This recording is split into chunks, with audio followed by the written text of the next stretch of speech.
हुआ। Item number 25 लोक परीक्षा अनुचित साधन निवारण विधेयक 2024। माननीय मंत्री जी। Honorable Speaker, sir, with your kind permission, I rise to move that the Public Examinations Prevention of Unfair Means Bill 2024 be taken up for consideration. अध्यक्ष महोदय, इस विधेयक को लाते हुए मुझे व्यक्तिगत तौर पर भी एक सुखद अनुभव हो रहा है और ये एक सुखद संयोग भी है कि हम हाल ही में जब इस नए सदन में आए तो इस भव्य भवन में शिफ्ट होने के उपरांत आपकी अध्यक्षता में और इस पवित्र सोंगल की को साक्षी मानते हुए जो सबसे पहला विधेयक सरकार की ओर से सदन में लाया गया था, वो भारत की नारी शक्ति और भारत के नारी सामर्थ्य को समर्पित था। और आज इस भवन में होने वाले इस दूसरे ही सत्र में ये जो विधेयक लाया जा रहा है, एक बार फिर आपकी अध्यक्षता में तमिलनाडु से लाए हुए इस पवित्र सोंगल की उपस्थिति में प्रस्तुत किया जा रहा है। और ये विधेयक भारत की युवा शक्ति, भारत की युवा सामर्थ्य को समर्पित है। ये बात मैं इसलिए भी कह रहा हूं और इसलिए भी महत्वपूर्ण है कि ये दोनों ही वर्ग प्रधानमंत्री श्री नरेंद्र मोदी जी के नेतृत्व की सरकार की प्राथमिकताओं को दर्शाते हैं। हम सब जानते हैं, प्रधानमंत्री मोदी कई बार कह चुके हैं कि समाज में चार ही जातियों को जानते हैं: महिला, युवा, किसान अथवा अन्नदाता और गरीब। और आने वाले 20 बरस में प्रत्येक नागरिक की भूमिका 2047 के शताब्दी भारत के निर्माण के लिए जहां अनिवार्य रहने वाली है, वहां जहां एक के बाद एक महिला केंद्रित सुधार लाए गए, योजनाएं लाई गई, जहां तक आज के विधेयक का संबंध है, हम ये कह सकते हैं प्रमाण सहित कि गत 10 वर्षों में युवा केंद्रित जितने भी प्रावधान लाए गए, विशेषकर युवाओं को सरकारी नौकरियों में नियुक्तियों को लेकर के या फिर उच्च शिक्षा संस्थानों में उनके चयन को लेकर के, उन सारी प्रक्रियाओं में किस प्रकार पारदर्शिता हो, किस प्रकार प्रत्येक युवा को अपनी प्रतिभा, अपनी योग्यता, अपने परिश्रम के अनुकूल अवसर मिले, किस प्रकार एक लेवल प्लेइंग फील्ड रहे कि वो समाज के किसी भी वर्ग से आता हो, उसकी आर्थिक दशा कुछ भी हो, उसे दूसरे उम्मीदवार के बराबर मौका मिले। और वही लोकतंत्र की परिभाषा है कि प्रत्येक युवा को ये स्वप्न देखने का साहस हो, वो किसी भी पद पर आसीन हो सकता है, किसी भी शिक्षा संस्थान में अपनी किस्मत बनाने के लिए अपनी याचिका दे सकता है, परीक्षा में बैठ कर के उत्तीर्ण हो सकता है। और इस तरह से आपको स्मरण होगा, सन 2014 में 26 मई के दिन प्रधानमंत्री के रूप में मोदी जी ने शपथ ग्रहण की थी और उसके 2 और 3 महीने के भीतर ही सितंबर या अक्टूबर के महीने में एक बहुत बड़ा निर्णय लेते हुए अंग्रेजों के समय से चले आ रहे एक नियम को समाप्त कर दिएगा, which we can say was a legacy, a dubious legacy of the British empire. हमारे नौजवानों को अपने दस्तावेज, अपने डॉक्यूमेंट्स, अपने सर्टिफिकेट गेस्टेड अफसर से अटेस्ट करवाने पड़ते थे। वैसे तो ये नियम आज़ादी के तुरंत बाद समाप्त किया जाना चाहिए था, परंतु शायद विधाता को ये मंजूर था कि मोदी जी इस देश की बागडोर संभाले और फिर इस कुताई की पूर्ति हो। और ये नियम समाप्त करते ही न केवल युवाओं को सुविधा मिली, बल्कि एक बहुत बड़ा संदेश गया देश के कोने कोने में कि अब भारत में एक ऐसी सरकार आ चुकी है, एक ऐसे प्रधानमंत्री जिनको इतना कॉन्फिडेंस है कि वो अपने देश के नौजवानों पर विश्वास कर सके। कोई ज़रूरत नहीं कोई नौजवान अपने दस्तावेज किसी और से प्रमाणित करवाए। फिर उसके कुछ ही देर के बाद 15 अगस्त के दिन स्वतंत्रता दिवस के संबोधन में लाल किले के परिसर से प्रधानमंत्री मोदी जी ने आह्वान किया था, क्या ये संभव है कि सरकारी पदों की नियुक्तियों में इंटरव्यू की प्रथा को समाप्त कर दिया जाए? कि अक्सर ये शिकायतें आया करती थी कि कई बार 100 अंक लेकर के भी रिटर्न में कोई उम्मीदवार विफल रह जाता और पक्षपात के चलते, भाई भतीजावाद के चलते, भ्रष्टाचार के चलते कोई और उम्मीदवार जिसकी मदद करने की इच्छा रहती या षड्यंत्र रहता, उसको इंटरव्यू में ज़्यादा अंक दे करके नौकरी उपलब्ध करवा दी जाती या फिर शिक्षा संस्थान में दाखिला दे दिया जाता। मुझे कहते हुए ये खुशी भी है और गर्व भी है कि प्रधानमंत्री जी की इस घोषणा के तुरंत बाद डीओपीटी विभाग ने फास्ट ट्रैक की प्रक्रिया चलाई। मात्र 3 महीने के भीतर हमने इस प्रक्रिया को संपन्न किया और 1 जनवरी 2016 से देश भर में यह सर्कुलर जारी कर दिया गया कि अब इंटरव्यूज़ की प्रथा समाप्त कर दी जाएगी, ताकि हर उम्मीदवार के लिए एक लेवल प्लेइंग फील्ड रहे। साथ ही साथ अधिकतर इम्तहान अब ऑनलाइन होने लगे, कंप्यूटर बेस्ड होने लगे, ताकि पारदर्शिता सुनिश्चित की जाए। अवधि काल भी कम कर दिया गया, टाइम बाउंड तरीके से परीक्षाएं होने लगी। एक ज़माना था स्टाफ सिलेक्शन कमीशन की परीक्षा की प्रक्रिया लगभग 2-2 साल तक चलती रहती, उसका अवधि काल घटा करके अब 7, 8, 9 महीने हो गया और प्रयास जारी है कि उसे और कम कर दिया जाए, ताकि हर युवा को समय पर अवसर मिले अपनी किस्मत आजमाने का।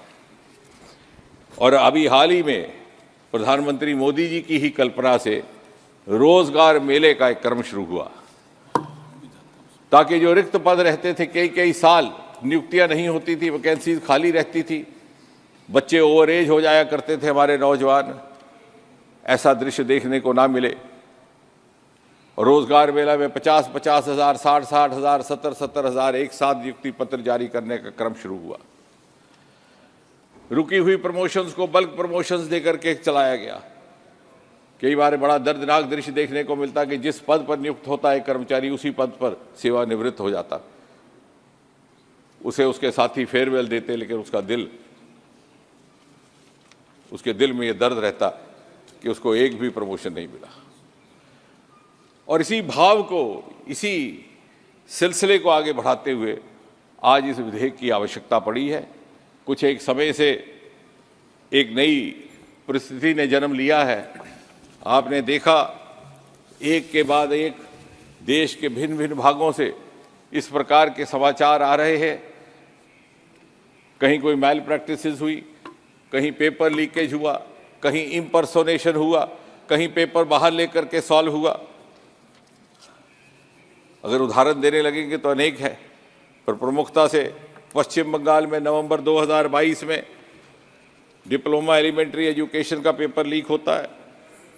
उसी प्रदेश में फरवरी 2023 में अंग्रेजी का क्वेश्चन पेपर रिलीज होता है और उसी प्रकार school service commission West Bengal का भी पेपर रिलीज होता है। दिसंबर 2022 में टीचर रिक्रूटमेंट स्कैम राजस्थान में पाया जाता है और फरवरी 2022 में Rajasthan eligibility exam for teachers, उसमें भी गड़बड़ पाई जाती है और इम्तहान दोबारा करना पड़ता है।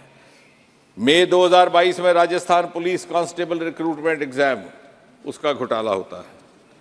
और 2018 से लेकर के अब तक राजस्थान में इस प्रकार के 12 घोटाले हुए चयन परीक्षाओं के लेकर के।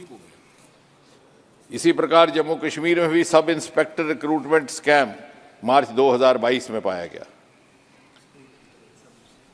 और staff selection commission combined graduate exam 2017।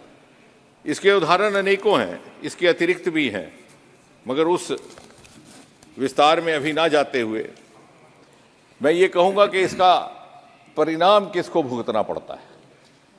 बहुत से योग्य बच्चे जो मेहनत के साथ, तैयारी के साथ, माता पिता के हार्ड अर्नड पैसे के साथ तैयारी करके परीक्षा देने जाते हैं, उनके साथ नाइंसाफ़ी हो जाती है।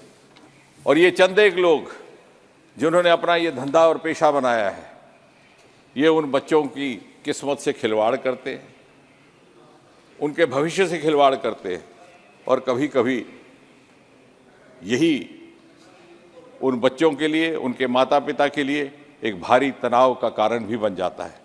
अभी 4 ही दिन पहले आपने समाचार पत्रों में पढ़ा, कोटा की एक बच्ची ने आत्महत्या कर ली। और अपने सुसाइड नोट में क्या लिख करके जाती है वो बेटी? वो लिखती है, मम्मा पापा please forgive me, I can't do it, I am the worst daughter. इस सुसाइड नोट को पढ़ करके सारा हिंदुस्तान रो पड़ा।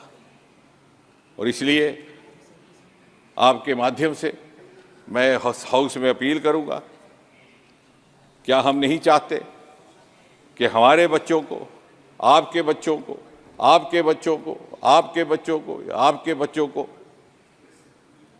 इस तरह की परिस्थिति से बचाया जाए? मुझे नहीं लगता किसी को भी इससे इनकार होगा। और इसीलिए इसी भाव के साथ ये विधेयक लाया जा रहा है, जहां पर के ऑर्गेनाइज्ड क्राइम करने वाले ये दुष्ट लोग, ये जो गुनाह का पाप करते हैं, और हमारी भावी युवा पीढ़ी जिसकी ऊर्जा और जिसकी सामर्थ्य सन 2047 के भारत के लिए अनिवार्य है, उसके साथ खिलवाड़ करते हैं, उनके लिए सज़ा की कोई ना कोई प्रावधान हो, जो अभी तक हमारे कानून में नहीं थी। उसी को लेकर के ये विधेयक लाया गया है। मुझे विश्वास है इसमें कोई विवाद का विषय नहीं है। हम सब मिल कर के न केवल इस विधेयक को पास करेंगे, बस को पास करते ही, कानून बनते ही देश भर में ये संदेश जाएगा कि दल कोई भी हो, विचारधारा कोई भी हो, बच्चे साझा होते हैं, देश के बच्चे साझा हैं, क्योंकि ये सब बच्चे हमारे भविष्य के जानेशीन हैं, हमारे भविष्य की विरासत है, और उसके लिए ये विधेयक लाया जा रहा है। धन्यवाद अध्यक्ष महोदय। Thank you, Minister. Now, Sri K. Suresh. Thank you, Chairman, sir, giving me this opportunity to speak on this bill. Sir, the Public Examination Prevention of Unfair Means Bill 2024, moved by the Ministry of Personnel, which seeks to identify the following unfair means and offence during public examinations: question paper or answer key leaks, participation in collusion with others to effect question paper or answer key leaks, accessing or taking possessions, question paper or an official mark recognition response sheet without authority. So the exam covered under this law are any examination conducted by the Union Public Service Commission, Staff Selection Commission, Railway Recruitment Boards, Institute of Banking Personnel Selection, Ministry of or departments of the central government, and their attached and subordinate of office for recruitment of staff, National Testing Agency or other authority as may be notified by the central government will be covered under this anti-cheating bill. Why the bill on the outset seeks to address the culprits in examination rackets and recruitment mafia, the dangers of the overarching powers of the central government bill grants is worrying as it encroaches upon the federal powers of the state. The bill comes at a time when 15 states, as many as 14 crore applicants applying for over 10.4 lakhs posts have been affected. Their schedules and opportunities were destroyed by the exam paper leak and manipulation mafia. There is also a complete lack of any punitive action that has been undertaken, and the long process of rescheduling examination take years, and a grinding government process that forces many applicants to leave attempts as they do not have age or situation by their side. They also lose their opportunities as many will not be in a position to appear due to financial difficulty and lack of proper leave from their employment, mainly private sector employees. In this case, I would suggest the government to consider holding examination within 3 months from the date of cancellation and make sure that the window for re-examination is created in the case of cancellation exams.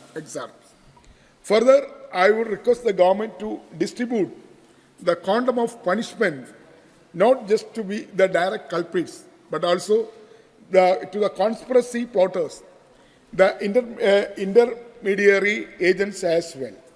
I would also like to state the state affairs of the Kerala State Public Service Commission, where several reports of question paper leak and manipulation of rank lists, where applicants who couldn't even write a single question of the same question paper they claimed to have topped the police constable exam recently. The sad state of affairs Kerala, where the entire public service commissions and the government was hand in glove with question leak and manipulation mafia, is a reminder that there need to be more stringent laws required for curbing this horrible crime. Apart from this, the teaching and coaching center mafia, which is linked with the colluders, including political leadership, local agents, and corrupt staff of various public service commissions, must not be let off the hook and punishment be awarded to them as well. I would further request the government to take steps in enhancing anti-malpractice measures with the latest technology is implemented, and applicants' news not to be subject to old practice where multiple authorities are involved. The bill must also take care to protect students from the weaker sections, including scheduled caste, scheduled not to be targeted, as the law needs to be fair and candidate must not be targeted unfairly. With these words, sir, I support this bill. This is the young people. They need a justice from every examinations, competitive examination. Unfortunately, so many incidents are before us. So in future, it will not happen. So this law will be helpful for the lack of young people from our country. With these words, I support this bill, sir. Thank you very much. Next speaker, Dr. Satyapal Singh ji.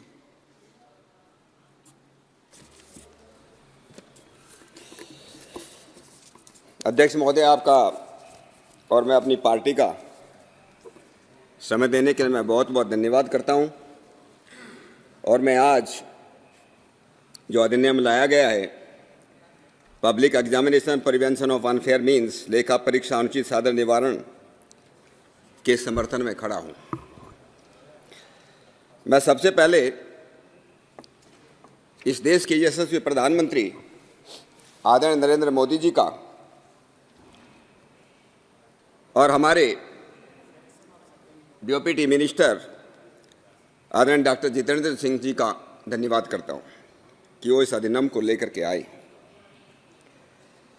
जब से नरेंद्र मोदी जी इस देश के प्रधानमंत्री बने हैं, उन्होंने इस देश के अंदर उनसे आने से पहले जिस प्रकार यूपीए सरकार के अंदर घोटाले के ऊपर घोटाले होते थे, जगह जगह अनफेयर मीन्स बेईमानी से काम होते थे, इनको दूर करने का उन्होंने प्रयत्न किया और ज़्यादा से ज़्यादा तकनीकी का, टेक्नोलॉजी का हर एक क्षेत्र में उपयोग करने का उन्होंने निर्देश दिया और करके उन्होंने दिखाया।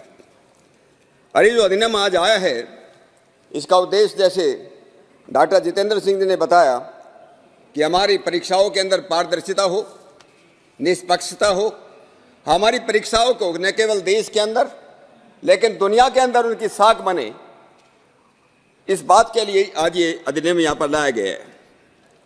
आज जहाँ सारी दुनिया के अंदर देश का सम्मान बढ़ रहा है, इन परीक्षाओं के कारण परीक्षाओं में जिस प्रकार से नकल की जाती है, उससे देश का नाम बहुत दुर्भाग्यपूर्ण रूप से हमारी उसमें बदनामी होती।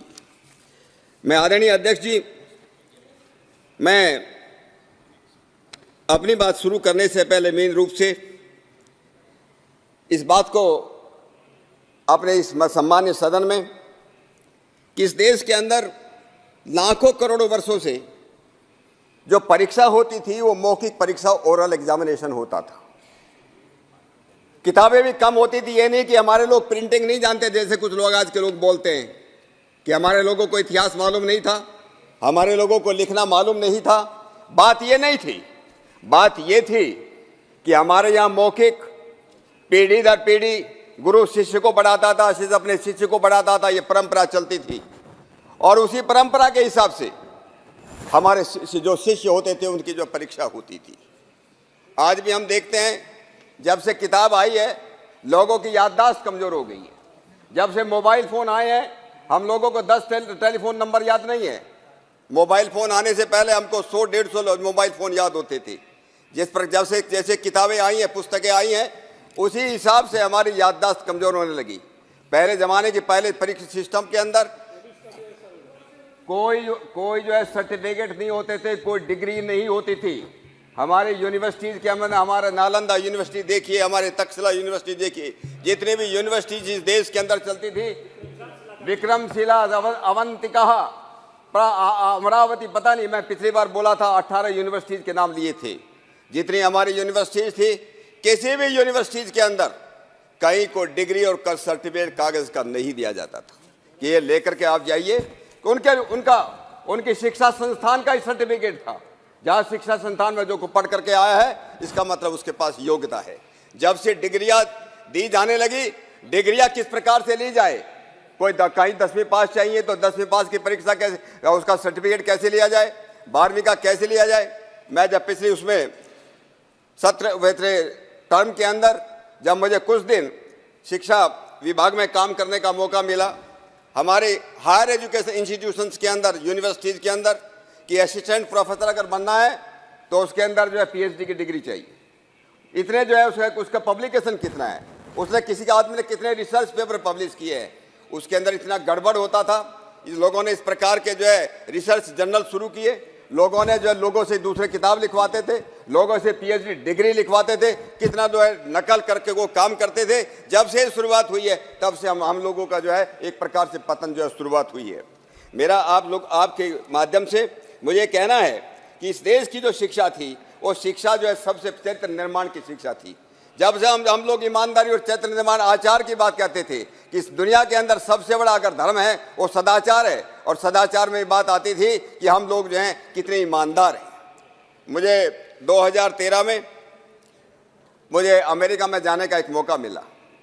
न्यूयॉर्क के पास एक एबिल अकेडमी है। वो एबिल अकेडमी पहले पुलिस वालों को और फौज के लीडर जिसमें तैयार होते उसको तैयार करती है। उसका जो वहाँ पर जो ट्रेनर था मिलने आया, हमारा डेलीगेशन, भारत सरकार का डेलीगेशन था। वहाँ कहा जाता है कि दुनिया के अंदर सबसे अच्छे ये एबिल अकेडमी है। लीडर कैसे तैयार हो, ईमानदार लीडर कैसे तैयार होते हैं, इंटीग्रिटी के बारे में एकेडमी।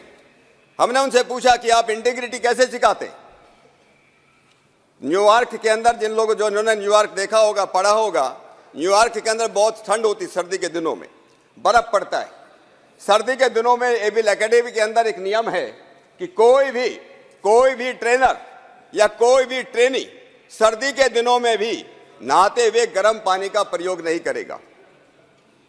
उनके बाथरूम के अंदर कोई सीसीटीवी नहीं लगे हुए, कोई सीसीटीवी नहीं लगे हुए, लेकिन नियम यह है कि लोग जो है ठंडे पानी से स्नान करेंगे।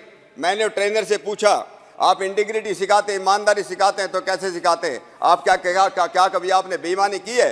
उसने कहा मैंने एक बार बेईमानी की है। ये मैं ट्रेनर की बात कर रहा हूं, वहां का शिक्षक।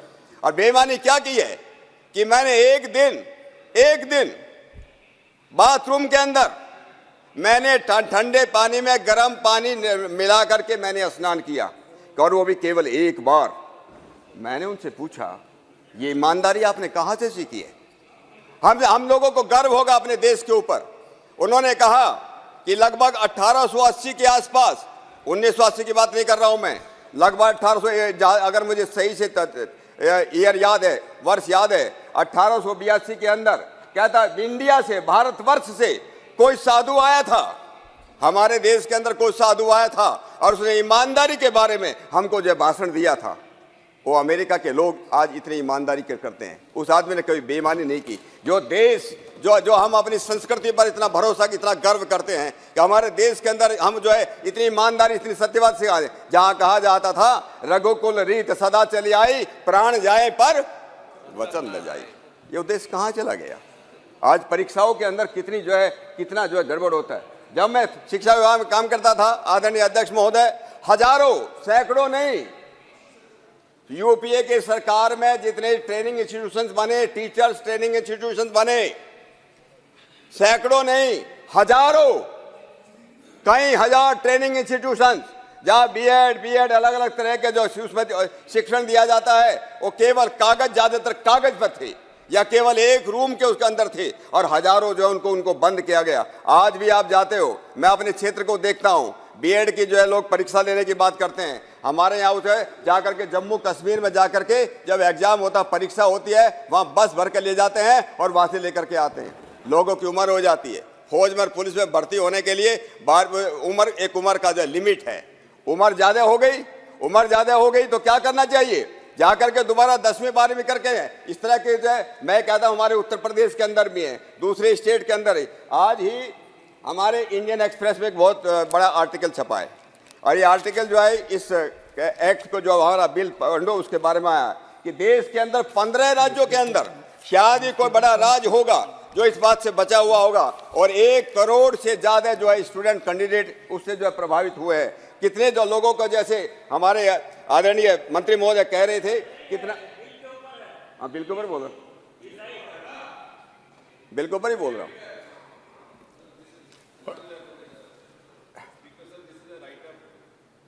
Bill. So I think that can be permitted. In fact, The time newspaper, also you cannot show the newspaper. need not show the newspaper. All right. You can just cite it. You can just cite it. Yeah, that he can do it, but at the same time, he can show the paper that is okay, thank you, okay. Thank you. तो मैं ये कह रहा था कि किस प्रकार से अगर हमारे टीचर इस तरह से बनेंगे, जो नकल, केवल मैं नाम नहीं लूंगा किस जिले में गया और किस कॉलेज में गया, हमारा वहां एक कार्यक्रम था। कार्यक्रम के अंदर मैंने पूछा कि भाई आप क्या करते हो? उसने कहा मैं कॉलेज चलाता हूं, बीएड का कॉलेज, जहां बीएड जो है ट्रेनिंग देने का, टीचर्स को ट्रेनिंग देने का कॉलेज। मैंने कहा कितने बच्चे हैं आपके यहाँ? बच्चे तो कम दिखाई दे रहे हैं। उन्होंने कहा सर एडमिशन लेने की शर्त ही ये है, एडमिशन लेने की शर्त ही है कि क्लास अटेंड नहीं करना। अगर हम ये कहें क्लास अटेंड करना पड़ेगा और 75% आपकी अटेंडेंस होगी, लोग एडमिशन नहीं लेते हैं। शर्त ये है आप जो है एडमिशन लीजिए, और जो परीक्षा जब होगा, साल भर में जब परीक्षा होगी, उसमें जाकर एग्जाम देने आ जाइए, परीक्षा देने आ जाइए, वहां पर नकल करवाई जाती है और 100% रिजल्ट वहां पर मिलता है। अगर शर्त इस तरह की है कि आप अगर बोलोगे क्लास अटेंड करना है तो हम एडमिशन नहीं लेंगे, हम लोग कहां से कहां पहुंच गए। मुझे याद है हम लोग जो है जब आईपीएस के अंदर आए, बिहार के अंदर, जहां से यूपीएससी का क्वेश्चन पेपर के प्रिंटिंग प्रेस थी, उस प्रिंटिंग प्रेस में काम करने वाले एक पियोन, उसका बेटा और उसकी बेटी दोनों आईएएस में सेलेक्ट हो गए, दोनों आईएएस के अंदर सेलेक्ट हुए। बाद में ये केस सीबीआई को गया, लोग उसमें अरेस्ट हुए। ये यूपीएससी के उस जमाने के अंदर, उसके बाद मैं कर रहा हूं। आज भी कितने ऐसी जगह होगी, जैसे मैंने कहा, कॉलेजों के अंदर जाइए, यूनिवर्सिटीज के अंदर जाइए, स्कूलों के अंदर जाइए। मैं तो जब से सांसद बना हूं, मैं सबको ये बात कहता हूं, जिस स्कूल्स के अंदर, जिस कॉलेज के अंदर नकल करवाई जाती है, वो आपकी पीढ़ियों को बर्बाद कर रहा है। अपने बच्चों को ऐसी जगह स्कूल में पढ़ने मत भेजिए। एक हमारे उत्तर प्रदेश के अंदर एक माननीय मुख्यमंत्री जी आए 1993 के अंदर, उससे पहले हमारी बीजेपी की सरकार थी। उन्होंने कॉपिंग न हो, नकल न हो, इसके बारे में बहुत सख्त कानून लाया, एंटी कॉपिंग एक्ट 1992। उसके बाद जो है उन्होंने जब कैंपेनिंग हुई इलेक्शन के बारे में, कहला सबसे पहले अगर हमारी सरकार आती है तो मैं सबसे पहले इस कानून को खत्म करूंगा। और दुर्भाग्य देखिए अध्यक्ष महोदय, दुर्भाग्य देखिए, उनकी सरकार जो है, समाजवादी सरकार जो है, उसमें आ गई, सत्ता में आ गई।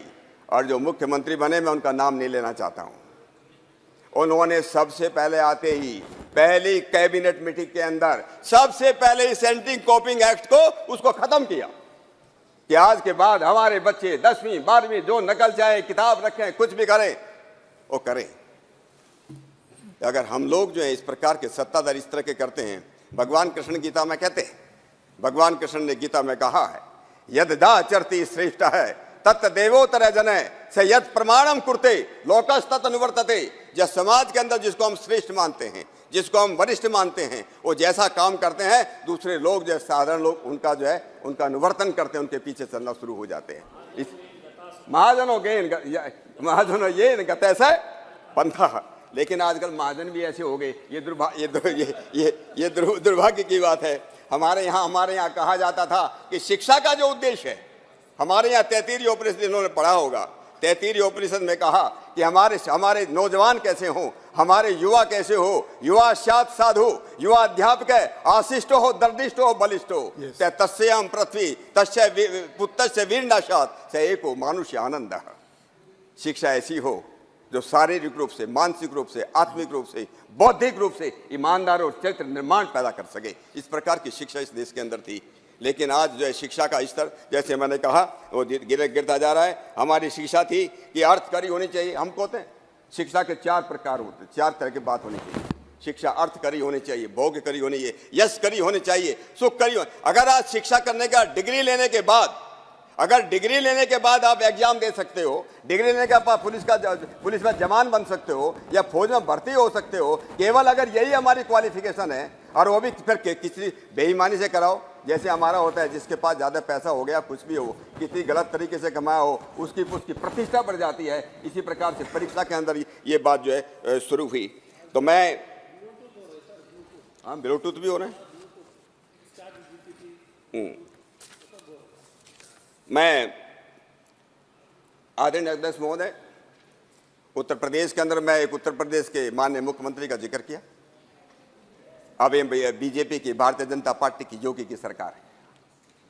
योगी की सरकार आई, उनको मालूम था कि यहाँ पर इतनी नकल होती है, उसने इतनी सख्ताई की, डिस्ट्रिक्ट मजिस्ट्रेट को, पुलिस सुपरिटेंडेंट को, डिस्ट्रिक्ट इंस्पेक्टर ऑफ स्कूल्स, उनको बोला अगर कुछ गड़बड़ हुआ, किसी सेंटर पे गड़बड़ हुआ तो आपके खिलाफ एक्शन होगा। और परिणाम क्या हुआ?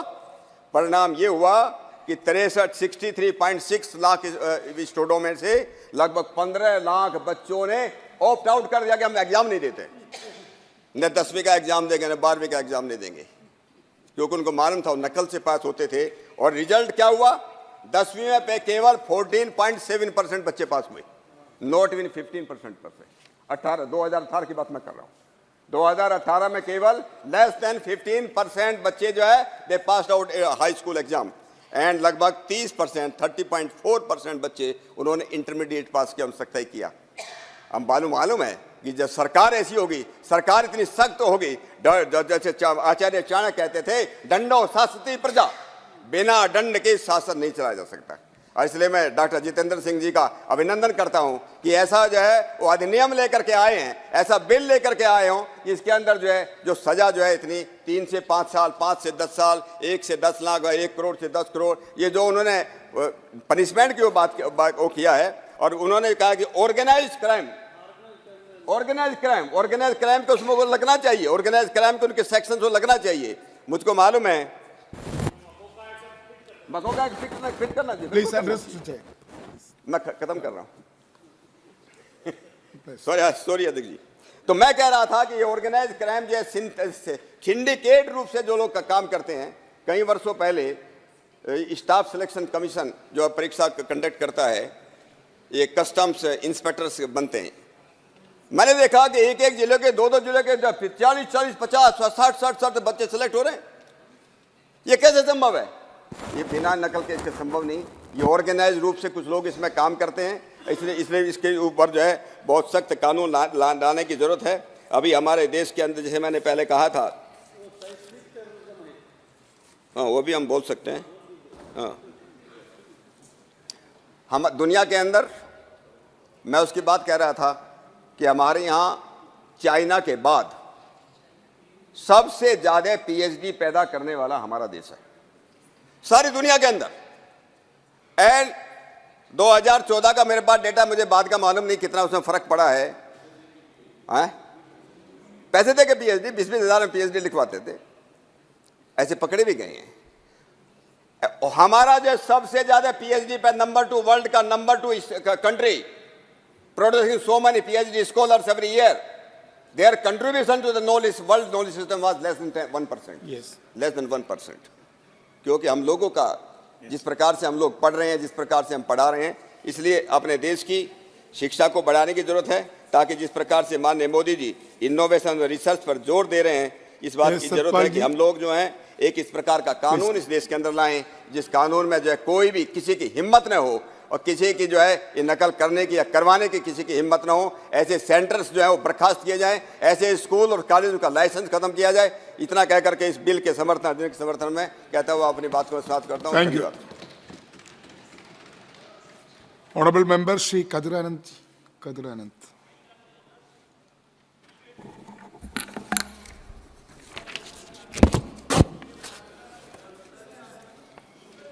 Honorable Speaker, sir, I thank you for this opportunity given to me to speak on this Prevention of Unfair Means Bills 2024. Sir, this is quite an interesting bill that the government of India has brought into this parliament. I understand that the government has seen through all the setbacks that has happened in the previous years. When a law is being enacted in a parliament, when a law is brought into the parliament, it means that there had been some bad instances in the past and that the government has taken into control, and now they are bringing it to the law. One big scam that even shook the entire India was Vyabam scam, which happened in Madhya Pradesh, which brought the nations to the foot and wanted to ask what happened and when it happened, how it happened, and who all are involved in it. The government was quiet on that time. After that, many competitive exams like NEET and UPSC, which all was held everywhere in all parts of the world, they were news in the newspapers and other things where people jumping into the windows and prompting them to their well-wishers who are the exam aspirants. They were writing the exam with all the people telling all the answers from the windows. It all was there in the newspapers. The government was silent about that. And after all these years, look at so many unprivileged people who were being punished by this illegal malpractices. Nearly 1.5 lakh people. A study says by one of the leading papers that 1.5 lakh students have lost their livelihoods because of these malpractices. Sir, this government has to take into control why this bill has been introduced. Why didn't the government look at what was the possibilities of reducing these malpractices? That has not been answered in this bill at all. The bill only talks about the imprisonment, The bill talks about the punishment, and the bill also talks about the fine being imposed. But the bill has not talked anything about how these malpractices can be controlled. For example, who are the causes for this malpractice? Why a student who is appearing for the exam should go into all these kind of malpractices or copying? Because he is not prepared. What stops him? Maybe the language. If an examination is presented to them in their language where they can write their exam, then the malpractice could have been curtailed. But the government of India is very stubborn on their language policy, where the exams has to be held in Hindi only. In regional areas like Tamil Nadu, Kerala, Karnataka, Andhra, where many of the students are from the state boards, where they are not that prominent in Hindi, they are not able to answer these exams. Therefore, the chances are less. Therefore, they get into this kind of malpractices. But a government of India should have a comprehensive policy where they should attract the students, they should attract the aspirants, they should welcome them with training centers. The government has not done anything about that. If you want a UPSC exam or a railway recruitment, what are the training centers? What are the educational things that has happened by this government? Nothing has happened. But if you do something wrong, you will be punished. Okay, accepted. But what have you done for these aspirants? What are the training centers that has been set up by this government, which has not been addressed or not discussed about? That is a bad part in this bill. So another issue is that whenever the states, any state which is talking about the education or examinations, you should take the state of Tamil Nadu as an example. The exams which were conducted, for example, UPSC, which we are all discussing about, our Tamil Nadu Chief Minister has given assistance and programs such a way that he is paying nearly 7,000 rupees for each and every UPSC student who is going to appear for those kind of exams. When he is selected for examinations, a sum of rupees 25,000 has been paid to them for his appearing for the interviews. This kind of assistance is given by the Tamil Nadu government. Another instance is that there is another program, it is called Nal Mudalvan. Nal Mudalvan in Tamil is in Tamil. It means I am the winner, I am the successor. It is the name of that scheme. The scheme is very simple. A student who is participating in a government school or a government college, a student who is participating in an university, private university, they are both exchanged in a certain part of time, so that even the students from the government institutions are also getting the same kind of technology or value addition courses, such a way they can go for these competitive exams. Therefore, the students, the well-being of the students is being brought up, and also they are now free and fair to attend the exams. Lot of Tamil Nadu students are now appearing for the UPSC exams. They are all going, but the language is a barrier. The government should also look into that. What are the reasons these kind of malpractices are happening? And there is a committee being formed to examine all these kind of malpractices. Where is the involvement of the states in it? The states have not been consulted. The states are not being involved in these committees. So suddenly the law says you can book them. An arrest can be made with a warrant, and a bail will not be a matter of right. And also there can be up to 3 to 5 years imprisonment, and also 10 lakh rupees fine that can be imposed. So if suddenly, without even a proper inquiry, if the proper inquiry is not been done, or a partiality has been found out, or someone is going to be partial, who are the persons who is going to be identifying these lawbreakers? How it is being going to be identified? Where is the committee? Where is the state involvement? These are the million questions that comes behind this law. This government of India should look into all these things. So, to summarize my submission to this August House, I request the government of India to break this barrier of language which is causing all this malpractice. Number one, involve the states, encourage the states, give them the required funds, so that all the students from the states will be able to participate in all these kind of competitive exams. Number three is involve the states. When the kind of malpractices happen, the committee which is constituted to inquire this kind of malpractices, the state involvement should be there.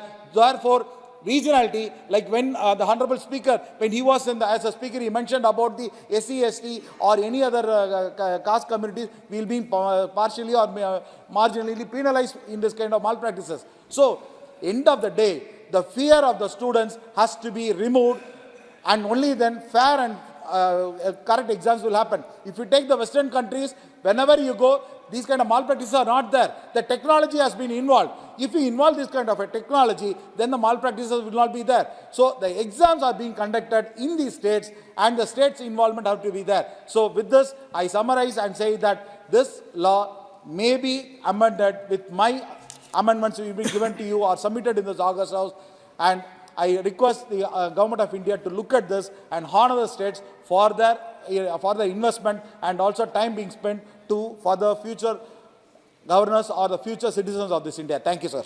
Thank you. Honorable Member Srimati Chinda Anuradhaji.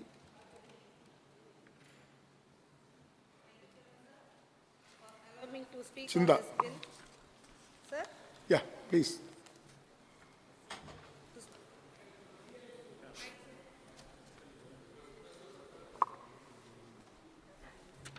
Mike. Thank you, Chairman, Yes, sir. please. For allowing me to speak on this bill, the Public Examinations Prevention of Unfair Means. Sir, the bill is a much needed law and was much awaited by crores of youth who have suffered due to paper leaks, especially in job recruitment leaks. Without taking names of states that have seen such leaks, it can be safely said that this law would deter further leaks as a specific law to punish the wrongdoers, which was missing. So there are few positive things in this, sir. I would like to point out promotion of transparency and fairness. The bill is designed to increase the transparency, fairness, and credibility of public examination systems. This ensures that the hard work and genuine efforts of the candidates are rightly acknowledged and rewarded, thereby safeguarding their future prospects. Model for state adoption. The bill serves as a model draft for states, offering them the discretion to adopt its provisions. This helps in establishing a uniform approach to tackle malpractices in public examinations across different states and prevent disruption in state-level public examinations. Deterrence against unfair practices. Section 10 of the bill, by punishing any person resorting to unfair means and offences to be punished with imprisonment of 3 to 5 years and a fine of 10 lakh, effectively deters individuals, organized groups or institutions indulging in unfair means, thereby protecting the integrity of the public examination systems. It ensures that those who seek to exploit the vulnerabilities of the examination system for monetary or wrongful gains are legally discouraged and held accountable. So suggestions from a party are: why is a candidate given immunity from the bill if he indulges in malpractices that lead to the examination process being vitiated? The bill mentions that a candidate shall not be liable for action within the purview of the bill. I would be happy if the Honourable Minister could clarify this limitation of the functioning of the bill if the candidate is a wrongdoer. Secondly, the bill's implementation might require significant financial and human resources, raising concerns about its practicality and effectiveness, especially in rural or resource-limited settings. Has the Honourable Minister made a plan on ensuring that such limitations of resources do not limit the effectiveness of the bill? The requirement for states to adopt similar legislation could lead to inconsistencies in application and enforcement, potentially creating disparities in the examination systems across different regions. Does the Honourable Minister plan on asking the UPSC to engage with the states in helping them out in enforcing the provisions of the bill?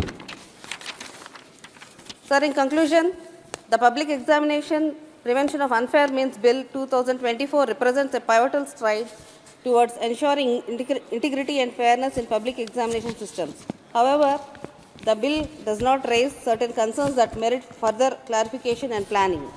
The exemption of candidates from punitive measures, even when involved in malpractices, needs more clarity to ensure that the law is comprehensive and leaves no room for exploitation. Within the right measures and continued oversight, this bill has the potential to significantly enhance the credibility of our public examination systems, fostering a more just and merit-based society. Sir, in Andhra Pradesh too, the government has taken strict action against people who indulge in leaking exam papers of class 10 at Narayana School in Tirupati. Our Honorable CM Sri Y.S. Jagannath Reddy Garu has always taken the strongest action against such forms of corruption, irregularities and other criminal activities. Sir, with these suggestions and comments, I support the bill on behalf of my Vice Chancellor party. Thank you. Honourable Member Sri Rahul Shewale.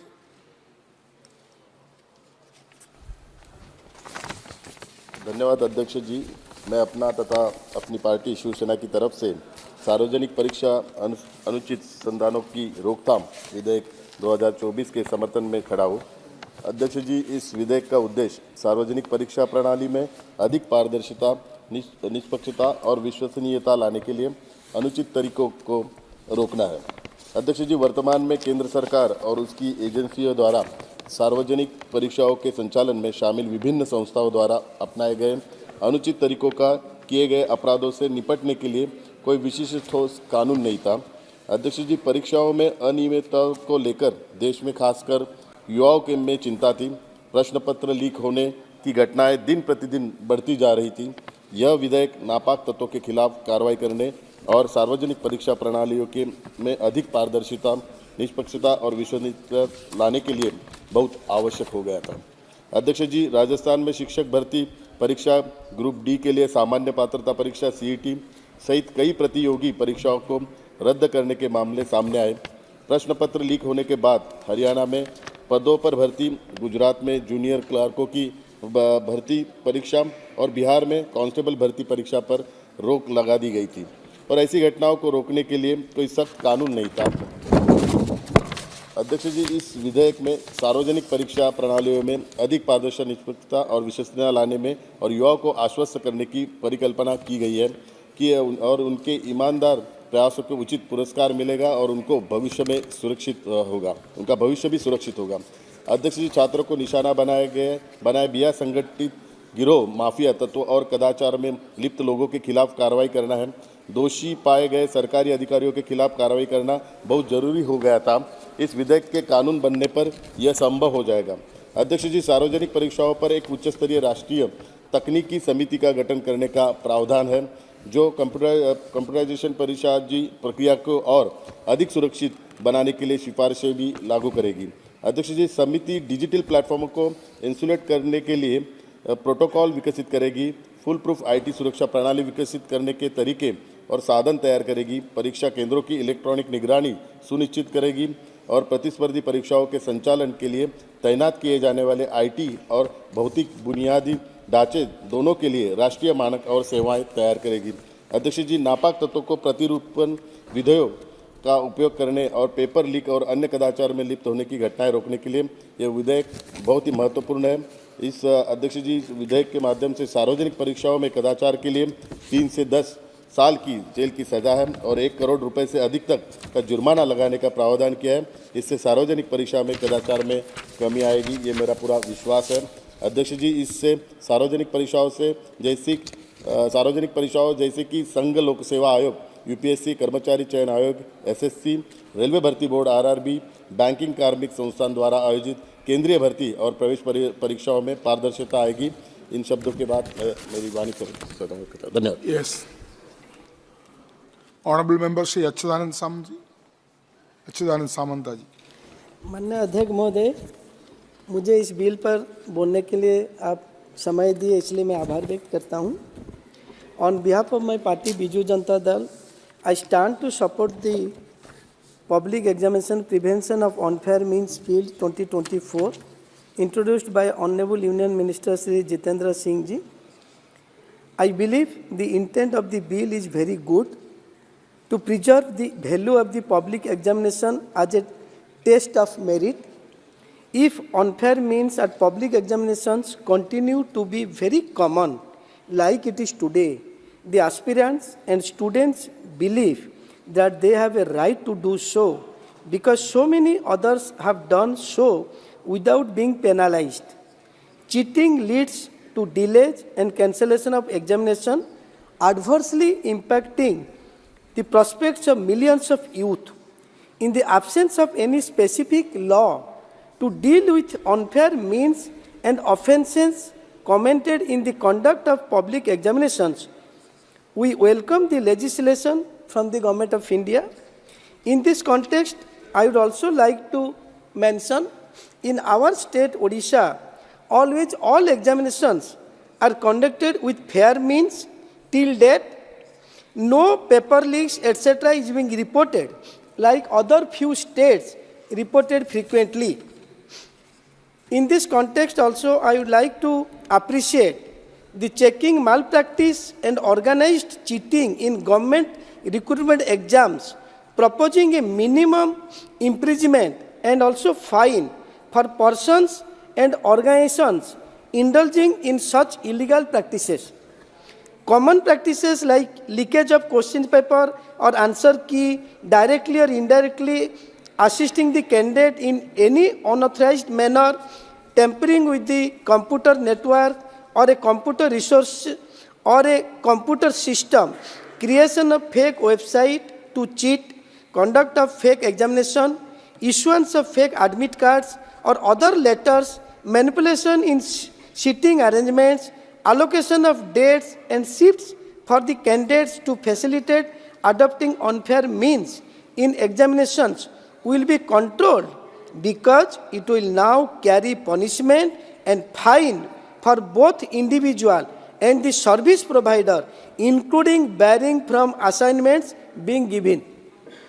I am from the field of education and I am surprised and shocked by the new ways that some notorious students and ill-intentioned people are coming up with. Every examination season, the media reports scandals. It has now gone high technology. The recent hit cinema, 12th Fail, brings this out in a harsh and real form. So this is definitely the need of the time. But we need to go to the root cause also. Merely tackling the menace of corruption is not enough, as it is just a symptom of deeper issues in the system. The main cause is there is mismatch between the number of aspirants and the number of opportunities that are available. Learning is conditioned by the proposed examination system. If the examination pattern tests mostly memory, then teaching will ensure that students only prepare for rote memory. This is the general pattern. We need to address this issue. NEP 2020 goes a long way in handling it in formative years. In a situation where opportunities aspired for are really limited, the boundary between the selected and rejected candidates is a simply cut-off score.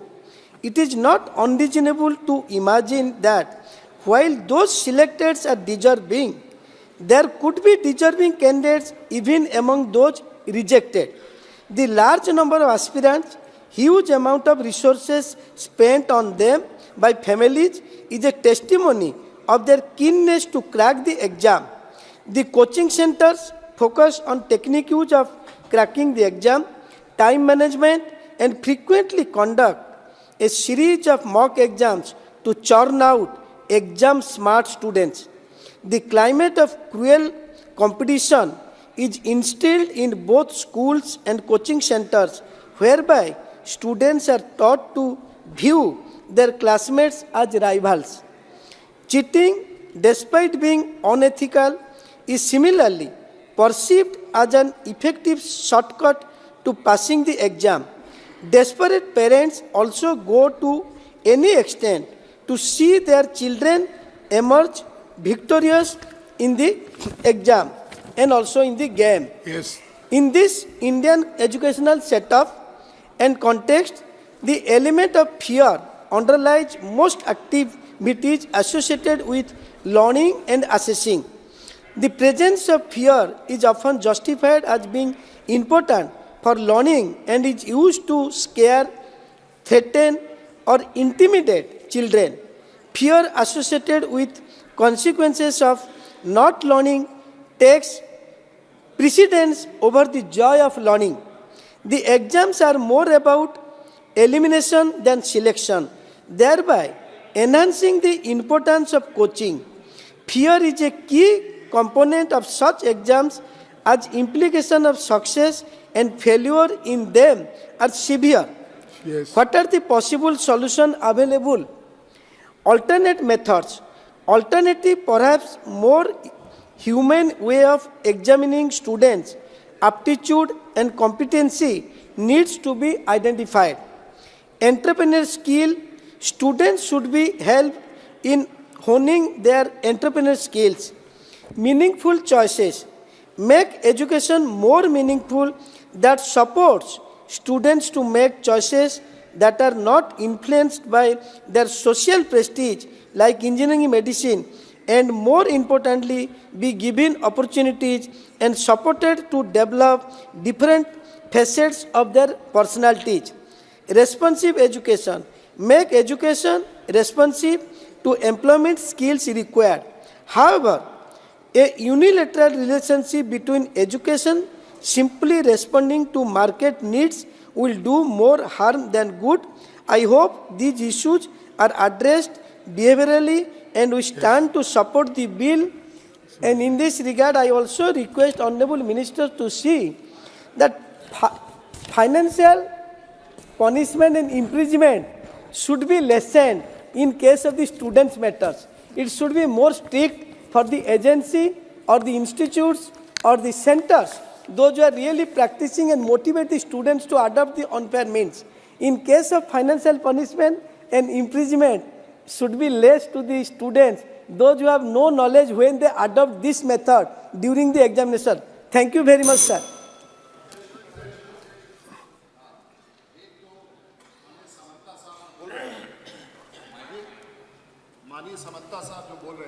Now your time will come. No, I'm just intervene small. और इन्होंने भारत में अपने राज्य में जो गरीब आदिवासी बच्चों को 40,000 बच्चों को ये अपने यहाँ निशुल्क पढ़ाते हैं, जो नर्सरी से लेकर के +2 तक, और देश में शिक्षा और गरीबों की शिक्षा देने वाले इस सांसद को इस सदन के रूप से, और मंदिर अगर देखना है तो इनके विश्वविद्यालय में जाके देखिए, 40,000 बच्चे निशुल्क और वो भी आदिवासी इनके यहाँ पढ़ते हैं। ये सचमुच बधाई के पात्र है। The entire house associated with it. Yes. And I'll respond in detail, but I just wanted to clarify, maybe I have not been able to communicate that part. The student is not under the purview of this law. Yes. So I'll explain that when I respond finally. But we have not kept the student or the candidate in the purview of this law. Thank you. Come later. Honorable Member Shri Maluk Nagar ji. Student के लिए नहीं हो रहा है punishment. अध्यक्ष जी, बहुत बहुत धन्यवाद, आपने बोलने का मौका दिया। और ऐसा लगता है कि ज़्यादातर हम लोग वही जो बिल है उसी को पढ़ के बोल रहे हैं, और इसमें जो बात रखी गई है, देश में आने वाले भविष्य को देख करके जो ये कदम है बहुत ही अच्छा है और सराहना के लायक है। और पिछले दिनों हम देखते थे देश के कई प्रदेशों में, वहाँ पेपर लीक हो गए, वहाँ नकल हो गई, वहाँ तिजोरी तोड़ करके रात को निकाल लिया, FIR हो गई, 3 दिन में अरेस्ट कर लिया। और खास करके राजस्थान में जो पिछली सरकार गई है, वहाँ की सरकार के उप मुख्यमंत्री सचिन पायलट ने कई बार बयान दिए कि राजस्थान में ये एक पूरा घोटाला और एक पूरा माफियागिरी चल रही है, इसकी जांच होनी चाहिए पैदल यात्रा की। तो मैं मंत्री जी बैठे हैं, इनकी DOPT की स्टैंडिंग कमेटी में भी हूँ, अभी वहाँ मीटिंग अटेंड करके आया हूँ। जो ये अमेंडमेंट लेके आए आगे के लिए कि करोड़ की आर्थिक रूप से सजा और 3 साल से 10 साल तक की सजा, ये तो बहुत ही अच्छी बात है। लेकिन जो पिछले 10-15 सालों में जो सुर्खियां, जो अखबारों में खबर आई हैं, वो जो घोटाले हुए हैं, उनमें जो गैर जिम्मेदार और बेकाबिल अधिकारी नौकरी के सहारे अब पहुंचे हैं आगे, उसके लिए सरकार क्या कर रही है, मैं मंत्री जी का ध्यान इस तरफ लाना चाहता हूं। और मैं चाहता हूं कि समय समय पे जो इस तरह के सस्पिशियस ऐसे लोग हैं जिनको लगता है नकल देख करके आए हैं, उनके आचरण को देख करके और एक हर प्रदेश में कमेटी बने जो बीच बीच में अटेंडम चेकिंग करे, और जो इस तरह के लोग हैं उन पे भी लगाम लगाई जा सके, जिससे आगे आने वाले समय में जो अमेंडमेंट लेके आए हैं उसके साथ साथ वो भी खौफ हो और वो भी डर हो, जिससे ऐसी कोई घटना ना कर पाए। एक बात मैं और कहना चाहता हूं कि जो एग्ज़ाम के दिनों में जो ये लेकर के आए हैं, उसमें जो देश की सीमा पाकिस्तान और हिंदुस्तान की बाउंड्री पे, खासकर कश्मीर में, मंत्री जी कश्मीर से ही हैं, जो उस तरह के गांव हैं जो सीमा पे, उनके लिए जरूर कुछ ऐसा व्यवस्था हो, या तो वहाँ पे बड़े स्कूल और बड़े कॉलेज बनाए जाएं, या वहाँ पे ऐसे कोचिंग सेंटर खोले जाएं जिससे कि पूरे देश में उनको भी अपनी प्रतिभा दिखाने का मौका मिले और इस सख्त कानून के होते हुए वो क्वालिफाई करके जाएं, तो देश के लिए उनको एक सहयोग मिलेगा। मैं डीओपीटी लॉ जस्टिस में हूं और अक्सर हमारा कन्वर्सेशन होता रहता है, और कोई मीटिंग ऐसी नहीं होती जहां मैं अपनी राय वहां नहीं रखता। तो मैं मंत्री से कहना चाह रहा हूं कि जो लॉ से रिलेटेड, जुडिशियरी से रिलेटेड जो एग्जाम होते हैं वो भी इसी पाइप से निकलेंगे, वो भी इसी रास्ते से जाएंगे, लेकिन जो उनको बनने के बाद पूरे देश में जो बराबर में हरियाणा प्रदेश है जुडिशरी से संबंधित, हरियाणा प्रदेश है, मध्य प्रदेश है, यूपी है, और ये दिल्ली जो है जहां बैठे हैं हम लुटियन जान में, जहां रायसीना में, यहाँ दिल्ली में पता नहीं केजरीवाल साहब की सरकार, आप पार्टी की सरकार, ये पता नहीं सेंट्रल गवर्नमेंट की सरकार, कहीं ना कहीं कुछ ना कुछ खामी है। जहां बाकी सब जगह जुडिशरी में रिजर्वेशन है पिछड़ों के लिए और दलितों के लिए, और यहाँ पे दिल्ली में नहीं है, तो आज क्योंकि लॉ एंड जस्टिस कमेटी और डीओपीटी से संबंधित है, तो मैं ये भी मांग करना चाहता हूँ कि दिल्ली में भी और देश के जिन प्रदेशों में जुडिशियरी में रिजर्वेशन नहीं है पिछड़ों और दलितों के लिए, उनमें भी रिजर्वेशन लाया जाना चाहिए। और एक बात और मैं कहना चाहता हूं कि मंत्री जी से कि जो खास करके उत्तर प्रदेश देश का सबसे बड़ा प्रदेश है, और उसमें पश्चिमी उत्तर प्रदेश जहां पे बहुत पश्चिमी उत्तर प्रदेश में हमेशा मैंने पिछली बार भी मांग की थी कि वहाँ तो जो जुडिशियरी से संबंधित बात आई, वो अलग प्रदेश बनाने की मैंने मांग की थी। वो 24 करोड़ के करीब लोग हैं और 8.5 करोड़ पश्चिम उत्तर प्रदेश में है, वो अलग प्रदेश इसको बनाया जाए। जो 1953 में मांग उठी, चौधरी ब्रह्म प्रकाश जी ने, 1955 में बाबा अंबेडकर साहब ने मांग करी, 89 में किसी त्यागी जी ने चिट्ठी लिखी, 2012 में कुमारी बहन मायावती जी ने प्रस्ताव पास करके भेजा, तो एक अलग प्रदेश ये बने। और जब तक इसमें देर लगे, मेरठ में आज दोबारा मांग कर रहा हूं कि हाई कोर्ट की बेंच की स्थापना हो। मैं वापस टॉपिक पे आ रहा हूँ। बिल पे है, अब बिल पे है, आपके लोग भी सब पढ़ के कुछ का कुछ बोलते हैं, मैं जानता हूँ साहब, मैं माफी चाहता हूँ, मैं बोल रहा हूँ, वापस आ रहा हूँ, मैं टॉपिक पे वापस आ रहा हूँ, मैं टॉपिक पे वापस आ रहा हूँ, मैं टॉपिक पे वापस आ रहा हूँ। मैं इस बिल का सराहना करते हैं, हम इस बिल को समर्थन देते हैं। बहुत बहुत धन्यवाद साहब। Thank you. Honorable Member Srimati Supriya Sule ji. Stand on behalf of the Nationalist Congress Party in support of this bill. Sir, I was a little surprised by the Treasury bench when they started the debate. And Honorable Satyapal Singh ji, who himself has been through such exams, has shown so much grey in the examination. So that was a bit disappointing for a person who's already been through the system to talk against the system. It puts him also in grey area, which was little disappointing for me because मैं जिस क्षेत्र से आती हूँ वहाँ वर्दी हमारे लिए बहुत बड़ी चीज़ होती है। ईमानदारी मतलब पुलिस इंस्पेक्टर, तो मेरा तो अंदर से मैं हिल जाती हूँ कि अभी किस पे विश्वास करें हम। So it was little disappointing for me for the gentleman to speak the way he did. And उन्होंने कहा ईमानदारी, वो कहा न्यूयॉर्क में गए थे और न्यूयॉर्क में ईमानदारी की बातें सुनी। आपकी माँ का खुद सुन लेते ना तो ईमानदारी न्यूयॉर्क जाने की ज़रूरत नहीं है। ईमानदारी सबसे बड़ा गुरु इस देश में कोई है तो अपनी माँ होती है, और सबसे ज़्यादा ईमानदार बच्चे को कौन बनाना सिखाती है तो वो माँ सिखाती है। So I don't know what context of New York and Guru he was giving, I am just putting things in context about ईमानदारी। और ईमानदारी कोई क्वालिफिकेशन नहीं है, वो अपने संस्कार है, ईमानदार होना ही चाहिए। मैं ईमानदार हूँ बोलने की ज़रूरत नहीं है, यू आर ईमानदार, इट्स अ गुड थिंग, होना ही चाहिए सबने ईमानदार। Sir, while I am complimenting this government for bringing this, I seek a few clarifications just so that we put it in context so while the country watches this. Sir, while जब मैं ये bill ला रही थी तो मैंने एक cinema देखा था, it's called 12th Fail. 12th Fail में एक डायलॉग था कि जमी जमाई व्यवस्था means it's a system which has already been set. Now who has set this system? If we say there is a case, it's either the school authority, it's the local education department, It could be the local administration, it could be political patronage, or it could be a state-sponsored activity. We don't know, but this is what we have read over the last many years that we have seen. Now, my question to this government is that now there are there's a criminal action or there's a civil action.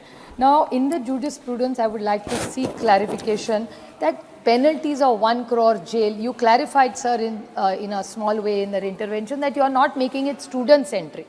It's going to be institution-centric. So could you clarify that how is this system going to work, and is there going to be a rational approach? I am completely with you.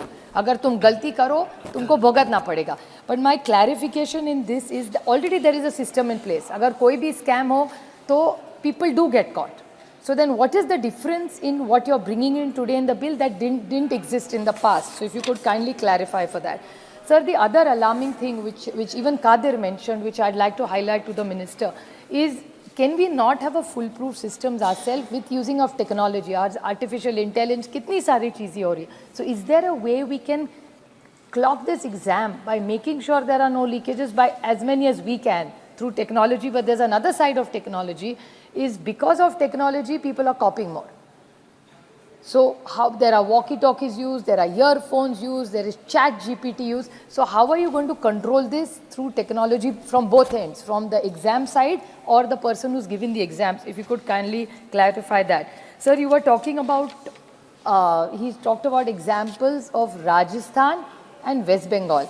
Sir, with full humility, I would like to highlight, maybe you have not read it or it's not come in the Delhi newspapers, but in 2023-24, आप ही की सरकार है महाराष्ट्र में, वहाँ भी एक scam हुआ था तलाठी का. There was, you'll be surprised with the numbers, sir, 11 lakh children applied for that exam. And out of that, they had to suspend the paper, cancel the paper because of leakages. Now, my question to you, sir, is most of these exams are now getting outsourced to big companies like Infosys, TCS and all that. Now, is that the right thing? Or jo pehle tha wo acha tha and outsource? I'm just putting all the points to you. I'm not criticizing you. It's a very democratic debate. Even I'm as a parent, as a citizen, these are concerns brought to us in our constituencies by several aspirants. So, was it good that सरकारी पहले चलाती थी और is outsourcing a good? क्योंकि महाराष्ट्र में तलाठी की जो exam हुई थी सर, वो आउटसोर्स की थी महाराष्ट्र सरकार में और वहाँ गफला हुआ है ऐसा आरोप हो चुका है. तो इस पे आप क्या टिप्पणी करेंगे? Is my question to you, sir. About 9 lakh people applied and 11 lakh had applied for it. Now there are electronic devices. Then there's another exam, sir, which is in Maharashtra State Council. Their job, teachers का job था सरकारी नौकरी के लिए. वहाँ this person has made 4.85 crores from the teachers. Now these are all examples. I'm not saying आपकी सरकार हमारी सरकार. I just wanted to edit it कि हर सरकार में होता है. ऐसा नहीं है कि आप ही की सरकार होती है और हमारे में नहीं होता. So why can't we take a holistic view and find a way where these issues can be resolved above politics? The other question is coaching classes. Sir, there are a lot of coaching classes. We put out ads कि 100% job हम आपको दे देंगे. How is the guarantee? So will these coaching classes, their advertising come also under this radar? And what is the accountability of this? Because what you are saying is the corruption just starts also here. लोग बोलते हैं हमको इतना पैसा दे दो, आप यहाँ coaching class में आओ, आपको सरकारी नौकरी मिल जाएगी. So is there going to be some accountability at this level also? You said service provider. It's an organized crime. What is the specific meaning of service provider and organized crime? You in the bill have said that director को पकड़ लेंगे. There may be 10 directors, out of which 9 may be innocent. How will you track it that this is the ex-director who has created this? If suppose, I'm just giving it as an example, I hope TCS doesn't feel bad about it, but TCS को outsource कर दिया महाराष्ट्र सरकार ने, तलाठी में कुछ गड़बड़ा हो गया. How will you reach which director is it? I mean, what is the system in place? How are you going to get answers to this? How will you find the culprit in the system which is so electronic in today's day and age? So I'm worried about the methodology and I'm concerned about the methodology of how you're going to do it. And delay, there is even the word delay and cancellation of the exam. But delay or cancellation exam to sarkar karti hai. So how will you hold sarkar responsible? So will governments also be accountable in timeline manner? Whichever state government, if they delay or cancel, but then how will the children benefit out of it? Because paper leak ho gaya to cancel ho gaya, how will you hold the government? Who will be the competent authority? It's too vague. I'm not taking away from the government's or DOPT's intent at all. My point is intent may be very, very good, but how are you going to implement it? It should not just be a flowery thing where it all looks good. So my question to this government is that various governments have been through various challenges. Sir, many governments across, no government allows these kind of things. अभी आपने कुछ चाचा भतीजा वगैरह वगैरह बोला था. I felt a bit bad because at least the state where I come from, we are very proud of our IPS and IS officers. They have extraordinary talented team who have built the amount of work politicians have done in building my state, sir, that much work. My collector is outstanding. My divisional commissioner is outstanding. My CEO Jilla Parishad is outstanding. They have come from Jilla Parishad schools, worked very hard, very honestly, and built my state as much as we have built the state as politicians, whichever party. So I think it would be unfair to say that pehle aisa hota tha. Does that mean you're challenging a whole system which is actually flawlessly served? All the IS, IPS officers, there are so many in this room as well. They have worked very hard to get where they are. So it's very unfair to make it political. I request, it's a great system. We are very proud of DOPT over the last years. I think we are expecting transparency and fairness. So I appreciate your intent, but let's not criminalize everybody. So if you could kindly clarify what different are you doing than before, and I hope India works only on merit and we support the government on this bill. Thank you, sir. Thank you. Honorable Member Sri Chandeshwar Prasad.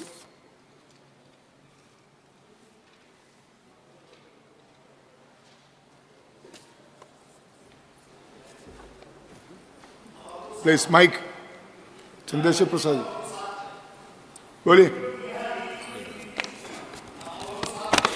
अध्यक्ष जी, मैं लोक परीक्षा कदाचार रोकथाम विधेयक का समर्थन अपने एवं अपने पार्टी की तरफ से करता हूं। पिछले कुछ वर्षों में प्रश्न पत्र लीक होने के मामलों में लाखों छात्रों और अभ्यर्थियों के हितों को प्रभावित किया है। इसे रोकना जरूरी है। ऐसा नहीं करना लाखों युवाओं के भविष्य के साथ खिलवाड़ होगा। प्रश्न पत्र लीक होने के कारण कई छात्रों को डिप्रेशन हो रहा था, तो कुछ आत्महत्या तक करने की सोच लेते थे। मेधावी छात्र मेरिट होने के बावजूद अपना मुकाम नहीं पा रहे थे। ऐसी परिस्थिति में इस विधेयक का सारा जोर व्यक्तियों, संगठित माफिया व पेपर लीक एवं पेपर हल करने, प्रतिरूपण, कंप्यूटर संसाधनों के हैकिंग में लगे संस्थानों पर नकेल कसना है। सबसे अच्छी बात यह है, प्रस्तावित विधेयक में विद्यार्थियों को निशाना नहीं बनाया जाएगा, बल्कि इसमें संगठित अपराध, माफिया और साठगांठ में शामिल लोगों के खिलाफ कार्रवाई किया जाएगा। लोक परीक्षा अनुचित संसाधनों का निवारण, विधेयक 2024 में पर्चा लीक करने, दूसरे की जगह परीक्षा देने, प्रश्न पत्र हल करने या इसमें मदद करने, परीक्षा केंद्र के बजाय अन्य जगह पर परीक्षा कराने, परीक्षा में गड़बड़ी की रिपोर्ट नहीं करने पर 3 से 5 साल की जेल की सज़ा और 10 लाख रुपए तक की जुर्माना तय किया गया है। यह बहुत ही सराहनीय कार्य है। कंप्यूटर आधारित केंद्रों पर परीक्षा का संचालन करने वालों को कदाचार साबित होने पर 1 करोड़ तक का जुर्माना लगाया जा सकेगा। महोदय, मैं इस बिल का समर्थन करता हूं, लेकिन मेरा एक सुझाव है कि सबसे बड़ी बात है कि इसके लिए जनमानस में भी सुधार करने के लिए प्रचार प्रसार करने की ज़रूरत है। सरकार कानून बना रही है, लेकिन इसका निश्चित रूप से हम कहें कि प्रभाव सबसे ज़्यादा पड़ेगा। इसके लिए जनमानस में प्रचार प्रसार होना चाहिए, जिससे कि हर व्यक्ति इस बात को समझे कि अब बिना पढ़े पास करने से कोई फ़ायदा नहीं है। इसके अलावा शीर्ष प्रतियोगी परीक्षाओं के लिए राष्ट्रीय मानक भी तैयार किए जाएंगे। इसके लिए उच्च स्तरीय तकनीकी समिति के गठन का भी प्रस्ताव है। यह कंप्यूटर के जरिए परीक्षा प्रक्रिया को और सुरक्षित बनाने के लिए सिफारिशें करेगी। इस केंद्रीय कानून के दायरे में संयुक्त प्रवेश परीक्षाएं व केंद्रीय विश्वविद्यालयों में दाखिले के लिए नहीं होने वाली परीक्षाएं भी आएगी। किसी धांधली के कारण अगर परीक्षा रद्द हुई तो इसका खर्चा दोषी पाए गए सेवा प्रदाताओं एवं संस्थाओं को भुगतना होगा। यह विधेयक हमारे देश के लिए बहुत आवश्यक है और इससे हमारे प्रदेश, बिहार सहित सभी देशों के युवाओं को फायदा और न्याय दिलाएगा और हम एक बेहतर भारत की बुनियाद रख पाएंगे। और इसके साथ एक बात और हम कहना चाहते हैं कि सबसे बड़ी बात है कि एग्ज़ाम में जो वाइवा का सिस्टम है उसको ख़त्म करना चाहिए। वह भी भ्रष्टाचार का एक बहुत बड़ा रास्ता है। मैं इतना कहकर अपनी बात समाप्त करता हूं और आपको आभार व्यक्त करता हूं। जय बिहार, जय हिंद, धन्यवाद। Thank you. Honorable Member Shri M.K. Vishnu Prasad ji. M.K. Vishnu Prasad ji. Thank you, Chairperson, for giving me an opportunity to speak on this bill, Public Examination Bill. See, the dream of any youth is to get a government job. And the purpose of the exams is to get into a government job or for a higher education. Government job, for example, central government jobs like bank exams, railway recruitment, staff selection, etc. See, you know, after getting a government job, especially a central government job, that youth has got a lot of opportunity till his end. Immediately he'll go for a loan, he can get married, he or she can get married. See, the dreams are plenty. But in this system, there has been several leaks in the past. I am observing for a long time. This August House is talking so many things, and Honorable Minister is mentioning the importance of this bill. I appreciate this bill is essential. There's a need of that, no doubt. But we all should remember what happened in Vyapam scam. Let us not politicize this bill. It is a very serious issue. Almost 2,000 FIRs and 200 loss of lives have taken place. And what are we going to answer for this? Conducting an exam is not a joke. You have to prepare, you should print, coding, distribution, evaluation, declaration of results, and then re-examination or recalculation, so many things. In this system, there should be leak-proof. To ensure transparency, we have adopted some systems.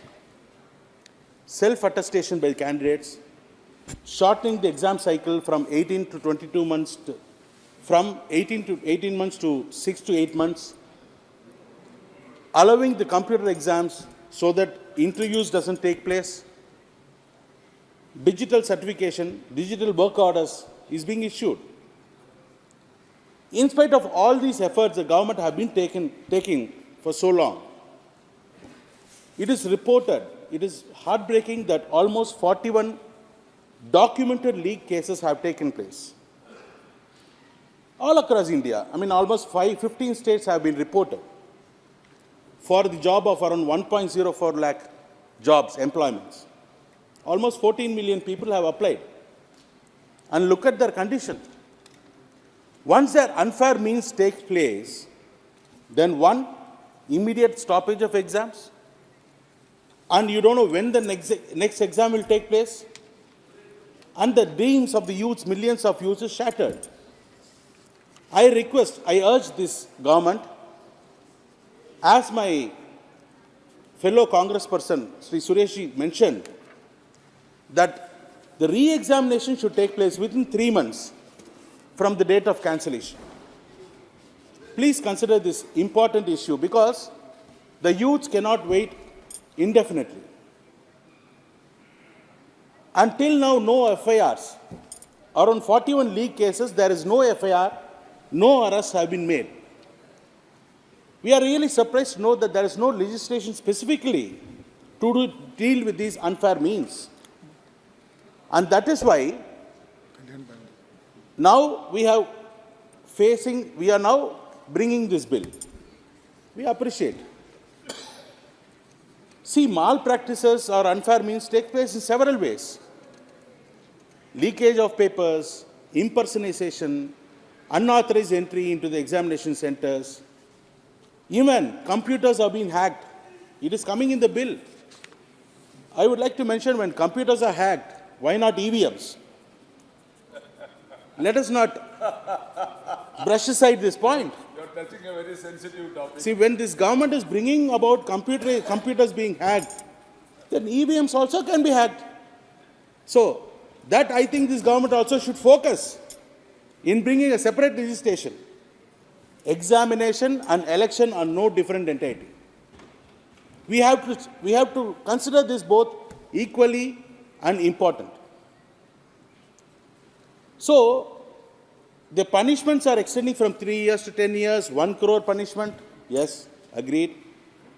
At the same time, when the service providers are being punished, the important point is not only the employee, but the management team, the core person also has to be roped inside the investigation.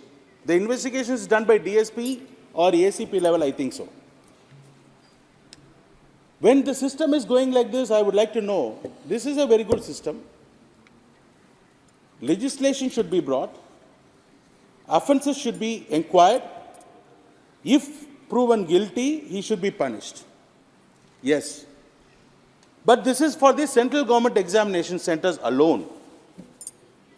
But I would like to know, more than percentage-wise, if you see more percentage of people are appearing in the private examination, private colleges and deemed universities. They are also getting graduated and undergraduation, and for higher education they are appearing in their own colleges or the universities. I am not saying all the deemed universities or private institutions are doing malpractices, but some biased practices are still taking place in the name of internals.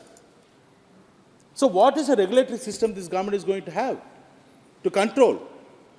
So we should have some monitoring system where the most talented people are deprived and untalented people or unqualified or less qualified people are being pushed and encouraged by the management.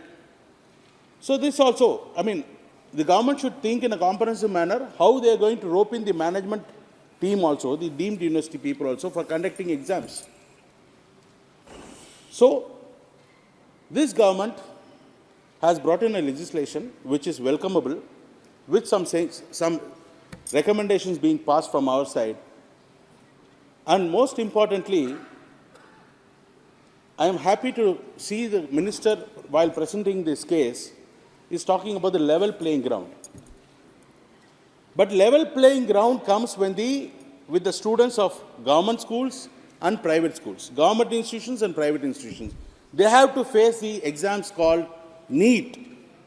In Tamil Nadu, we are vehemently opposing this exam NEET because the students are trained in the government syllabus in particular language, and they have to compete with the students all over India who are being educated in the private institutions, and the syllabus and the examination papers are being prepared at the central level. Where is the level playing field here?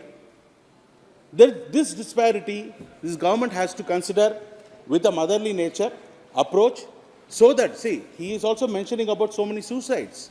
In Tamil Nadu, so many suicides have taken place because our children are not able to get through the NEET examinations, in spite of excellent marks, outstanding marks in the state examinations level.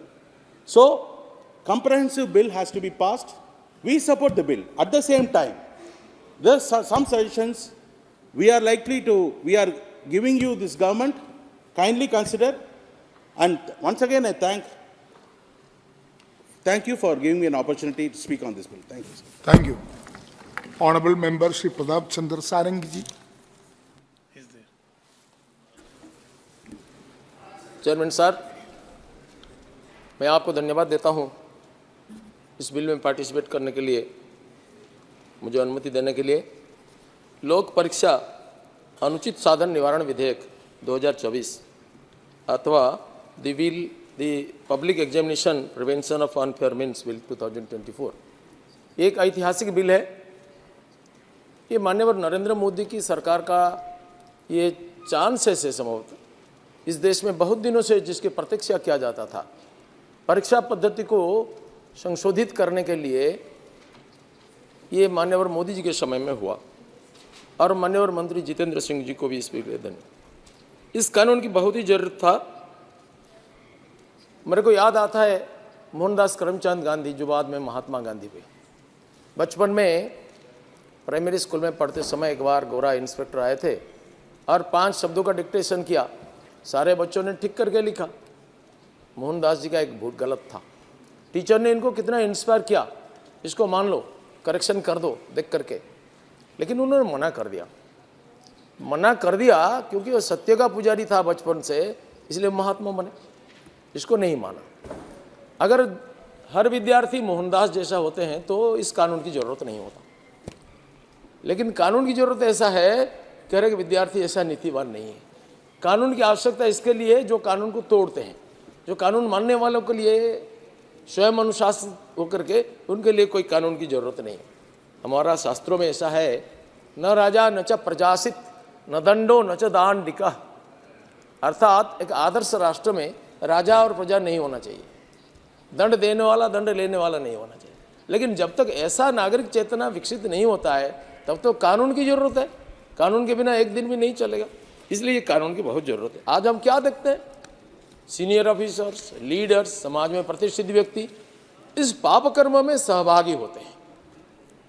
और जैसा हमारे मित्र सत्यपाल सिंह जी ने बोले कि एक राज्य में ऐसा हुआ था कि इसको लीगलाइज करने की कोशिश किया गया और सारे पुलिस अधिकारी भी मिलकर के इसमें सहभागी बने।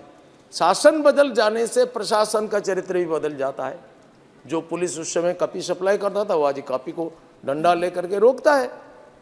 इसलिए हमको इस कानून की बहुत जरूरत है। कानून नहीं होने के कारण इस समानुपातिक दंड व्यवस्था भी नहीं हो सकता है, इसलिए ये भय पैदा नहीं होता है, टेररिस्ट को टेरराइज नहीं किया जा सकता है। माल प्रैक्टिस ये कई दिनों से चलता है, आज नहीं।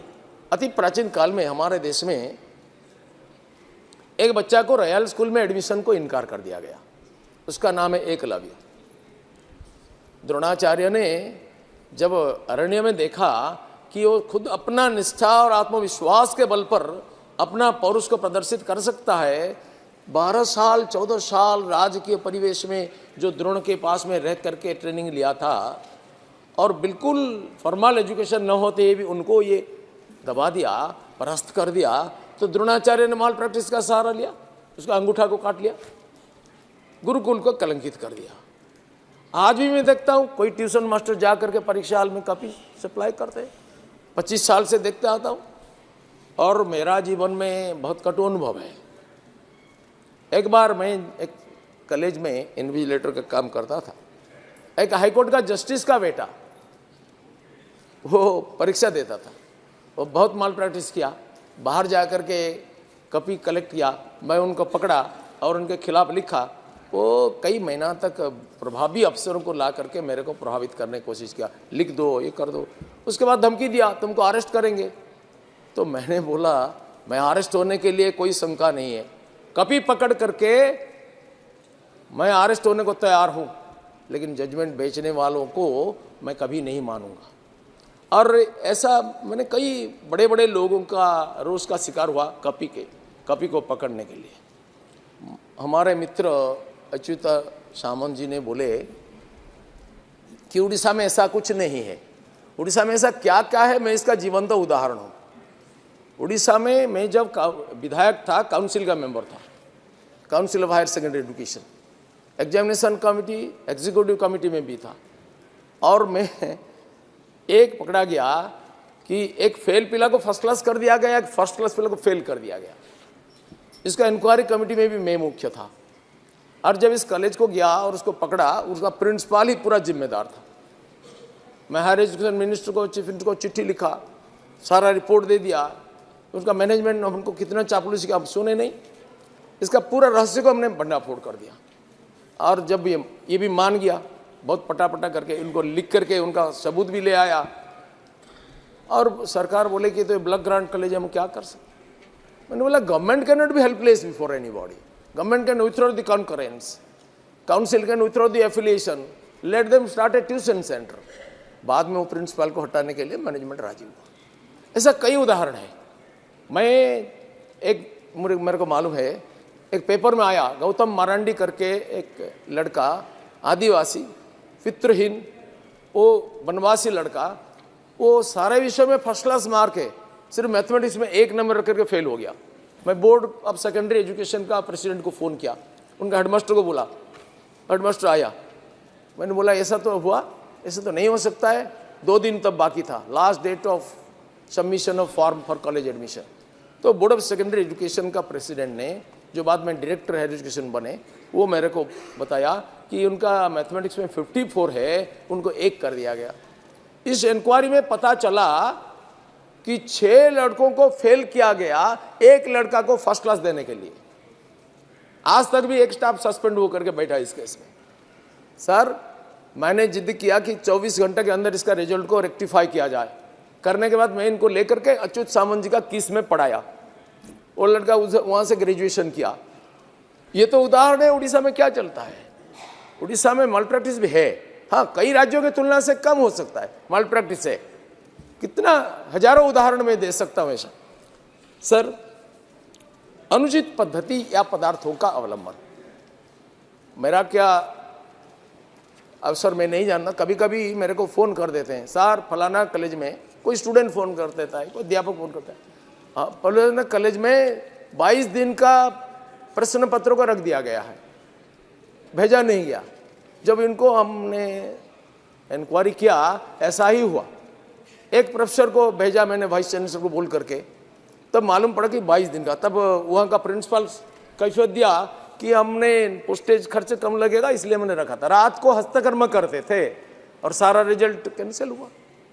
सर, ये चलता था और आज भी चलता है। जब तक ह्यूमन कैरेक्टर में ऐसा एक्सेलेंस नहीं आएगा, ये चलता रहेगा। टेक्नोलॉजी मानव से बड़ा नहीं है, फिर भी बहुत नियंत्रित हो जाएगा। बेईमानों को विज्ञान के द्वारा हम ईमानदार नहीं बना सकते, भ्रष्टाचारी को सदाचारी नहीं बना सकते, देशद्रोही को देशभक्त बना नहीं सकते। इसलिए हमको ये जो सत्यपाल सिंह जी ने बोले कि कैरेक्टर एक्सेलेंस को बचपन से डेवलप करना पड़ेगा।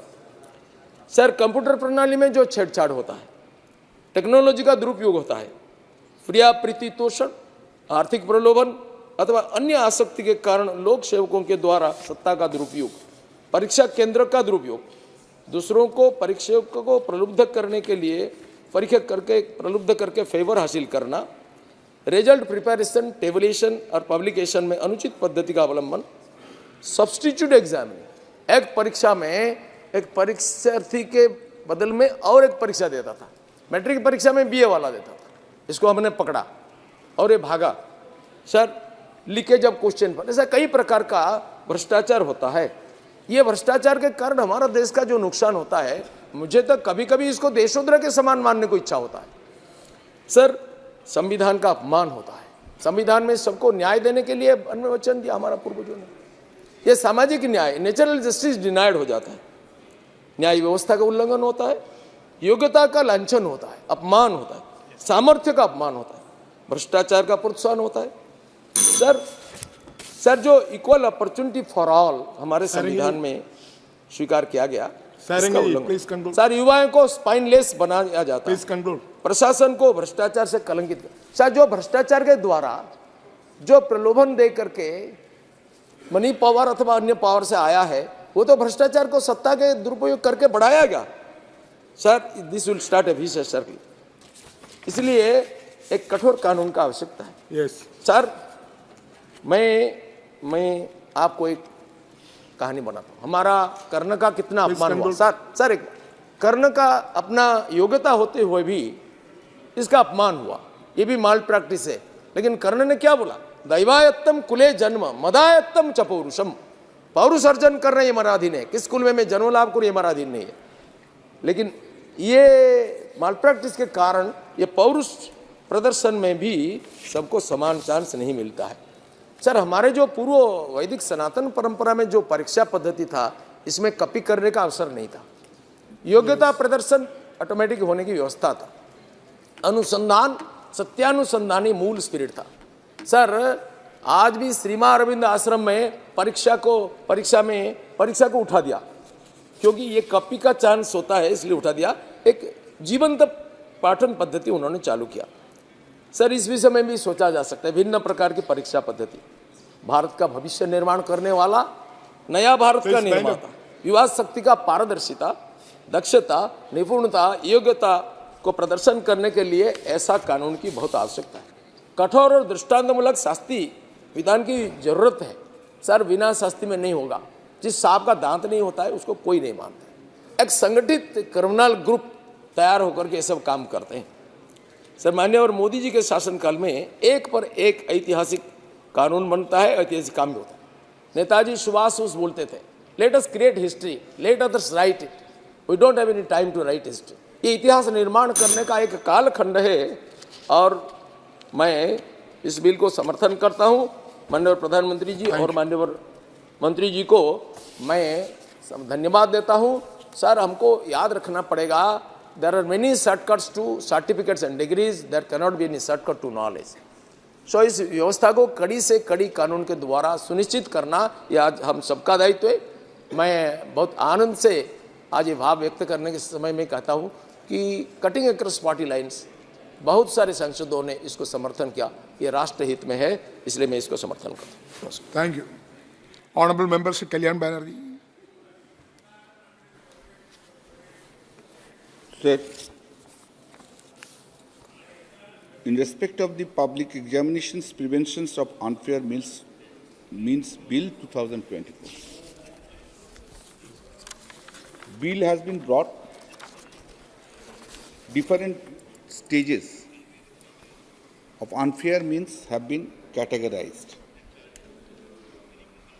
under clause C of the bill. Sir, what I intend to say is this. All these categories are already covered by the still now the Indian Penal Code and also Bharatiya Nyaya Sanhita 2023, which have been passed but has not yet been implemented. And up to today, wherever, whenever, these sorts of activities are being conducted, criminal proceeding vis-a-vis civil proceedings are being drawn against them.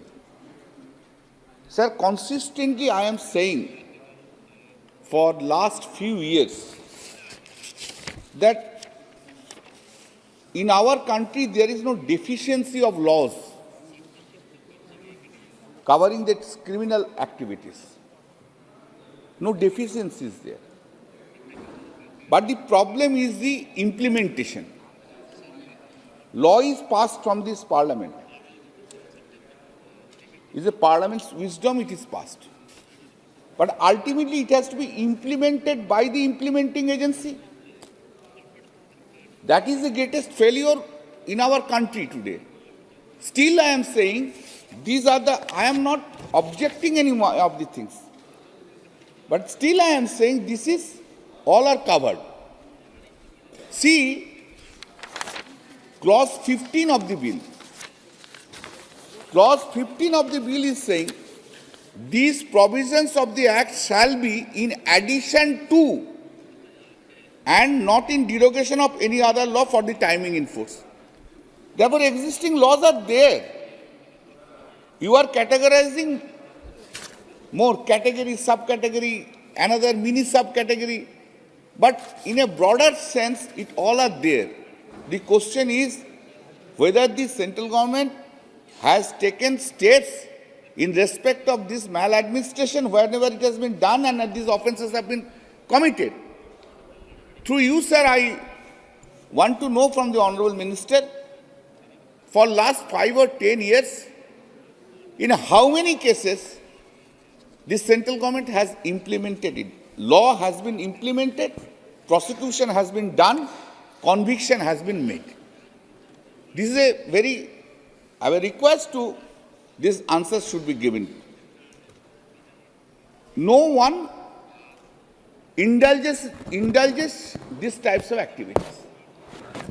But the point remains, there are sometimes something is said which is very attractive. It goes well in the ears. Question is, it is established. In our country today, unfortunately, we are go by media trial. In any sensitive criminal cases, media trial. Everybody is facing. Whether it's a central government, whether it's a state government, whether it's a central minister, whether it's a state minister. They prove it before the case is started. Consequences has to be followed naturally. Public criticism, this man is bad, that man is bad, this minister is bad, that minister is bad. But I don't believe in that. Until it is proved and it is established. The country is going on in that way. I will request the Honorable Minister, all these ministers are here.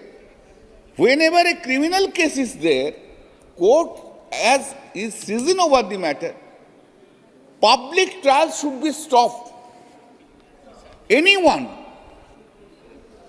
has been made accused, not only accused, he has been made criminal, etc. The moment.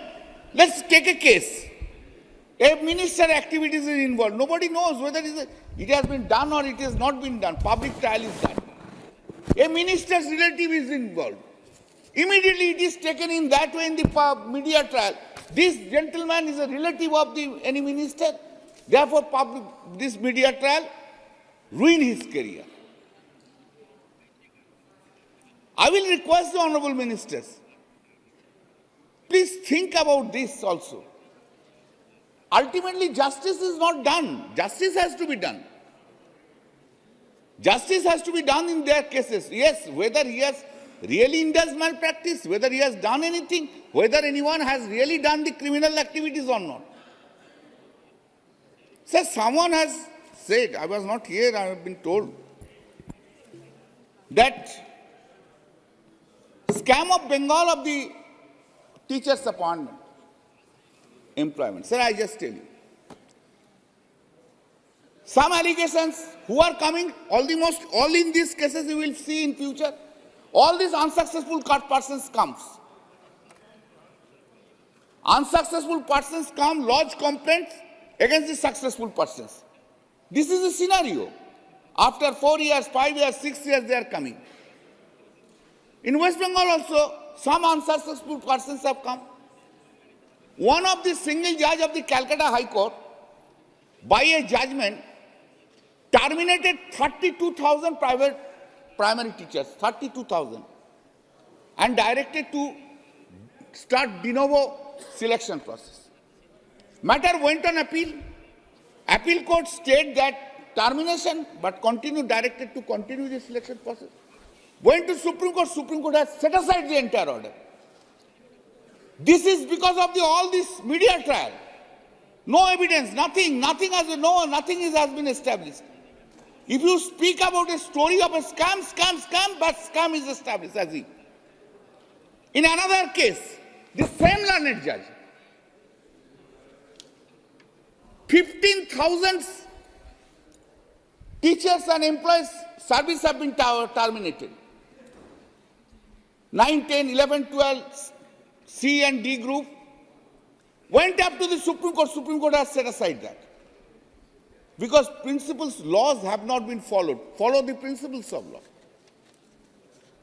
I am not saying for a single moment any malpractice, whenever any malpractice is there,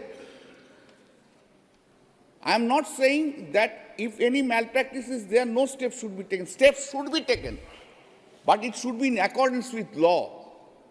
Not because of saying someone's. There must be a concrete proof.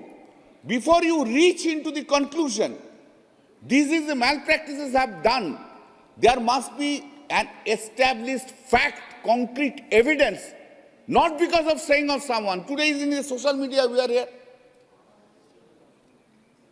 Anybody can lodge any complaint against anyone and steps are being taken on that basis. It cannot be done.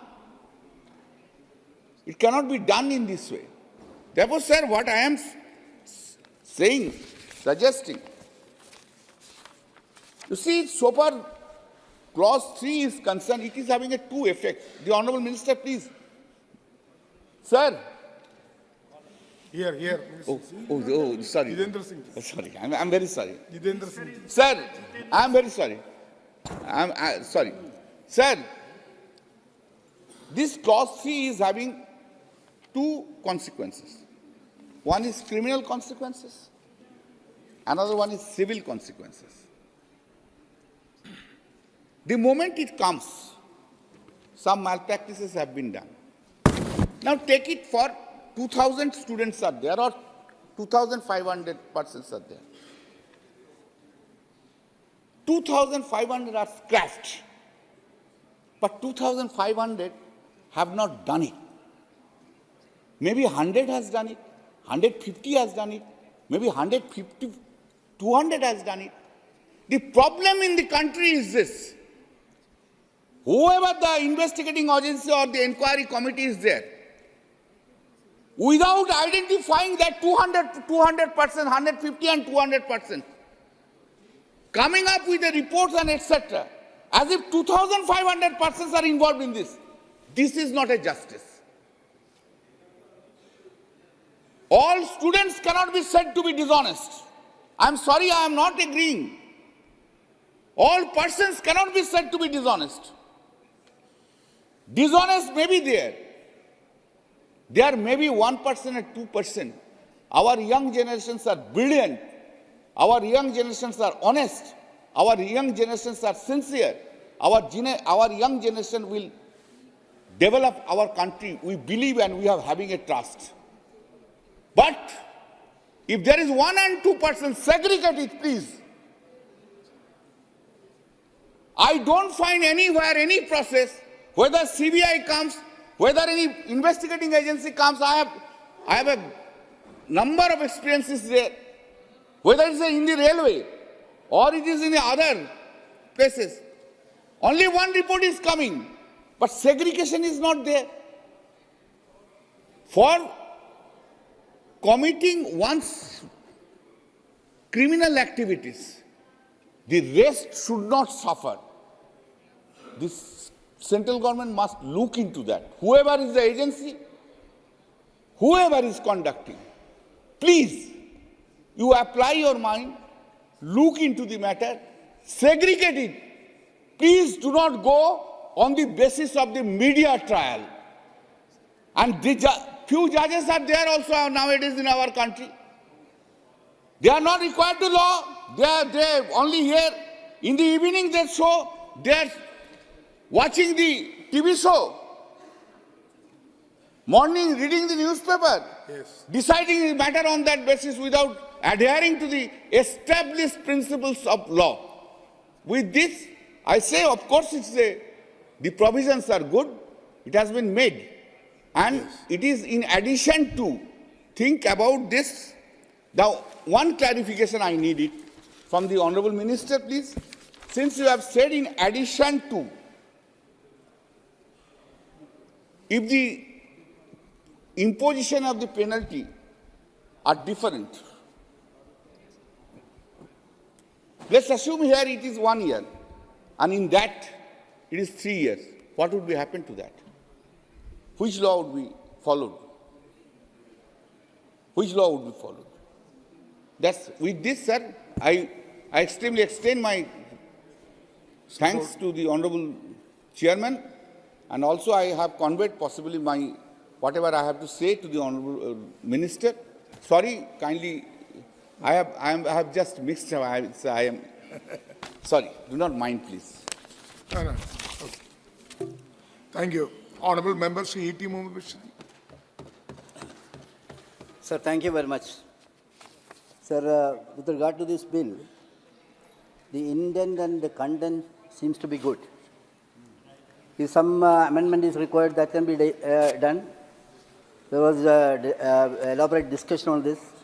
Hope that the minister will include that kind of suggestions. Similarly, sir, this is like a model act. It's going to be a model act. States can have its discretion. There it can be improved. Various states have made separate law.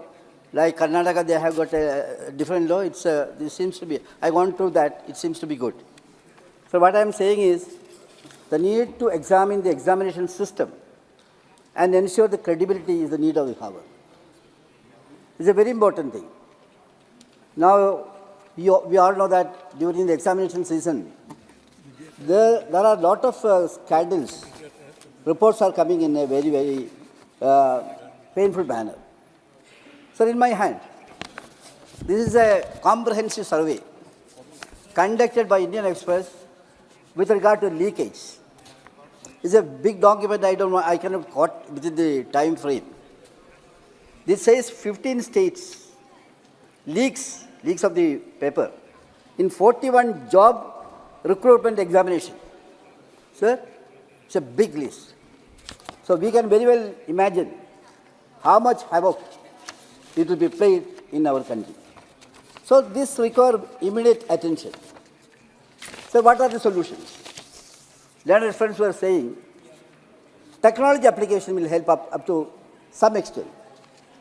For all the technology, there are some risks. Even artificial intelligence also, there is a risk part. We understand that. But in spite of all these things, in the examination centers, whether it is in the universities or any other public institution, PSU, wherever it may be, this kind of improvement through technological application may help us to tide over the difficulties. Now I am coming to the university side. I had been education minister in the state of Kerala. Sir, you were also very instrumental in making the system perfect. Sir, 1,100 universities, 50,000 affiliated colleges, including 700 autonomous colleges and 40.15 million students. It's a big thing.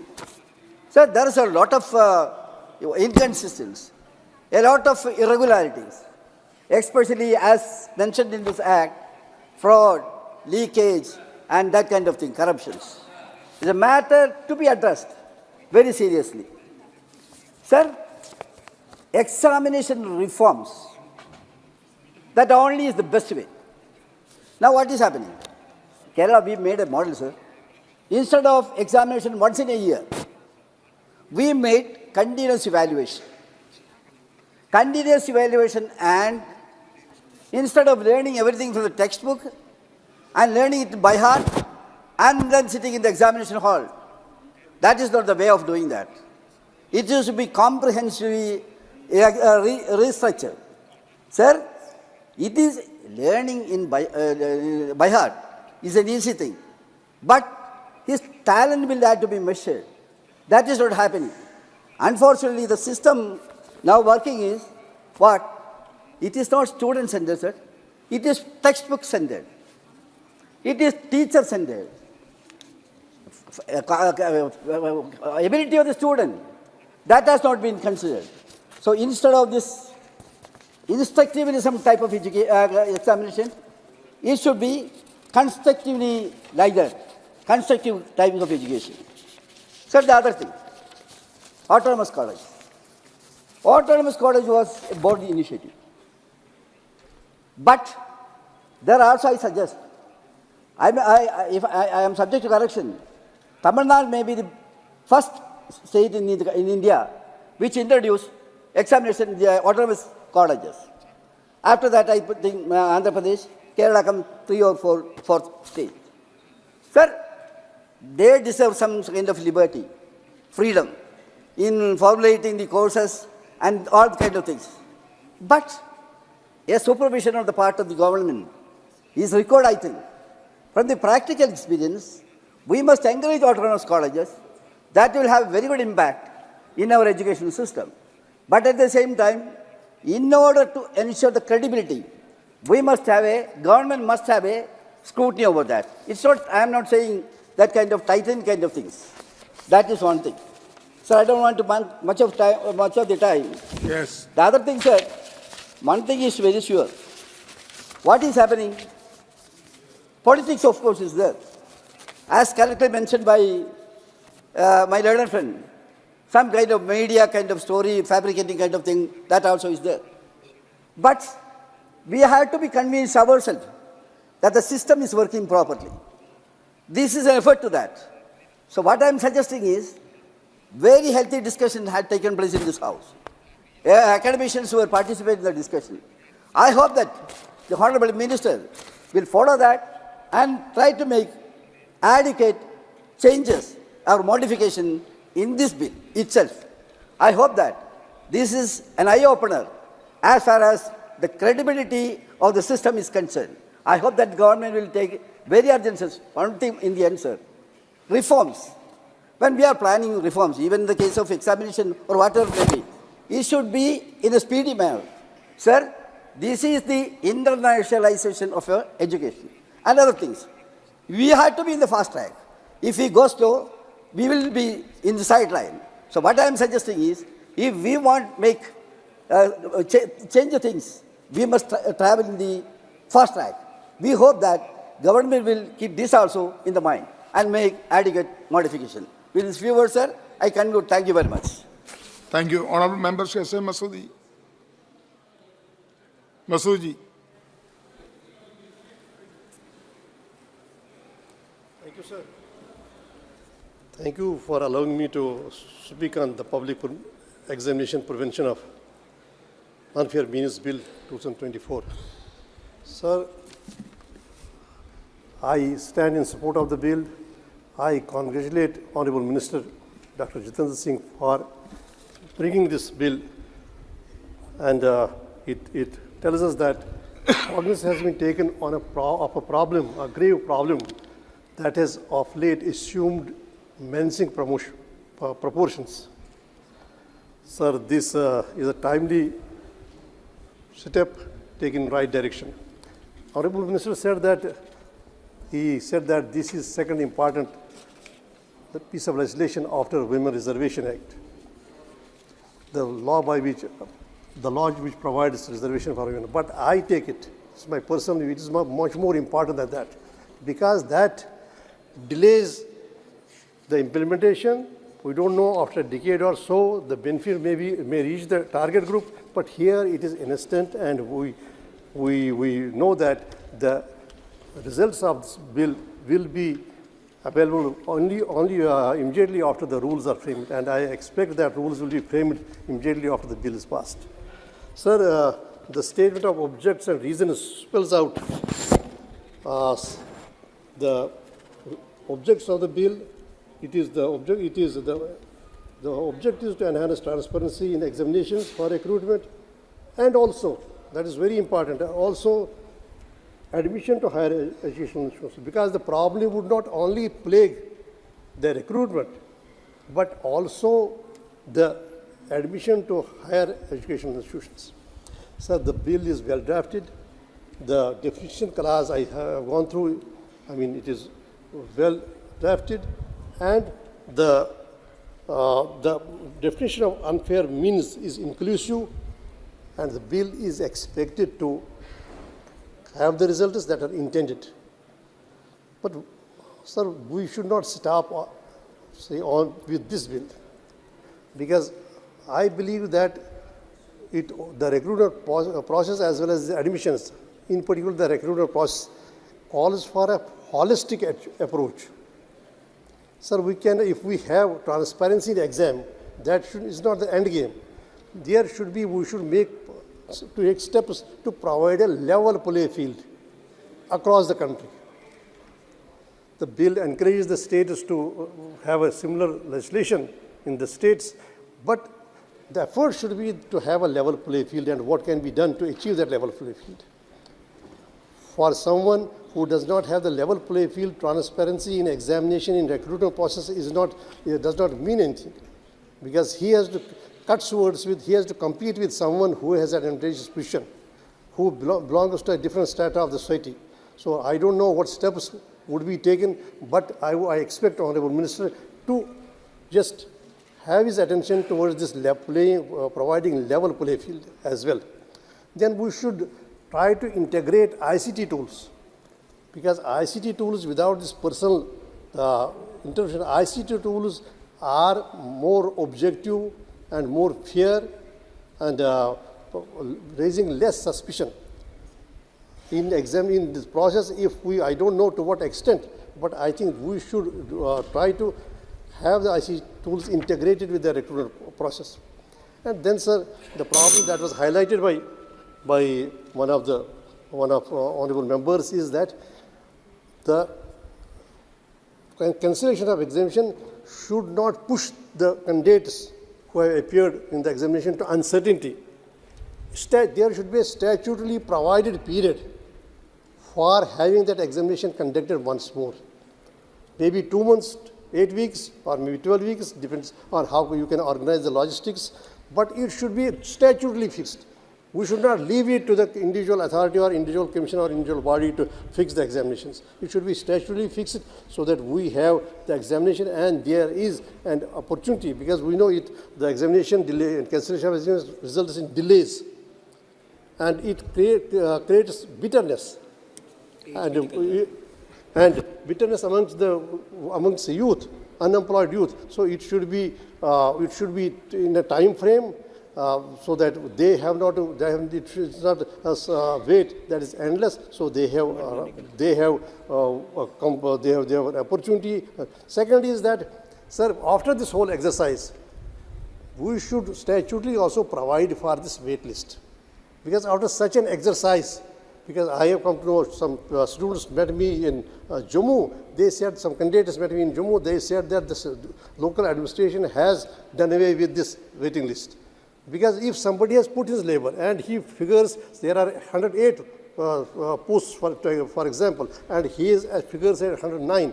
So if people shop for the jobs, they are hopping from one place to another place. So most of the people selected, the candidates also leaving way for the waiting list. Yes. So we should have a statutory percentage as well as the period for that wait list to be operational. Thank you very much. Thank you. Honorable Member Sri N.K. Premendra.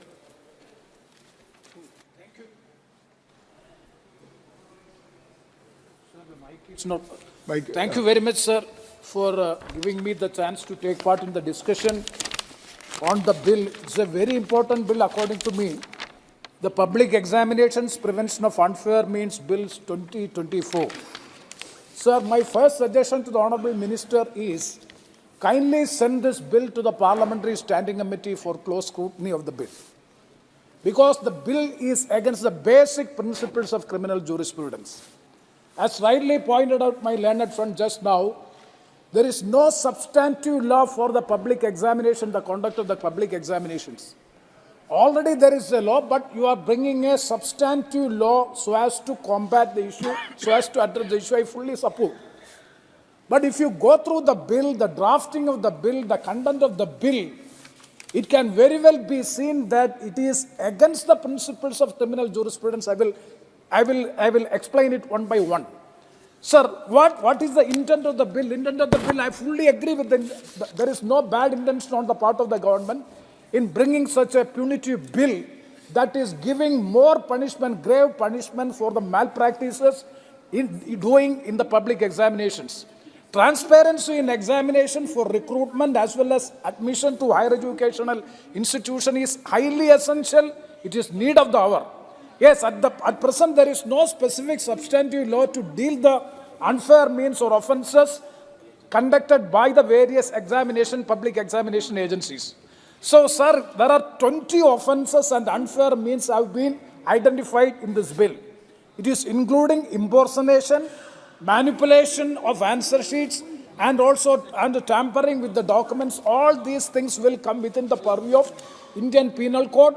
Specific offences are there in the Indian Penal Code, but you are coming with a substantive law, there is no problem. But you see the quantum of punishment being provided in the bill is disproportionate. That is the first objection which I would like to make. Because the imprisonment which you have mentioned which you have given for each and every unfair means is 3 to 5 years.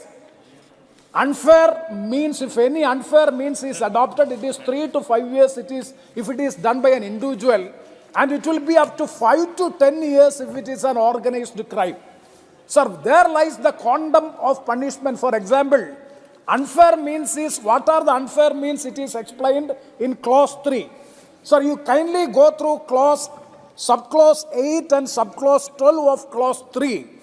That is, subclause 8, willful violation of norms or standards set up by the central government or conduct of an examination on its own through its agency. So what are the norms to be stipulated? If any violation of any norms, he will be given a punishment for 3 to 5 years. Any officials can be targeted. See, violation of the norms, basic deviation from the violation of the norms, the quantum of punishment will be 3 to 5 years, and the punishment penal fine will be more than up to 10 lakhs rupees. And if it is organized, that will go up to 1 crore of rupees, and the imprisonment will be from 5 to 10 years. And similarly, if you go through subclause 12 of clause 3, manipulation in seating arrangements, you kindly see that definitions are very exhaustive.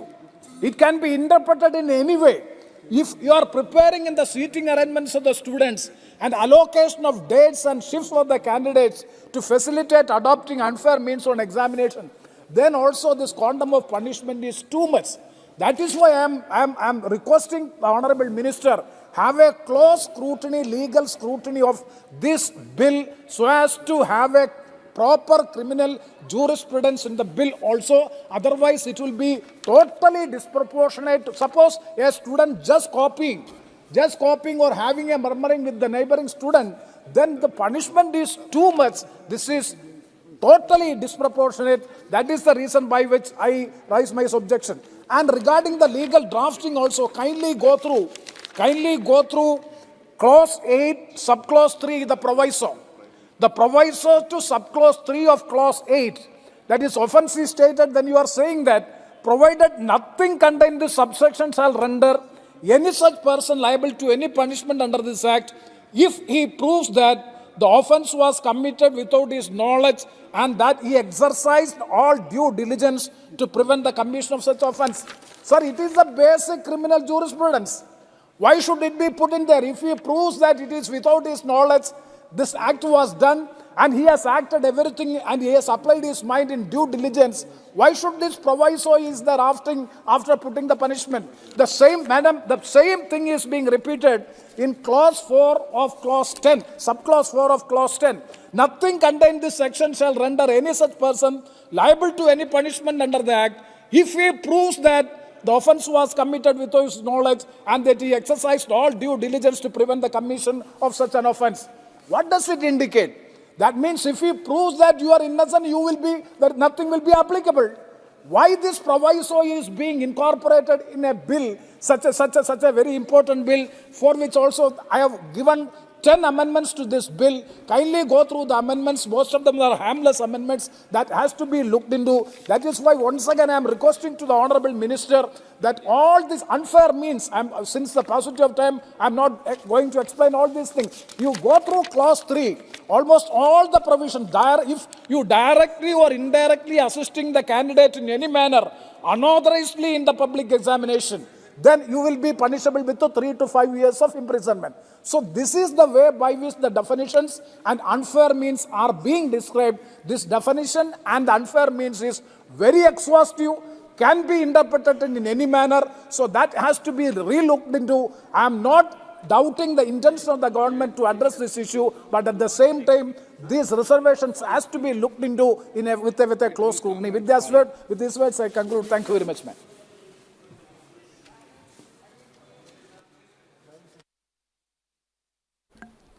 Thank you very much, Madam Chairperson, for allowing me to speak on Public Examination Prevention of Unfair Means Bill 2024. Madam, bill जो है ये इस देश में बहुत बड़ी बीमारी को ठीक करने के लिए बिल आया है। मुझे पूरा विश्वास है कि अच्छी नियत से ये बिल आया है, क्योंकि आए दिन हम देख रहे हैं कि देश भर में विभिन्न राज्यों में जिस तरीके का नकल माफिया एक्टिव है और वो उनको कहीं ना कहीं, मुझे कहने में जरा भी गुरेज नहीं है कि कहीं ना कहीं उनको राजनीतिक संरक्षण प्राप्त नकल माफिया है जो देश के अंदर ये काम कर रहा है। और मैं राजनीतिक संरक्षण इसलिए कह रहा हूं कि राजनीतिक संरक्षण तो माफिया है ही है, चलाता है, लेकिन कहीं ना कहीं सरकारें भी उसमें इन्वॉल्व हैं कि इस देश के नौजवानों को रोजगार ना देना चाहती हैं। पर नौजवान जो है, छात्र जो है, वो साल साल 2-2 साल पढ़ाई करता है, तैयारी करता है, और उसके बाद क्या होता है, परीक्षा में बैठता है, पता चला साहब कहीं से पेपर लीक हो गया, पूरे की पूरी परीक्षा रद्द हो गई, फिर उसका कोई डेट नहीं कि कब दोबारा परीक्षा होगी। सभापति महोदय, हजारों की संख्या में नौजवानों ने खुदकुशी की है, जिन्होंने पूरा अपना कई वर्ष लगा दिए तैयारी में, लेकिन वो परीक्षा ही नहीं हो पाई। मेरा ये भी कहना है कि ये बिल जो है, जैसा प्रेमचंद्रन जी ने कहा, कि वाकई कहीं ऐसा ना हो कि जो इसमें कुछ क्लॉजेस हैं ऐसे कि अगर कोई बच्चा अपने आप से देख रहा है, किसी से बात कर रहा है, पता चला उस स्कूल के, कॉलेज के प्रिंसिपल, डायरेक्टर को प्रोसिक्यूट किया जा सके, क्या किया जाए, तो इसका ये दुधारी तलवार भी साबित ना हो कि आने वाले वक्त में जो भी सरकारें रहें वो फिर उन स्कूल, कॉलेजेस पर, उन इंस्टीट्यूशंस पर इतना दबाव ना बनाए कि वो उनका मिसयूज कर सकें।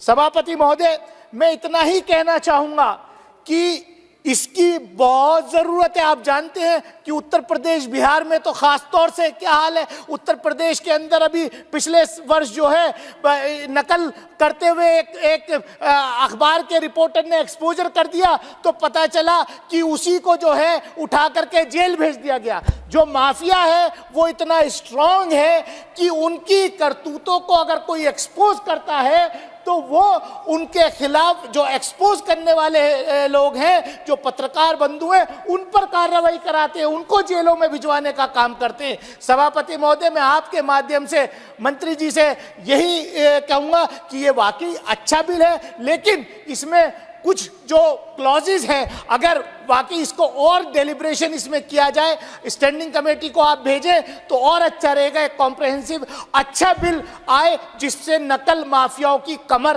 तोड़ी जा सके। नौजवान जो वर्षों तैयारी करते हैं अपनी परीक्षा के लिए और उनको अंतिम आखिर में जो है उनको निराशा हाथ लगती है। मैं इन्हीं शब्दों के साथ अपनी बात खत्म करता हूँ। बहुत बहुत धन्यवाद।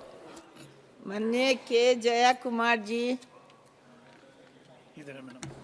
अच्छा। Honorable Madam Speaker, Jay Kumar. thank you very much for the opportunity. For a change, a bill has been brought in to get the appreciation of the opposition parties also. I've been watching the deliberations going on here. Almost all members who spoke ahead of me have appreciated this bill. We should appreciate Dr. Jitendra Singh Ji, Honorable Minister, for this.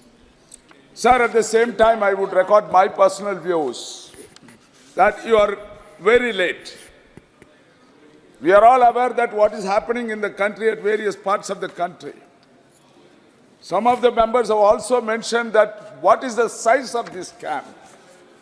How many states have suffered due to this?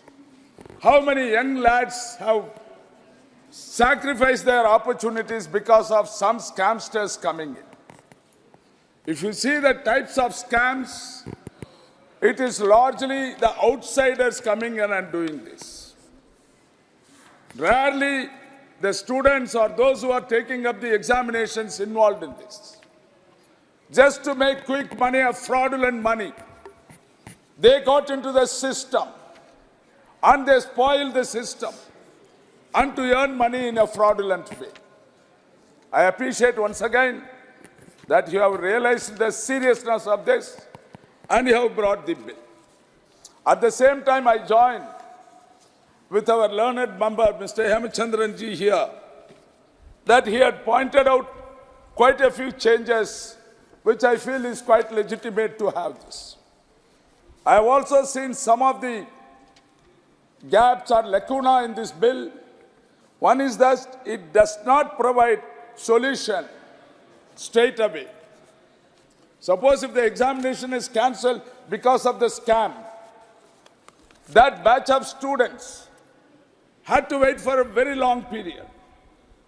and they have no way to go out. They studied for these tough examinations for 6 months and 7 months, but another 7 months, 8 months, 9 months, indefinitely they have to wait for the government to come up for new set of examinations for those students.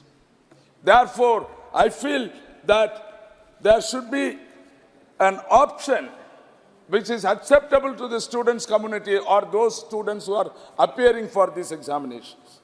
Another thing is that the accountability of those officers of the examining agencies. I have seen it to an extent possible. I wouldn't say I have gone through very thoroughly. And here again, there is nothing mentioned about the people at the helm of affairs who are responsible for it.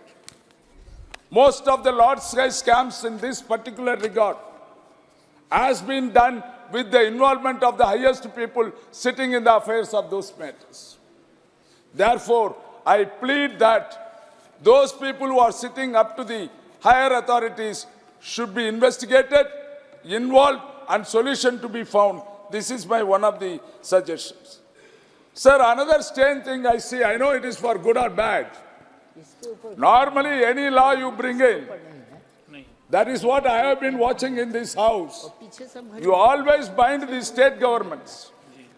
Take up any law, whether it is an agricultural law, or it is CAA, or any kind of laws passed, plenty of laws passed in this house. You always tie up the state government.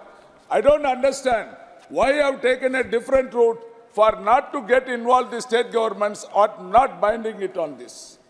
Therefore, this is another thing I want to put it into your mind. Sir, another simple point, one of my earlier speakers here has mentioned, why this tendency of doing wrong things is happening. Why these unfair practices are taking place. Who is responsible for this? We should find the reason for it because we have to eliminate those reasons. These reasons come from primary level or high school level, and the students who are not getting prepared, who are looking out for an escape route to go in those ways and all. Particularly from the primary level onwards, we should provide a better education, a better discipline. I am one example for it. It never came into my mind to adopt any unfair practices in the exams. Sir, I have not passed up in some of the exams. I mentioned this, I disclosed this. When I am in a prepared situation, I take the exams. When I know that I will not and I cannot pass this exam, I prefer to stay out rather than getting into any shortcut methods. So such kind of good habits, such kind of ethics should be inculcated in the generation itself, that the bad practices should be avoided. Sir, I try to mention here in this regard only, our Honorable Chief Minister, Government of Tamil Nadu, Mr. Stalin, is going step by step to see the welfare of the students.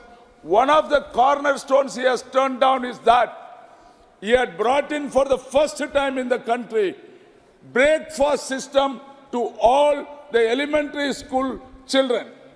From class 1 to class 5, for about 31,000 schools, about 17 lakh children are taking breakfast, because without breakfast, many children could not go to the school. They stay at home. The attendance in the school is coming down.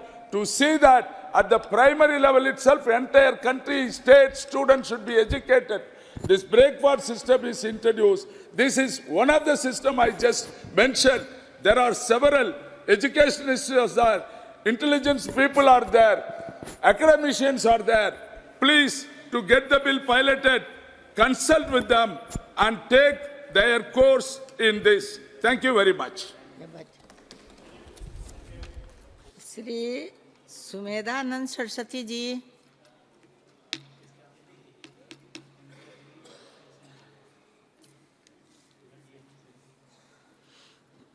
धन्यवाद सभापति महोदया।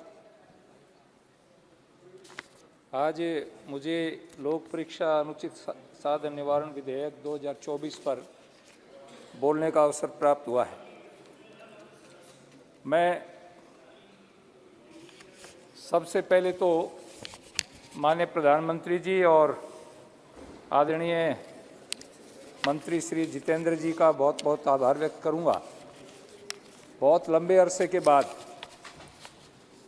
1944 में कोई bill इस प्रकार का आया होगा और उसके बाद परीक्षाओं में अनुचित संसाधनों के लिए कोई बिल आया है तो बहुत लंबे समय के बाद में आया है, 80 साल के बाद। मैं निवेदन करना चाहूँगा कि मुझे सबसे पहले तो इस बात की प्रसन्नता भी है और एक एहसास भी ऐसा हुआ है कि ये बिल बहुत पहले आना चाहिए था।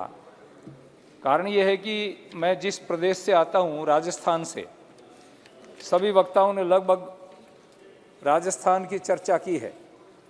लगातार 5 साल के अंदर 17 पेपर लीक हुए और मैं जिस लोकसभा क्षेत्र से आता हूँ, सीकर से, कोटा के बाद में यदि कोई एजुकेशन हब है जहाँ 2 लाख स्टूडेंट पढ़ता है और स्कूल एजुकेशन, कॉलेज एजुकेशन के साथ साथ में बड़ी बड़ी कोचिंग है, एक एक कोचिंग के पास 40-40, 50-50 हज़ार विद्यार्थी हैं।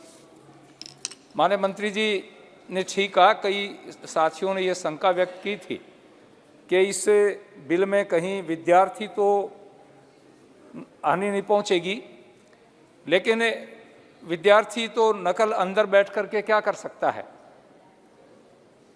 समस्या इस बात की थी कि विद्यार्थियों के ओट के अंदर इस प्रकार की संस्थाएं जो नियोजित तरीके से नकल करवाती थी और इसलिए राजस्थान के अंदर तो एसआईटी गठन करनी पड़ी है और 20 से अधिक लोग अभी गिरफ्तार हो चुके हैं और अब एक लंबी श्रृंखला है, एक से एक व्यक्ति, एक से एक के तार जुड़े हुए हैं। किसने पेपर को लीक करवाया, किसने कहाँ पर पहुँचाया, किसने कैसे जोड़ा, तो ये एक सिलसिला बन गया इस प्रकार का। और आवश्यकता बहुत ज़रूरी इस बात की थी कि इस प्रकार की जो संस्थाएं हैं, मैं देखता हूं कि बच्चे मेहनत करते हैं, परीक्षार्थी मेहनत करते हैं और मेहनत करने के बाद में वो गरीब बाप जो अपने बच्चे को पैसा दे करके पढ़ाता है, मेहनत करता है। हमारे यहाँ पर एक बच्चे ने सुसाइड किया। वो बच्चा नोट लेकर के गया कि मेरे पिता ने मुझे 2 साल पढ़ाया, मजदूरी करके पढ़ाया, ज़मीन पर लोन लेकर के पढ़ाया, लेकिन मैं जब एग्ज़ाम देने के लिए गया तो मुझे सूचना मिली कि पेपर आउट हो गया। हमारे हनुमानगढ़ जिले की भादरा तहसील का एक छात्र था, उस छात्र ने सुसाइड नोट में ये बात लिखी। तो कितने सारे इस प्रकार के अपराध होते थे। और इसमें एक कारण और था, मैं आपसे निवेदन करूं, न केवल मात्र नकल की बात है बल्कि इसमें योग्य व्यक्ति तो रह जाता था, अयोग्य का चयन होता था। उसका एक बहुत बड़ा नुकसान क्या होता था, प्रशासनिक सर्विस को देख लीजिए आप। प्रशासनिक सर्विस में कोई अयोग्य व्यक्ति जाएगा, वो न्याय नहीं कर सकता। कॉलेज लेक्चरर है, कोई यूनिवर्सिटी का लेक्चरर है, वहाँ अयोग्य व्यक्ति जाएगा तो क्या पढ़ाएगा। तो एक तो अयोग्य व्यक्ति का सिलेक्शन होने का नुकसान ये होगा कि देश को नुकसान होगा। देश को जिस प्रतिभा की आवश्यकता थी, जिस अच्छे योग्य व्यक्ति की जरूरत थी, वो वहाँ नहीं पहुँच पाया। दूसरा, योग्य व्यक्ति के साथ में अन्याय हुआ, वो पीड़ित हुआ है तो उसकी पीड़ा को दूर करने का कोई साधन नहीं था। तीसरा, भ्रष्टाचार को बढ़ावा। तो इससे क्या हो गया कि उस व्यक्ति को न्याय मिलेगा जो व्यक्ति योग्य है, जिसने मेहनत की है, पुरुषार्थ किया है, और जो उसका हकदार था उसको वहाँ पर पहुँचाने के लिए हक मिलना चाहिए था, उसको हक मिलेगा। साथ में कई साथियों ने कहा कि साहब इसमें दंड की प्रावधान अधिक है, लेकिन हमारे यहाँ तो शास्त्र स्पष्ट कहता है, दंडम शास्यति राजम, भय बिन प्रीत नहीं जगमाही। बिना दंड के कभी शासन नहीं चलता है। दंड के भय से ही व्यक्ति अनुशासित होता है और अनुशासन के बिना कभी भी व्यवस्था बन नहीं सकती। तो मैं ये निवेदन करना चाहूँगा कि इस व्यवस्था को प्रयास किया जाए कि स्टेट को भी प्रेरित किया जाए, क्योंकि जो मूल है वो स्टेट के अंदर है। सेंटर में तो जितनी भी परीक्षाएं हैं, यहाँ माननीय मंत्री जी ने इस पेपर में ही दर्शाया है बहुत सारे एग्जाम को कि इन एग्जाम के अंदर हम ये प्रयास करेंगे। यहाँ पर माने इस पेपर के अंदर ये लिख दिया गया है कि जो परीक्षाएं हैं जिनसे संघ लोक सेवा आयोग है, कर्मचारी चयन बोर्ड है, रेलवे बोर्ड है, बैंकिंग कर्मचारी चयन संस्थान है, इसके अतिरिक्त राष्ट्रीय परीक्षा अभिकरण है और अन्य ऐसे प्राधिकरण जो एग्जाम लेते हैं, ये सेंटर के प्राधिकरण है। लेकिन स्टेट के अंदर जो स्थिति है अभी राजस्थान के अंदर SIT का गठन किया और वहाँ की गवर्नमेंट ने कहा कि हम भी इस प्रकार का बिल लेकर के आएंगे। मैं तो सभी स्टेट के लोगों से भी निवेदन करना चाहूँगा, स्टेट की सरकारों से निवेदन करना चाहूँगा, वहाँ भी इस प्रकार के बिल आने चाहिए ताकि ये जो नकल का धंधा चल रहा है और जो ये इस प्रकार का भ्रष्टाचार हो रहा है ये समाप्त किया जाए और योग्य व्यक्तियों का चयन हो। तो मैं पुनः, क्योंकि बहुत सारी बात लीगल भी बातें लोगों ने कही हैं और भी शंकाएं थी वो व्यक्त की हैं, उनका उत्तर माननीय मंत्री जी देंगे। मैं तो माननीय प्रधानमंत्री जी का और माननीय मंत्री जी का पुनः धन्यवाद करना चाहूँगा कि एक अच्छा बिल लेकर के आए हैं। और आज सबसे बड़ी प्रसन्नता होगी तो मेरे क्षेत्र के अंदर 2 लाख विद्यार्थी जो पढ़ते हैं उनको होगी कि आज भारत सरकार ने हमारे बारे में सोचा है, हमारे भविष्य के बारे में सोचा है।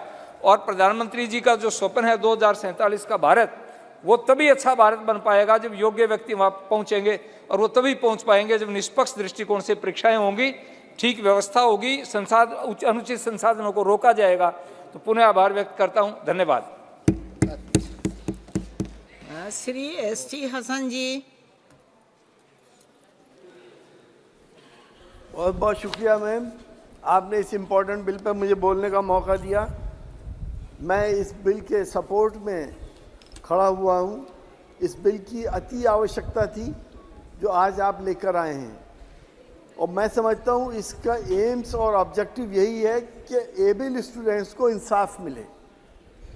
नकल माफिया इस कदर एक्टिव है कि बाकायदा ठेके होते हैं कॉलेजेस के कि 10,000 रुपये पर स्टूडेंट से लिया जाता है, पास कराने का ठेका होता है। नकल माफिया सीढ़ी लगा के खिड़की पे जब पहुंचते हैं और उस कैंडिडेट की सीट भी खिड़की के पास होती है। तो ये बिल आने के बाद मैं समझता हूँ इन तमाम चीज़ों पे लगाम लगेगी।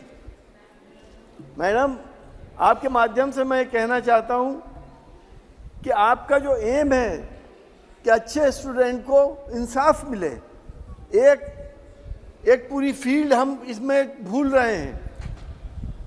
हमने कॉलेजेस के अंदर ये बहुत शिकायतें देखी हैं कि अगर कोई टीचर किसी स्टूडेंट से नाराज़ हो गया, भले से कितना मेरिटोरियस स्टूडेंट हो, वो फेल हो जाता है, या मैनेजमेंट नाराज़ हो गया तो फेल हो जाता है।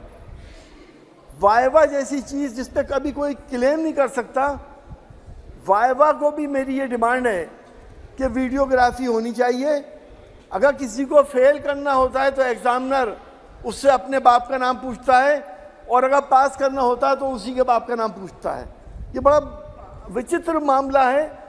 अगर इस चीज़ पे भी हमारे मंत्री जी ध्यान दें कि अदर मीन्स कौन कौन से ऐसे हैं जो अनफेयर हैं, तो शायद मेरिटोरियस स्टूडेंट्स को पूरा इंसाफ मिलेगा।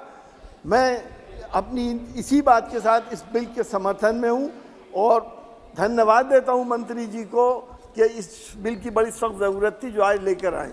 बहुत बहुत शुक्रिया। श्री इम्तियाज अल जलील जी। The Public Examinations Prevention of Unfair Means Bill 2024 देर आए दुरुस्त आए।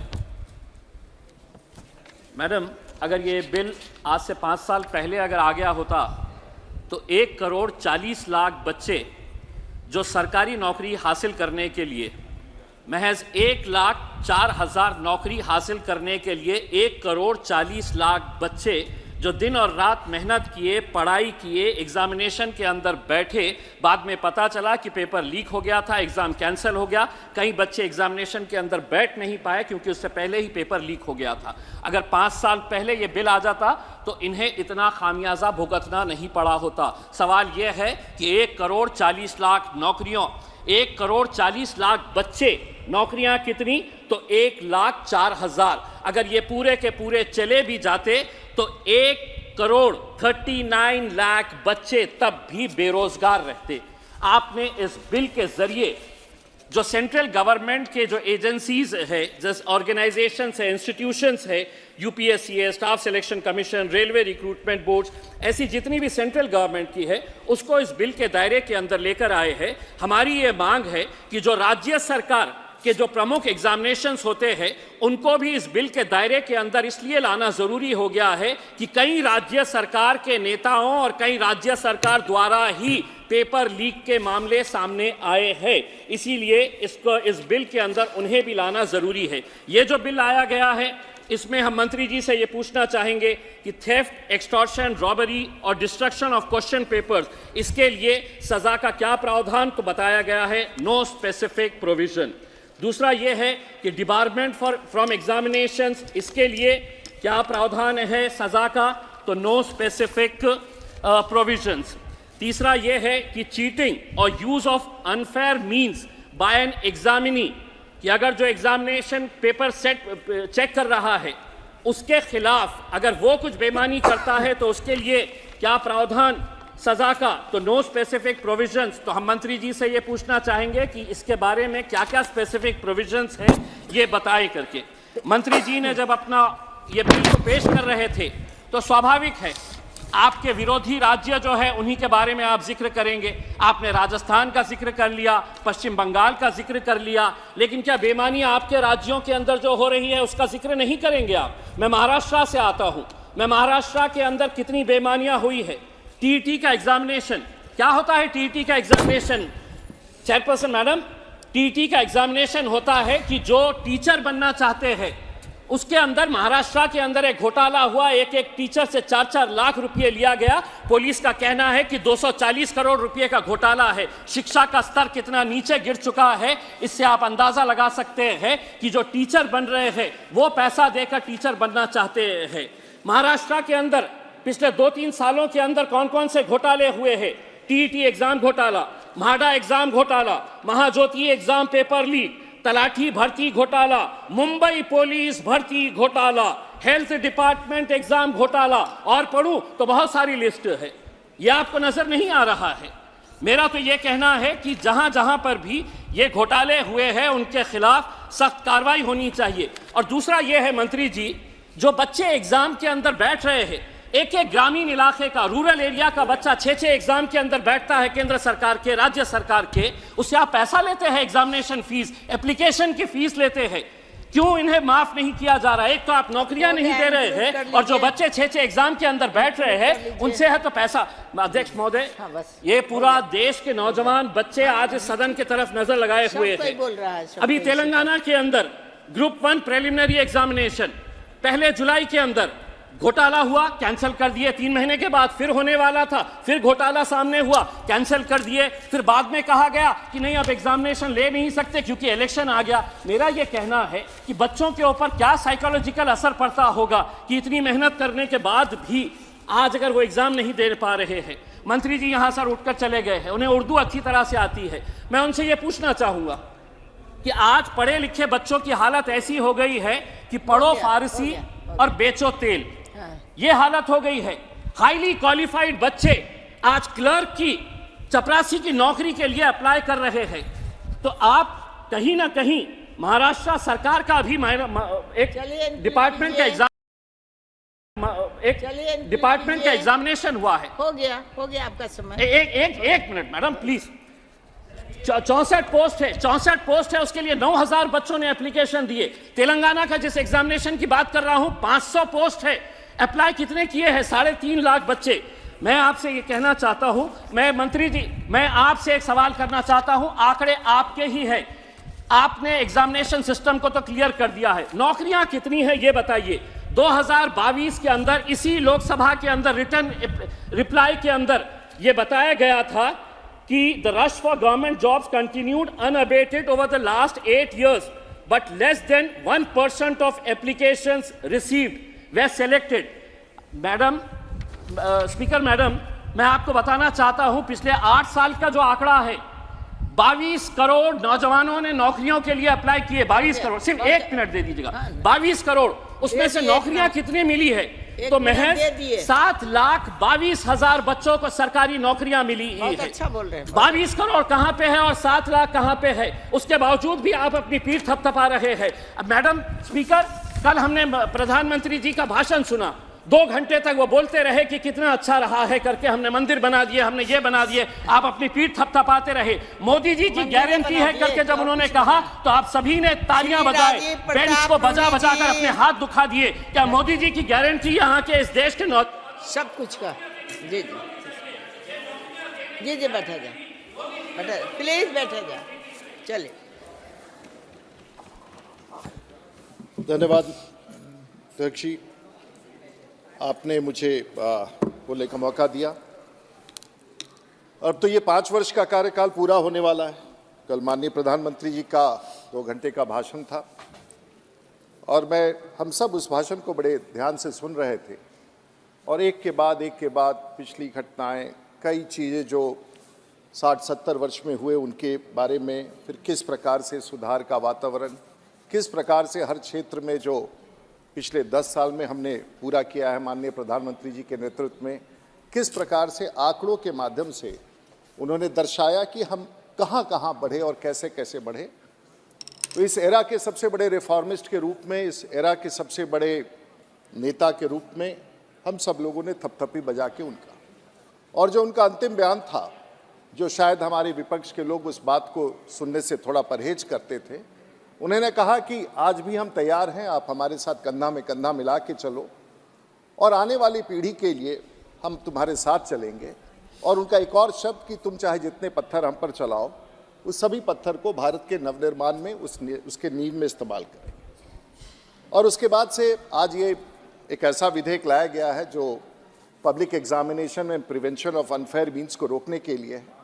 तो मुझे लगता है कि जब भी वो माननीय प्रधानमंत्री जी किसी भी संदर्भ को देखते हैं, किसी भी समाचार को पढ़ते हैं, किसी भी बातें उनके जीवन का जो भाग रहा है उसके बारे में सोचते हैं, तो कहीं ना कहीं एक रास्ता निकाल के आते हैं। और दूरगामी नेतृत्व उसी को कहते हैं जो आने वाली पीढ़ियों के लिए रास्ता निकालता है। लेकिन एक बात, आखिर हमें ये कानून लाने की आवश्यकता क्यों पड़ी? और नीतिगत तौर से देखा जाए तो हम आखिर विफल कहाँ हुए कि परीक्षा में और बहालियों में कड़ाई का प्रावधान हम लोगों को करना पड़ा? क्या मुझे नहीं कहना चाहिए, लेकिन अगर माननीय प्रधानमंत्री जी इन सभी विषयों के बारे में इंगित करते हैं तो शायद आप सब लोगों को याद होगा कि जब पहले बहाली की प्रक्रिया क्या होती थी। बहाली की प्रक्रिया होती थी कि विश्वविद्यालयों में या कॉलेजों में जो आपके परीक्षा का जो परिणाम होता था उस पर सीधे सरकारी नौकरी में दाखिला हो जाता था और उस समय तो कोई चुनौती नहीं होता। और परिणाम हुआ कि वर्षों से, और मैं नहीं कहना चाहता हूं कि देश में कई सरकारें रही हैं और मूलतः कांग्रेस की सरकार बड़े लंबे अवधि तक रहा है, तो पिछले 60 वर्षों में अब परीक्षा के परिणामों से नौकरी का दूर दूर तक कोई लेना देना नहीं है, क्योंकि भ्रष्टाचार इस प्रकार से उसमें प्रवेश कर दिया। और स्कूली शिक्षा, भ्रष्टाचार नहीं कहेंगे, उसके गिरावट ऐसी थी कि स्कूली शिक्षा, कॉलेज शिक्षा, इंजीनियरिंग शिक्षा, सब मार्क्स जिस प्रकार से उन सब स्थानों में, शैक्षणिक संस्थानों में मार्क्स लेने की होड़ हुई और जिस प्रकार से उसकी व्यवस्था टूट गई कि सभी राज्यों को और देश की सरकार को अलग अलग परीक्षा करने के लिए मजबूरी पैदा हो गई। पहले तो कभी नहीं होता था कि परीक्षा हो नौकरी के लिए, लेकिन अब उसकी परंपरा शुरू हुई। और आज भी हम लोग देखते हैं तो पिछले 60-70 वर्षों हम देख रहे हैं कि यूनियन पब्लिक सर्विस कमीशन में आज तक इस प्रकार की कभी घटना नहीं। तो क्या ऐसा होता है कि एक परीक्षा, देश की परीक्षा जहां सारे यूपीएससी से आईएएस और ग्रुप ए और ग्रुप बी सर्विसेज के लोग आते हैं, वहां ये घटना नहीं घटती है? ऐसा क्या है कि वही इस भारत के लोग जो इस बात को संचालित करते हैं वहां ये घटना नहीं होती है और बाकी राज्यों में होती है? तो इन सब चर्चाओं के बीच में, और माननीय प्रधानमंत्री जी ने विश्लेषण कराया ही होगा, और ये एक ऐसा विषय है जो मैं किसी राजनीतिक पार्टी और किसी राज्य के बारे में नहीं कहना चाहता, लेकिन पिछले 5 वर्षों का विश्लेषण किया जाए, 15 राज्यों का विश्लेषण किया, जिसमें 1.5 करोड़ लोग जो 41 परीक्षाओं में धांधली हुई या बहाली में धांधली हुई, झारखंड के हमारे माननीय मंत्री जी बैठे हुए हैं, थोड़ा ध्यान से सुनिएगा। 1.5 करोड़ लोग इस देश में, 1.5 करोड़ परीक्षार्थी प्रभावित हुए, क्योंकि 15 राज्यों में लगभग 41 स्थानों पर इस प्रकार का अवैध या गलत बहाली की प्रक्रिया हुई या हो गई। उसमें टीचर्स एलिजिबिलिटी टेस्ट था, पुलिस की बहाली थी, फॉरेस्टर की बहाली थी, इंजीनियरिंग रिक्रूटमेंट थी। मैं ये नहीं कहना चाहूँगा कि किसी राज्य में कम हुआ या राज्य हुआ में ज़्यादा हुआ, लेकिन कुछ राज्य का उल्लेख करना ज़रूरी है पिछले 5 वर्षों में जो ये प्रतिवेदन प्राप्त हुआ है। राजस्थान में पिछले 5 वर्षों के भीतर 7 इम्तिहान हुए, 40,000 पोस्ट थे और 38 लाख अभ्यर्थी उसमें दाखिल होने के लिए गए। उसके बंगाल के शिक्षा मंत्री जेल में, जैसे अहलुवालिया साहब बता रहे हैं, 38 लाख एस्पिरेंट थे, उसे कैंसिल करना पड़ा। मध्य प्रदेश में पिछले 5 वर्षों में 4,000 पोस्टों की वैकेंसी थी, 1,64,000 लोगों ने उसमें अपीयरेंस दिया, कैंडिडेट्स थे, उसे कैंसिल करना पड़ा। तेलंगाना में 5 इम्तिहान हुए जिसमें 3,770 पद थे, 7 लाख अभ्यर्थी उसके लिए अपीयर हुए, उसे कैंसिल करना पड़ा। बिहार में 3 परीक्षा कैंसिल करना पड़ा जिसमें 24,000 पोस्ट थे और 23 लाख। वैसे मैडम आप भी बिहार से आती हैं, हमारे यहाँ क्या है ना, हमारे यहाँ तो ना फैक्ट्री है ना पिछले 30-40 साल में जो परिस्थिति रहा, तो हमारे यहाँ बच्चे रोजगार को ही फैक्ट्री मानते हैं। अरे बिहार एक ऐसा राज्य है कि मतलब हम फैक्ट्री नहीं लगा सकते, तो चलो पढ़ाई करके सरकारी नौकरी कर ले, वही रोजगार है। तो इसीलिए पूरे बिहारी पूरा भारत चलाता है, बिहारी पीछे नहीं, बिहारी पूरा भारत चलाता। अब क्या करे बेचारा, न फैक्ट्री लगा, लेकिन अब हम लोग सुधारेंगे। अब हम लोग की नई सरकार फिर बनी है, फिर गति से लगाएंगे, लेकिन बिहारियों के साथ तो संकट है, झारखंड के साथ भी वही संकट है। आप हमसे अलग होकर चले गए, 7 विधायक थे हम लोग कभी। तो इन सभी राज्यों में जब रोजगार नहीं तो सरकारी रोजगार ही मेरे लिए इंडस्ट्री है, क्योंकि वहीं से हम अपने नौकरी पाएंगे, चाहे आईएएस का नौकरी पाए, चाहे बीपीएससी का पाए, हम नौकरी लेंगे। जब नौकरी मिल जाएगा तो हम अपने अच्छा घर मिलेगा, सरकार का घर मिलेगा, हम अपने बच्चों को अच्छा पढ़ाएंगे, बच्चों को विदेश बढ़ेंगे, वो इंजीनियर बनेगा, डॉक्टर बनेगा। तो उद्योग लगा के लोग पूंजी कमाते हैं, हम बिहार के लोग नौकरी लेके हम अपना जीवन स्तर को ऊपर करते हैं। ये भी एक फॉर्मूला है। बिहार के साथ कोई हम लोग अलग है, लेकिन 4 करोड़ लोग बेचारे बिहार के छोड़ के चले गए, उसकी भी लड़ाई लड़नी है। लेकिन महोदय किस तरह से अब हर तरह के चीजें होती है। अब परीक्षा में अभी कहीं एक परीक्षा हो रहा था, तो उस परीक्षा में, और बिहार कहीं परीक्षा था बीपीएससी का। अब अनफॉर्चुनेटली दुर्भाग्यपूर्ण यह है कि मुझे अपने राज्य को ही कोट करना पड़ता है, क्योंकि बिहार सब चीज में आगे है और बिहार हर चीज में आगे है, तो उसमें कई बार इस सब चीजों में भी हम लोग आगे पहुंच जाते हैं। तो ऐप पर तुरंत क्वेश्चन पेपर लीक कर गया, व्हाट्सएप पर उठा के देखा तो सब पेपर, और उन बच्चों को जिनको मोबाइल फोन की अनुमति दी गई थी उनको अलग कमरे में बैठाया गया था। मामला बिगड़ गया तो पकड़े गए। अब इसका कैस्केडिंग इफेक्ट क्या होता है। अभी तेलंगाना का पीछे परीक्षा हुआ था, 2020 का एग्जाम हुआ, कैंसिल हो करके फिर से परीक्षा हुआ, हाईकोर्ट ने रोक लगा दिया और लगभग 1.5 लाख बच्चे उसके इंतजार में रहे। तो कहने का मतलब है कि उन बच्चों का क्या कसूर है और जो उसमें ईमानदारी से पढ़ के आते हैं उनका क्या कसूर है कि इस प्रकार की स्थिति। ये तो वो है महोदय, हम तो उनको बता रहे हैं जो परीक्षा में गड़बड़ी हुई और प्रकाश में आ गया और पकड़े गए। अगर यही व्यवस्था, वही तो मैं सोचता हूं कि देश के प्रधानमंत्री जी कैसे कैसे क्या क्या सोचते रहते हैं और कैसे कैसे कल्पना को लागू करते हैं। अब वही बताइए, ये तो वो लोग पकड़े गए हैं और जो पता लगा है। अगर ऐसे हालात बने हुए होंगे तो देश में कितनी ऐसी बहालियां हो गई होंगी जिसका आज तक हम लोगों को पता ही नहीं चला होगा कि आखिर ये इस कुर्सी पर कैसे बैठ गया। और कई बार दिखता है, कई बार हम लोग को दिखता है, और उसमें हम राजनेताओं की भूमिका तो बहुत बहुत अजीब है महोदय। अब मैं अपना अनुभव बताऊं, मैं विधायक भी नहीं बना था तब। 1987 में मैं बिहार यूनिवर्सिटी सर्विस कमीशन के इंटरव्यू में गया। मेरी इंटरव्यू हुआ, मेरे मार्क्स अच्छे थे, मैं इकोनॉमिक्स में पास भी कर गया।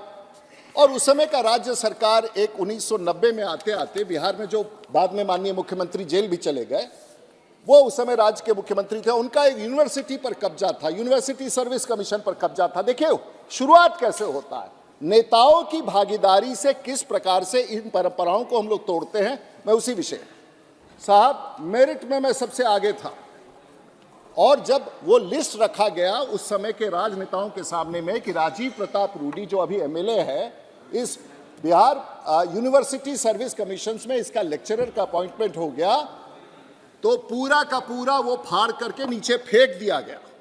आपको विश्वास नहीं होगा, ये सच्चाई है। जब मुझे पता चला तो मैं पटना हाई कोर्ट में गया, मैंने अपने इंटरव्यू के कागज निकाले। मैं बता रहा हूं करप्शन कहां से आता, आपको क्यों परेशानी हो रही है। और उसके बाद अध्यक्ष महोदया, हाई कोर्ट ने कहा कि राजीव प्रताप रूडी की बहाली 100% करेक्ट है और मैं बहाल हो गया। ये उसी व्यक्ति का। और मैं एक और चीज पूछता हूं, एक तो माननीय प्रधानमंत्री जी वैसे तो दूरगामी हैं, लेकिन ये सब कानून अगर थोड़ा पहले आ गया होता, आप जनरल साहब मेरी बात सुनिए, माननीय प्रधानमंत्री जी से मेरी थोड़ी सी इस बात की तकलीफ है, थोड़ा पहले माननीय प्रधानमंत्री जी को इस देश का प्रधानमंत्री बनना चाहिए था। 20-25 साल पहले बने होते तो कम से कम गलत काम करने वाले कई राज्यों के मुख्यमंत्री आज जेल में नहीं होते। उनको भी समझ में आ गया होता कि कानून इस देश का ऐसा बना हुआ है कि हम गलत करेंगे तो जेल चले जाएंगे। अब उसके बाद देखिए, अब रोज हम सुनते हैं कि इस राज्य के मुख्यमंत्री, फलाने मुख्यमंत्री जेल चले गए, और कुछ लोग जेल जाने से परहेज कर रहे हैं, कह रहे हैं कि हम नोटिस ही नहीं लेंगे। ये सब परिस्थितियां इसलिए आती हैं महोदय कि 2004 से लेकर 2009, अब आप देखिए इस देश में क्या होता है, और आप उससे प्रभावित हैं, आप उस कुर्सी पर बैठे प्रभावित हैं। 2004 से लेकर 2009 तक एक व्यक्ति भारत का रेलवे मिनिस्टर बन गया जो उस राज्य का मुख्यमंत्री था। मैं चुनाव हार गया महोदय। 2004 से लेकर 2009 तक पूरे भारतवर्ष में, जिसमें महाराष्ट्र में भी था जोन में, बंगाल के भी जोन में, northern railway, eastern railway, western railway, south central railway, पूरे बिहार के लोगों को सभी जोनल मैनेजर्स, भारतवर्ष के रेलवे के जोनल मैनेजर्स उस समय के जो इसमें बैठते हैं, उन्होंने पूरे भारत में एक आदमी के दस्तखत पर उसका, उनका नाम नहीं लेना चाहूंगा, बीमार थे फिर जेल चले गए, अच्छे हैं, मेरा संबंध कोई खराब नहीं है उनसे, पूरे भारत में ग्रुप डी का कागज का लिस्ट बना करके बहाली कर दिया गया। अब आप मत पूछिए, सबको आप ही जेल भेजते हैं आजकल। और वो पूरा का पूरा, महोदय मैडम आपको याद है, और आज क्या है, जितने लोगों की बहाली हुई, किसी से जमीन लिया गया, किसी से मकान लिया गया, किसी से घर बनवाया गया, और आज भी वो पिछले 10 साल से जेल में थे, छूट के आए हैं और उनका पूरा खानदान डिस्टर्ब हो गया। आज भी पेशी होती है उसी बहाली को लेकर के, आज भी पेशी होती है। तो माननीय प्रधानमंत्री जी अगर होते, शॉर्ट कर लीजिए, वो दर्द हम आप ही का बात बता रहे हैं, जी जी, आप ही का बात बता रहे हैं, आप ही के राज्य का, समय के अनुसार बिल पास कर जी जी। मैडम आप भी प्रताड़ित, आपके भी बच्चे, और उससे बुरा क्या होता है पॉलिटिकल लोगों के, जब इस प्रकार की बहालियां होती हैं तो लोग हम लोग के पास आते हैं। अब महोदय ऐसा होता है कि लोग अभी परीक्षा का अभी एप्लीकेशन डाल देते हैं कि हमें परीक्षा लेना है, और परीक्षा के एप्लीकेशन को लाके एमपी साहब को देते हैं, मेरी बहाली करा दीजिए। ये क्यों होता है? ये इसलिए होता है कि हम लोगों ने ऐसी परंपरा बना के दिखाई है कि परीक्षा होने से पहले ऑनलाइन एप्लीकेशन जो हुआ है, ऑनलाइन एप्लीकेशन के आधार पर एमएलए एमपी को देते हैं, भाई बहाली करा दो। जी जी जी जी, जो बोल रहे हैं आप सुन ही नहीं रही मैडम। जी जी, बहुत 2 बिल और पास करना है। हम तो सिद्धांत, अभी तो आप 5 मिनट, आप तो मेरी रात, अब तो आप हम लोग सब साथ चुनाव में जा रहे हैं मैडम, इतना जल्दी कीजिएगा, अब तो खत्म हो गया। 2 बिल और आने वाला है ना 2 बिल अभी तुरंत हम, अच्छा हम आप जो आपका बात हम कभी टाले हैं मैम, बिहार के हित में हम कभी आपका बात टाले हैं, मैं खत्म कर देता हूँ। अच्छा लग रहा है, बोल रहे हैं सब सच्चाई है, अब सुन लीजिए, लेकिन समय का थोड़ा सा पता नहीं। अब मैम मेरा घड़ी तो ठीक काम कर रहा है अभी, नहीं हमारा तो 5 मिनट तो होवे किया है, 15 मिनट। अच्छा हमको चिंता ये है मैडम, देखिए ये जो प्रस्ताव आया है, जो बिल आया है, इसका समर्थन हम लोग पूरे भारत, और मैं आभार व्यक्त करना चाहूंगा सदन का। और आज कितना अच्छा बात विपक्ष के लोग कर रहे हैं, कल इन लोग कहता तो कितना अच्छा लगा। हर काम देश की सरकार इतना अच्छा ही कर रही है, लेकिन समझदारी कभी करते। बहुत धन्यवाद मैम। और इस बड़े परिवर्तन के लिए मैं माननीय प्रधानमंत्री जी को और इस सदन को, इस कानून को ला करके आने वाले दिनों में जो ईमानदार परीक्षार्थी है, जो ईमानदार अभ्यर्थी है, उसको न्याय मिलेगा, उसके मेरिट को रिकॉग्नाइज करेगा, और यही हमारा लक्ष्य है देश के माननीय प्रधानमंत्री का। बहुत सेंथिली कुमार जी वणक्कम madam chairperson, thank you madam. Tamil Nadu has been one of the great indices in education, and this has been brought about by the education policy, having a primary school for every 1 kilometer, a middle school for every 3 kilometer, a high school for every 5 kilometer, and a higher secondary school for every 7 kilometer. And by this, Tamil Nadu has attained the gross enrollment ratio of 52%. That is what the India gross enrollment ratio is to reach by 2030. Tamil Nadu has reached now itself. Because of all the policies that have been brought by the Dravidian principles and ideologies, which have been opened the education to the underprivileged. That is, during the Justice Party in the year 1920, it was the then government that brought the mid-noon scheme for Chennai Corporation School. And after that, it was stopped due to no funding. And then later on, it was done by the great leader, Penthalivar, the great leader Kamraj. And then followed, we have many schemes which have brought school students for education. And those are having given free cycles, bus passes to students, and so on. The flagship program that we would like to mention, which has been under the able leadership of M.K. Stalin, is the breakfast scheme, which is the first of its kind in India. And after that, another scheme is giving 1,000 rupees for girl students who study from government schools from 6th to 12th. You give them 1,000 rupees for their entire college, irrespective of whether they study in a government or a private college, irrespective of their courses. This is going to bring the gross enrollment ratio of Tamil Nadu to 75%. So what has happened now is that we want, through you, madam, we request the minister to bring the education list back to the state list instead of the concurrent list. Because people sitting in Delhi cannot decide of the linguistic language that we want in Tamil Nadu or what they want in Northeast. Madam, in developed countries, the state or the province, even if they have one language, a majority speaking language, still the education policy is divided, is decisively taken up by that province or that state, and it is not done by the entire country. So it is high time that each language and cultural diversity that we have conducted, that what we want by ourselves.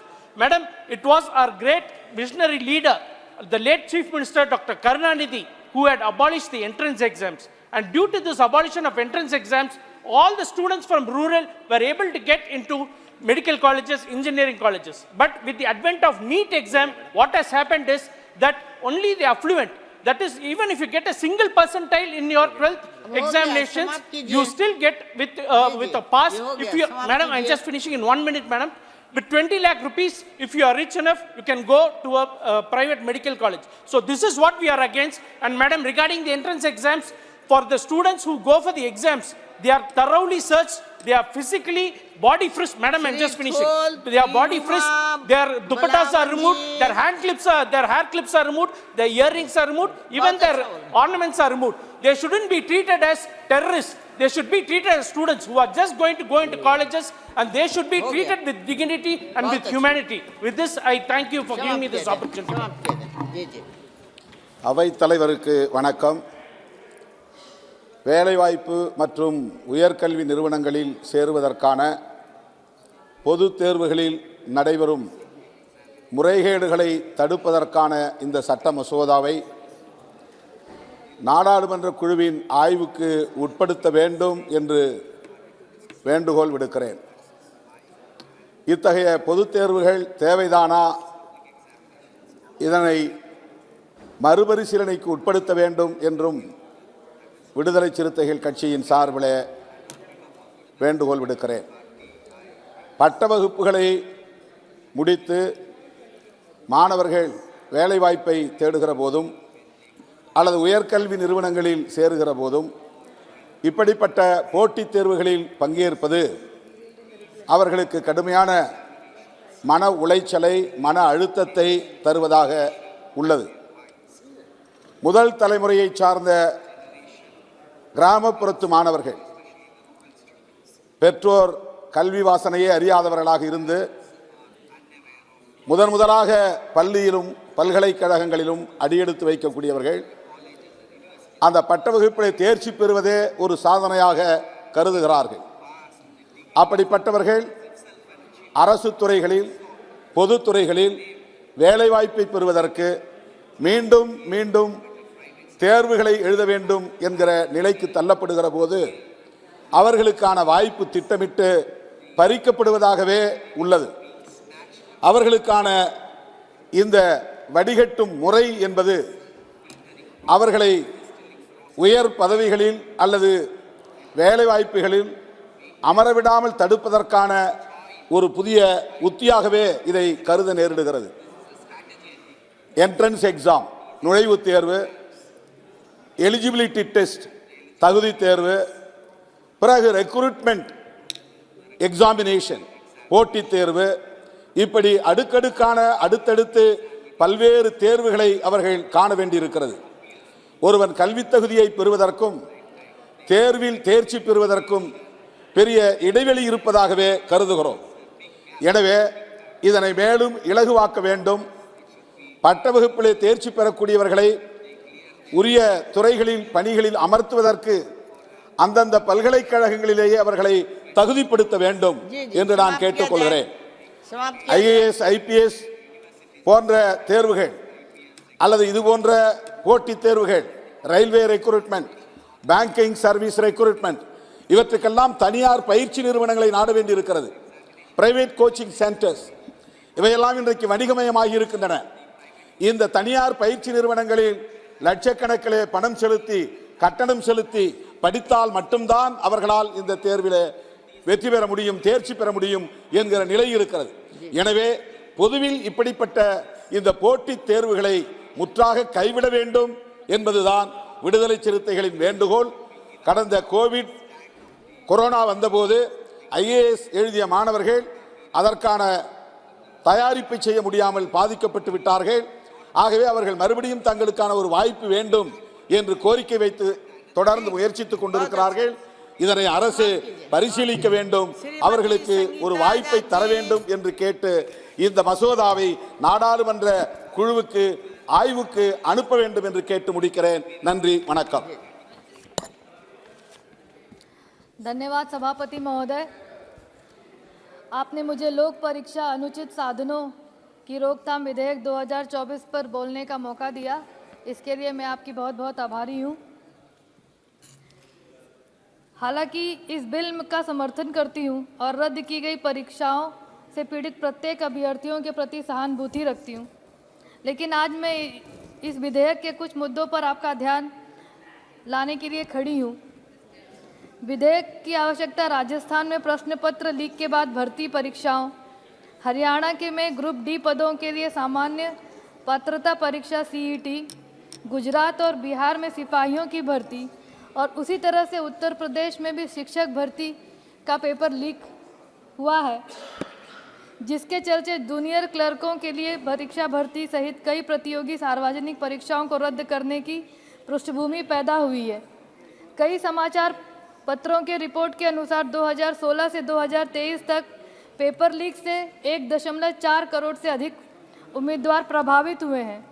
Paper leak से 70 से अधिक मामलों ने हजारों इच्छुक उम्मीदवारों का भविष्य बर्बाद किया है और साथ में उनके आर्थिक शोषण भी किया है, क्योंकि बार बार परीक्षा लीक होने के लिए और बार बार परीक्षा का फॉर्म भरने के लिए जो गरीब अभ्यर्थी हैं उनके पास धन उतना नहीं होता, वो लोन लेकर किसी से उधार लेकर परीक्षा का फॉर्म भरते हैं। तो मैं सरकार से ये मांग भी करती हूँ कि जब परीक्षा इस तरह से लीक हो जाए या पेपर आउट हो जाए या किसी कारणवश परीक्षा रद्द हो जाए तो उन अभ्यर्थियों का पैसा भी वापस किया जाए। बिल पर गौर करें तो धारा 3 सार्वजनिक परीक्षाओं में अनुचित साधन समझे जाने वाले कार्यों की एक विस्तृत सूची प्रस्तुत करती है, जिसमें प्रश्न पत्रों के लीक होने से लेकर उत्तर पुस्तिकाओं के साथ छेड़छाड़ तक शामिल है। हालांकि मैं इस तरह की कार्रवाइयों की निंदा करती हूं, लेकिन यह पहचानना भी आवश्यक है कि इन कदाचारियों का मूल कारण बहुत बड़ी प्रणालीगत विफलता है। हाल के वर्षों में पेपर लीक, सामूहिक नकल या प्रश्न पत्रों में छेड़छाड़, किसी भी रिपोर्ट के बिना सार्वजनिक परीक्षा का सफल संचालन आदर्श दुर्लभ हो गया है। इसके अतिरिक्त हम एक ऐसे समाज में रहते हैं जहां परीक्षाओं में सफल होने का दबाव बहुत अधिक है, जो अक्सर देश में प्रचलित निजी क्षेत्रों में बेरोजगारी और अल्प रोजगार के गंभीर परिणामों से प्रेरित होता है। यह चिंताजनक प्रवृत्ति हमारे शिक्षा प्रणाली को प्रभावित करने वाली प्रणालीगत विफलताओं के बारे में बहुत कुछ बताती है, जिसे विधेयक पर्याप्त रूप से संबोधन करने में विफल है। इसके अलावा सार्वजनिक परीक्षाओं में कदाचार की घटनाएं पर बिना सोचे समझे की गई प्रतिक्रियाओं में के हानिकारक प्रभावों को उजागर करती है। 2017 में सुप्रीम कोर्ट ने इस तर्क को खारिज करने के बावजूद कि कदाचार के अलग अलग मामलों के कारण पूरी परीक्षा प्रक्रिया रद्द कर दी जाए, कई राज्यों ऐसे कठोर उपायों का सहारा ले रहे हैं। परीक्षाओं को अंधाधुंध रद्द करने से न केवल निर्दोष उम्मीदवारों को गलत तरीके से दंडित किया जाता है, बल्कि इच्छुक उम्मीदवारों की पहले से ही अनिश्चित स्थिति भी बढ़ जाती है।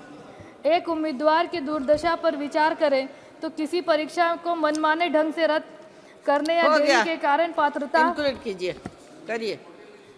मैम, एक मिनट में निर्धारित पात्र के निर्धारित आयु सीमा को पार कर जाता है। कई उम्मीदवारों के लिए इन परीक्षाओं में शामिल होना बेहतर भविष्य हासिल करने का उनका आखिरी मौका है।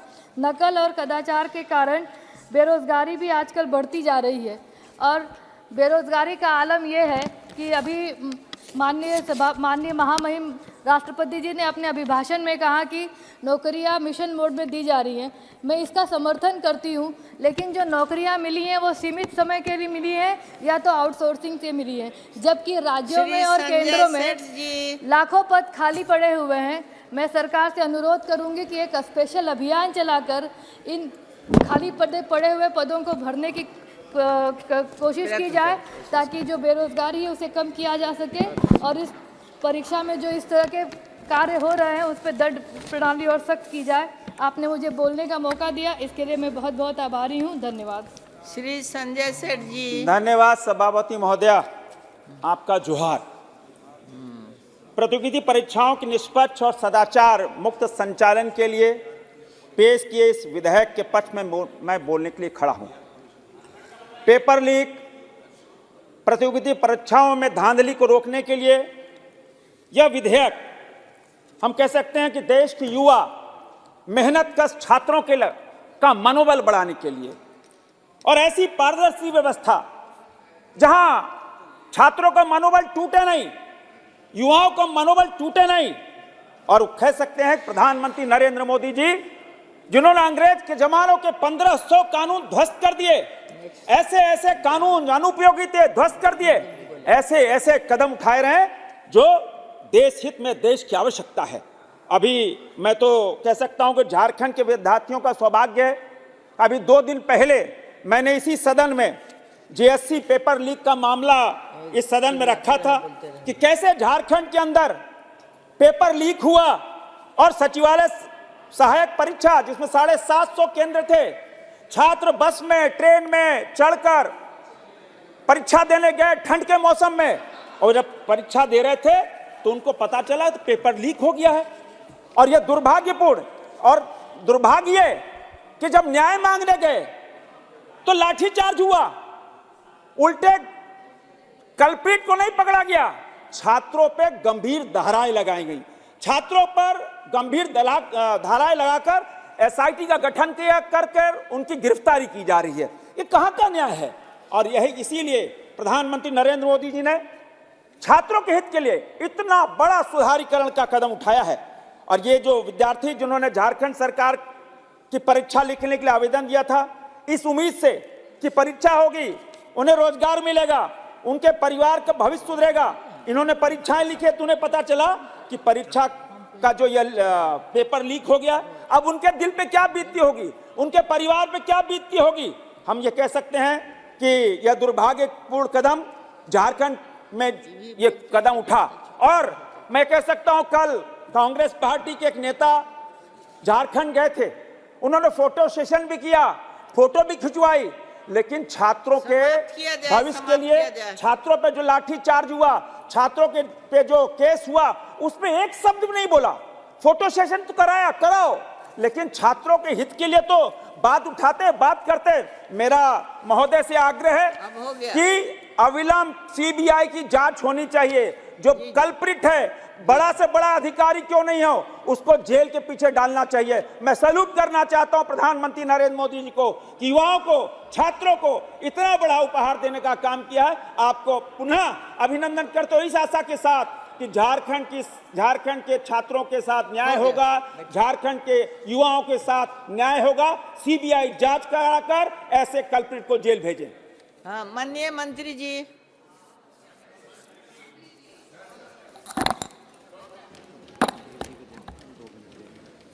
धन्यवाद क्या अध्यक्ष अध्यक्ष जी जी। आप दिए हैं समय? आप समय मांगे हैं? तो कहाँ मांगे थे समय? मैंने पहले बोल चुके हैं। ओ बोल चुके थे। अच्छा लिस्ट पे नाम। सर बैठा जाए। जी 2 मिनट। मैं 2 मिनट एकदम। जी जी। मंत्री जी,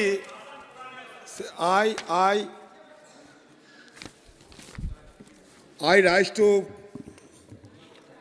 dwell on the legislative document under the nomenclature the Public Examination Prevention of under Unfair Means Bill 2024. It may be called as anti-cheating bill. May I draw the attention of Honorable Minister that according to the news published in the Indian Express, it has been stated that there have been a very large number of cases of question paper leaks in recruitment exams across the country in recent years. An investigation by the Indian Express found at least 41 instances of paper leaks in 15 states over the last 5 years, in which the process of hiring for government job was disrupted. The leaks touched the lives of 1.4 crore applicants for about 1.04 lakh posts. What shall be the fate of those aspirants who have been caught in this kind of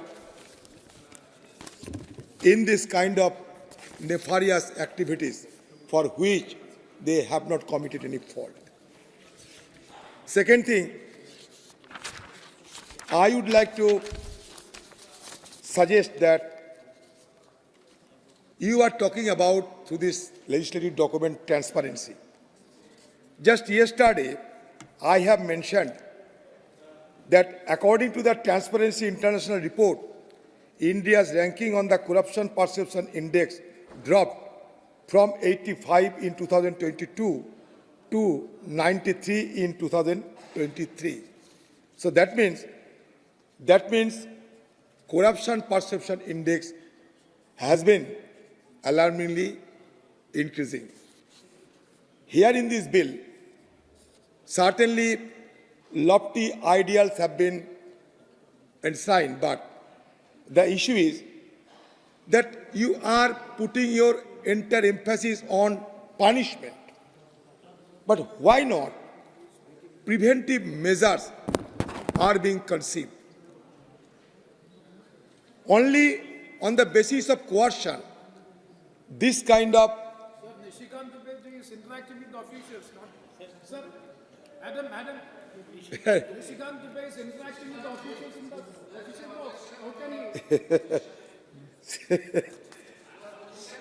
No, you cannot. So, the bill has penal provisions for committed offences but lacks preventive measures to reduce such acts. Second issue, आप बोलने दीजिए। they are the officials, they are the आप government बोलिए। officials. नहीं आप बोलिए ना। Second thing, Honorable Minister, the transparency regime in the country is currently facing significant challenges. 3 state information commissions are inactive and 6, including the Central Information Commission, have pending vacancies at the leadership level. Additionally, there is a backlog of 3.21 lakh complaints and appeals. How would you be able to deal with this kind of a situation? हो गया समाप्त कीजिए। Third, madam, हो गया? हो गया। Third, in October 2023, a cyber security firm based in United States disclosed that the personal data of 815 million Indian citizens, such as Aadhaar numbers and passport details, was being sold on the dark web. In the past 5 years, leading up to March 2023, there have been a total of 47 incidents of data leaks and 142 data breaches reported as per the Union government.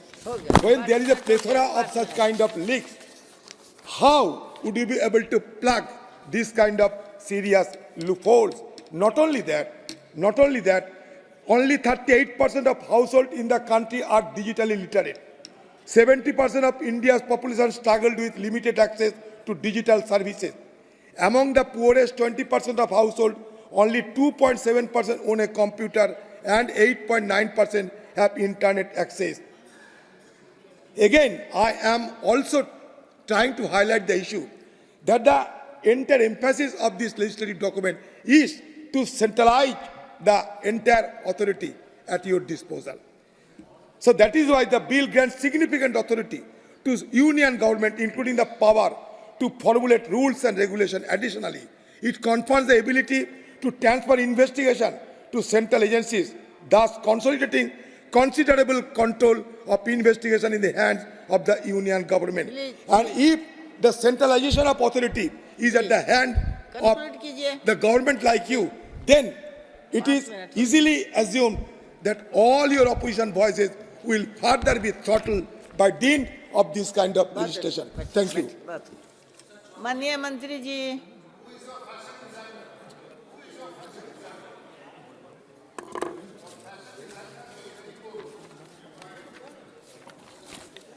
अध्यक्ष जी, सबसे पहले तो मुझे आभार प्रकट करना है। ऐसी अपेक्षा ना थी कि इस विषय पर इतनी विस्तृत चर्चा होगी और इतने सारे माननीय हमारे सदस्य इसमें बोलने की इच्छा प्रकट करेंगे। इससे ये सिद्ध होता है कि ये विषय सबके हृदय के नज़दीक है और कुल मिलाकर के सिद्धांतिक तौर पर किसी ने इसका विरोध भी नहीं किया। I will like to officially acknowledge Shri Suresh from Congress, Dr. Satpal Singh, BJP, Dr. D.M. Kartir Anand from DMK, Chinta Anuradha ji, YSR, Rahul Ramesh Shivale ji, Shiv Sena, Achyutanand Samant ji, BJD, Maluk Nagar Sahab from BSP, Maharaj Sumedanand Saraswati ji, Bharatiya Janata Party, Imtiaz Sahab, Dr. DNV Santi Kumar, Dr. T.T. Chidambaram, Mrs. Sangeeta Azad, Shri Sanjay Seth और अभी अधीर रंजन जी। बोले रूडी जी हमारे गुरु भी हैं और सदा हमें guide भी करते रहे, इसलिए इनका नाम मेरी जुबान से लेना छोटे मुंह बड़ी बात हो जानी थी। दादा का नाम ले लीजिए, दादा का नाम ले लीजिए। जैसे एम.के. रामचंद्रन हैव स्पोकन नहीं है, वे फिर से आ रहा है। No, this is also a healthy sign, Dada, that everybody wants his name to be included and associated with this legislation. So it gives me tremendous amount of encouragement. Thank you, sir. Thank you. Now the point, sir, is, as I said in the morning, I hope we'll carry forward this legislation in the same spirit. This is above politics, and I think this is a concern which deals with the daughters and sons of this country, and which all of us share. अब कुछ एक शंकाएं हैं, क्योंकि अभी हमने इस bill को शायद उतना विस्तृत तौर पर पढ़ने का अवसर भी नहीं रहा और चर्चा भी नहीं रही। सबसे पहले तो जो बात माननीय सुरेश जी ने उठाई थी, उसके बाद फिर भी कुछ एक हमारे मित्रों ने उठाई। सबसे पहले तो मैं ये स्पष्ट कर दूं कि the student or the candidate does not fall in the purview of this legislation. कहीं ऐसा संदेश ना जाए कि किसी उम्मीदवार को, चाहे वो जॉब एस्पिरेंट है, चाहे वो किसी उच्च संस्थान में दाखिला लेने के लिए कैंडिडेट है या उम्मीदवार है, उसको किसी तरह से हैरेसमेंट में डाला जाएगा, तंग किया जाएगा। ये लेजिस्लेशन या कानून उन लोगों के विरुद्ध लाने का प्रयास हो रहा है जो इस परीक्षा प्रणाली के साथ छेड़छाड़ करते हैं या इसमें किसी तरह का अपराध करते हैं। दूसरा, ये कहा गया कि federal, I think under prime minister Modi we have always tried to follow the spirit of cooperative federalism. So we have gone one step beyond, and it will not be right to say that there is any attempt to centralize this entire system. जब हम सबका एक ही concern है तो centralise की क्या बात है?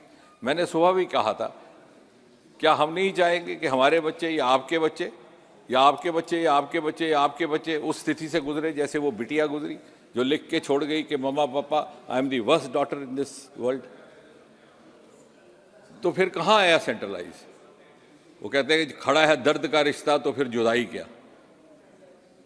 जहां दर्द से हम जुड़ रहे हैं वहां जुदाई की कोई गुंजाइश नहीं, राजनीति की कोई गुंजाइश नहीं। एक बार बात कही गई है और वो एक सकारात्मक सुझाव है कि अगर कोई परीक्षा रद्द कर दी जाती है तो फिर उसको जल्द अज जल्द करने का प्रयास किया जाए।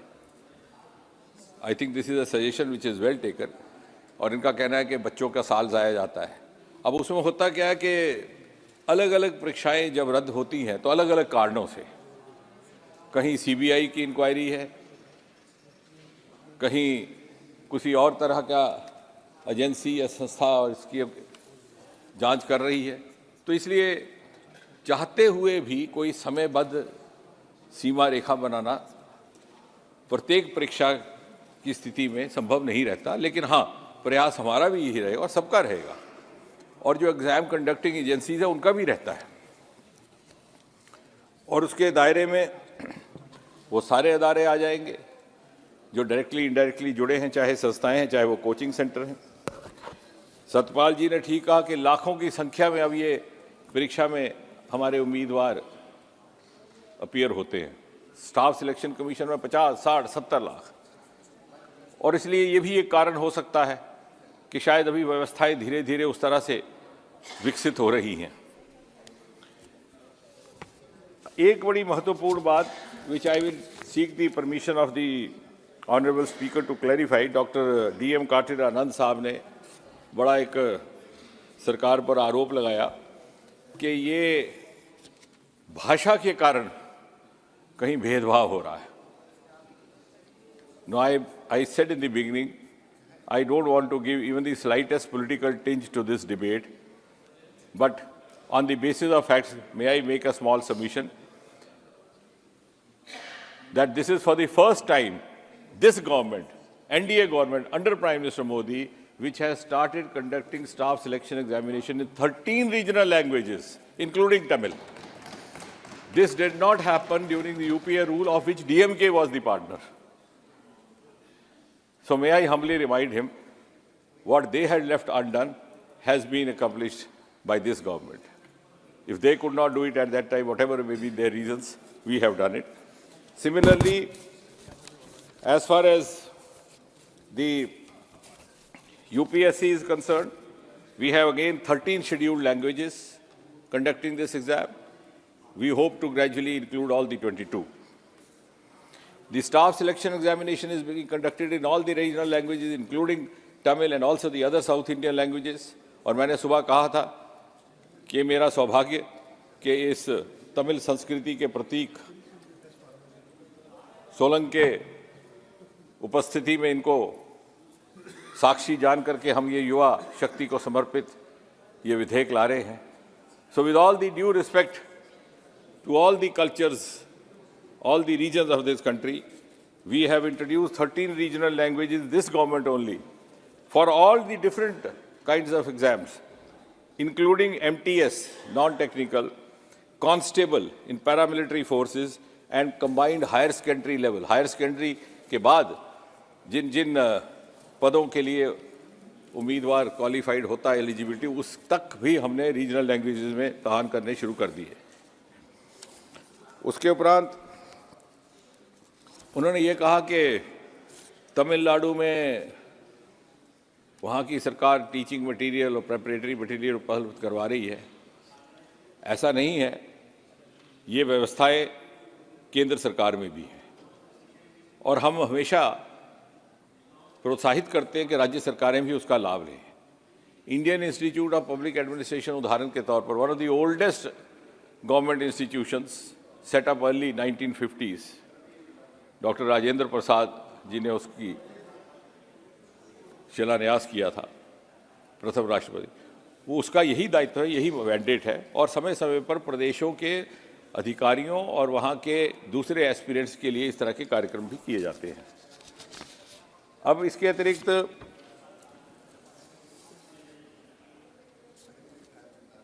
मालूक नागर साहब ने एक बात कही कि बॉर्डर विलेजेस की विशेष चिंता की जानी चाहिए। शायद उनके ध्यान में होगा कि मोदी जी ने ही इन सीमावर्ती गांव के नाम को आखिरी गांव से बदल करके पहला गांव किया। यानी सुविधा, सुरक्षा और सम्मान, जितनी भी योजनाएं हैं मोदी जी की, चाहे वो उज्ज्वला है, चाहे वो शौचालय का है, वो सुविधा के साथ साथ सम्मान देती है, which raises the esteem of the common Indian. और उन्होंने कहा कि जो वर्किंग एम्प्लॉइज़ हैं, जो कर्मचारी है, उनका भी समय समय पर किस प्रकार से जायज़ा लिया जाता है। हमारे पास पहले ही उसके लिए व्यवस्था मौजूद है और अब उसको भी तरह तरह से टेक्नोलॉजी के माध्यम से और सुदृढ़ करने का काम किया गया है। इसी प्रकार सारंगी साहब ने बहुत अच्छी बात कही कि ideally this situation should not have arisen. हमारे संस्कार इतने मजबूत हों, हमारी विरासत से लिए गए हमारे मूल्य इतने मजबूत हों, हमारी इंटेग्रिटी इतनी मजबूत हो, तो शायद इस तरह के विधेयक की आवश्यकता नहीं होगी, शायद फिर इस तरह के कानून की जरूरत भी ना हो। लेकिन साथ ही साथ उन्होंने भी ठीक कहा कि जब तक वो स्थिति नहीं आती, if we actually rise to that is the ideal level which Mahatma Gandhi once said, what is the meaning of non-violence? Non-violence is not the virtue of the meek or the weak. मेरे हाथ में कोई हथियार नहीं, मैं दुर्बल हूँ, डरता हूँ मुकाबला करने से और कहता हूँ कि साहब मैं हिंसा का पुजारी हूँ, मेरे ऊपर हमला ना करिए, तो वो मेरी कायरता है, वो हिंसा नहीं। ये गांधी जी ने भी कहा, ये गौतम बुद्ध ने भी। But till we rise to that level, और जिस दिन हम उस स्तर पर पहुँच जाएंगे, फिर ना हमें एंटी करप्शन की आवश्यकता होगी, ना विजिलेंस एजेंसी की बात होगी। लेकिन तब तक, क्योंकि ये संसार है, इसे कुरीतियों से बचाना भी हमारा दायित्व है। और जैसे वो इकबाल का एक शेर है कि लाजिम है दिल के पास रहे पासबान अक्ल, लेकिन कभी कभी उसे तन्हा भी छोड़ दो। Ideally heart should always be guided by the brain, but does not happen always. और इसलिए इन कुरीतियों पर किस तरह से अंकुश लगाया जाए। इसी प्रकार कल्याण बनर्जी का ये की चिंता थी कि इम्प्लीमेंटेशन ऑफ लॉ कैसे हो। एंड दादा, sure, I agree with you, all of us agree, implementation is equally important. If we have not been able to accomplish it to the expected levels, to the desired levels, all of us, the entire society is responsible for it. यही सरकार थी, यही विभाग था DOPT का। सन 2018 में मेरे ही माध्यम से यहाँ एक विधेयक लाया गया था। 1988 का एंटी करप्शन कानून हमने संशोधित किया और हमने रिश्वत लेने वाले के साथ साथ रिश्वत देने वाले को भी उसके दायरे में लाया। So the bribe taker alone was not made culpable, the bribe giver also. कहने का तात्पर्य ये कि जितनी भी यहाँ पर रचनाएं हो रही हैं, इन सारे नियमों की, विधायकों की मोदी जी के नेतृत्व में निहायत ही संवेदनशीलता के साथ हो रही हैं। इसी तरह से जस्टिस मासूदी साहब का कहना ठीक है कि justice playing field is what is required, and actually we are aiming at that. In the beginning of my opening remarks, I mentioned we brought in the rule to abolish interview. Interview abolish करना इतना आसान नहीं रहता, और सबसे ज़्यादा तो दिक्कत राजनीतिज्ञों को आती है। अगर नहीं आती होती तो 65 साल पहले ही ख़त्म कर दिया जाता, क्योंकि फिर आप किसी की मदद नहीं कर सकते, चाहे वो आपका कार्यकर्ता, आपका प्रिय। लेकिन ये घोर पाप ना हो। मोदी जी ने ये कहा, ये सिखाया कि जहाँ जिस चीज़ की कमी रह गई है उसकी पूर्ति करनी है, फिर उसके बाद जनता के विवेक पर छोड़ देंगे। अब एम के प्रेमचंद जी ने ये कहा कि there is a misinterpretation in the proviso. which is not required, that those who are not found guilty among the officials would be spared. I agree with you. आपका कहना था कि वो तो स्वाभाविक है. If he is not guilty, why do you mention it in the bill? I agree with you. Academically, you are right. But ये mention इसीलिए किया गया कि कहीं दूर दूर से गलती से भी ये धारणा ना जाए कि ये विधेयक किसी को अनावश्यक परेशान करने के लिए लाया गया है. विद्यार्थी उम्मीदवार को तो कदापि नहीं, कतई नहीं, लेकिन किसी अधिकारी को भी नहीं यदि वो गुड फेथ में काम कर रहा है. सुप्रिया जी ने एक अच्छी बात कही कि पारदर्शिता भी होनी चाहिए. वो एक this is a continuous process. We have been striving for it right from the day the abolition of interview was done, the abolition of attestation was done, and उन्होंने 12वीं फेल उस सिनेमा का उदाहरण भी दिया और उस जमी जमाई व्यवस्था का. Incidentally you will be amused to know that जब आप क्रेडेंशियल्स देखते हैं 12वीं फेल के पिक्चर के, उसमें एक्नॉलेजमेंट्स में एक नाम डॉक्टर जितेंद्र सिंह का है. क्योंकि विदु जी हमारे मित्र हैं तो मैंने भी थोड़ा सा उनके साथ सहयोग किया था. मैंने कहा ज़्यादा उसमें तफसील ना दीजिएगा. आई don't know how it will be taken, but nevertheless it's an award winning movie. और वो जमी जमाई व्यवस्था जिसकी आप बात कर रही हैं, उसी के ऊपर प्रहार करने के लिए इस तरह का विधेयक लाया गया है. And is a collective responsibility of all of अस. जैसे कहते हैं शास्त्रों में संस्कार बदलने में 2 पीढ़ियाँ लगती है, 3 पीढ़ियाँ लगती है, तो 3 पीढ़ियों के बाद उसके परिणाम मिलते. But we have at least made a beginning. The rationale of this legislation, as you rightly said, and I think that gives me an opportunity to clarify before all the other friends, कि जब इस तरह क्या हमारे पास criminal law भी है तो क्या ज़रूरत थी. उसका ये है कि this is a specific legislation because in the existing भारतीय न्याय संहिता offenses like this are not specifically mentioned, and therefore we have identified and tried to define the unfair means in the conduct of examinations to the best of our ability. So we have tried to target that particular part, and of course, as you rightly hinted, if the magnitude of the crime goes beyond an extent, obviously it will fall in the domain of the Bharatiya न्याय संहिता और दी अर्सवाइल IPC. Imtiaz साहब बड़े गुस्से में बोल रहे थे, तो वो कह रहे थे, वो गिनवा रहे थे वो सूबे जहाँ जहाँ के नाम नहीं लिए गए. तो कहने लगे वहाँ पर भी इस तरह का होता है. ऐसा नहीं होता, महाराष्ट्र में भी होता है. तो मुझे थोड़ी देर के लिए मैं चौंक गया कि उनको गुस्सा क्यों आया. वो फिल्म आनंद में आनंद कहता है डॉक्टर भास्कर को कि बाबू मोशाय मैं समझ गया तुम्हें गुस्सा क्यों आया. तुम्हें मुझ पर नहीं अपने आप पर आया. मैंने तो शुरू में ही कहा कि सभी प्रदेशों में हो रहा है. और अधीर रंजन जी ने पढ़ा, सुबह डॉक्टर सत्यपाल ने भी पढ़ा वो समाचार पत्र कि 15 प्रदेशों में इस तरह के, 15 सूबों में इस तरह की घटाई हुई. और अगर आपको याद होगा तो शुरू में आरंभ में इन माई इंट्रोडक्टरी रिमार्क्स जिन प्रदेशों के मैंने नाम गिनवाए, आखिर में एक नाम जम्मू कश्मीर का भी था. Just to make it evident that this is a menace, this is a problem being confronted by different. हाँ, कहीं कहीं जहाँ व्यवस्थाएं कम हैं, प्रशासनिक अभाव है. अब राजस्थान में एक के बाद एक घोटाले होते रहे. अब उसका जवाब तो राजनीति की देना होगा, और लोगों ने उसका जवाब दे भी दिया, और सरकार बदलने के बाद वो बंद हो गए. 3 एग्जाम हो गए, तीनों एग्जाम में कोई पेपर लीक नहीं हुआ. राजस्थान में तो चुनाव का मुद्दा ही ये बना.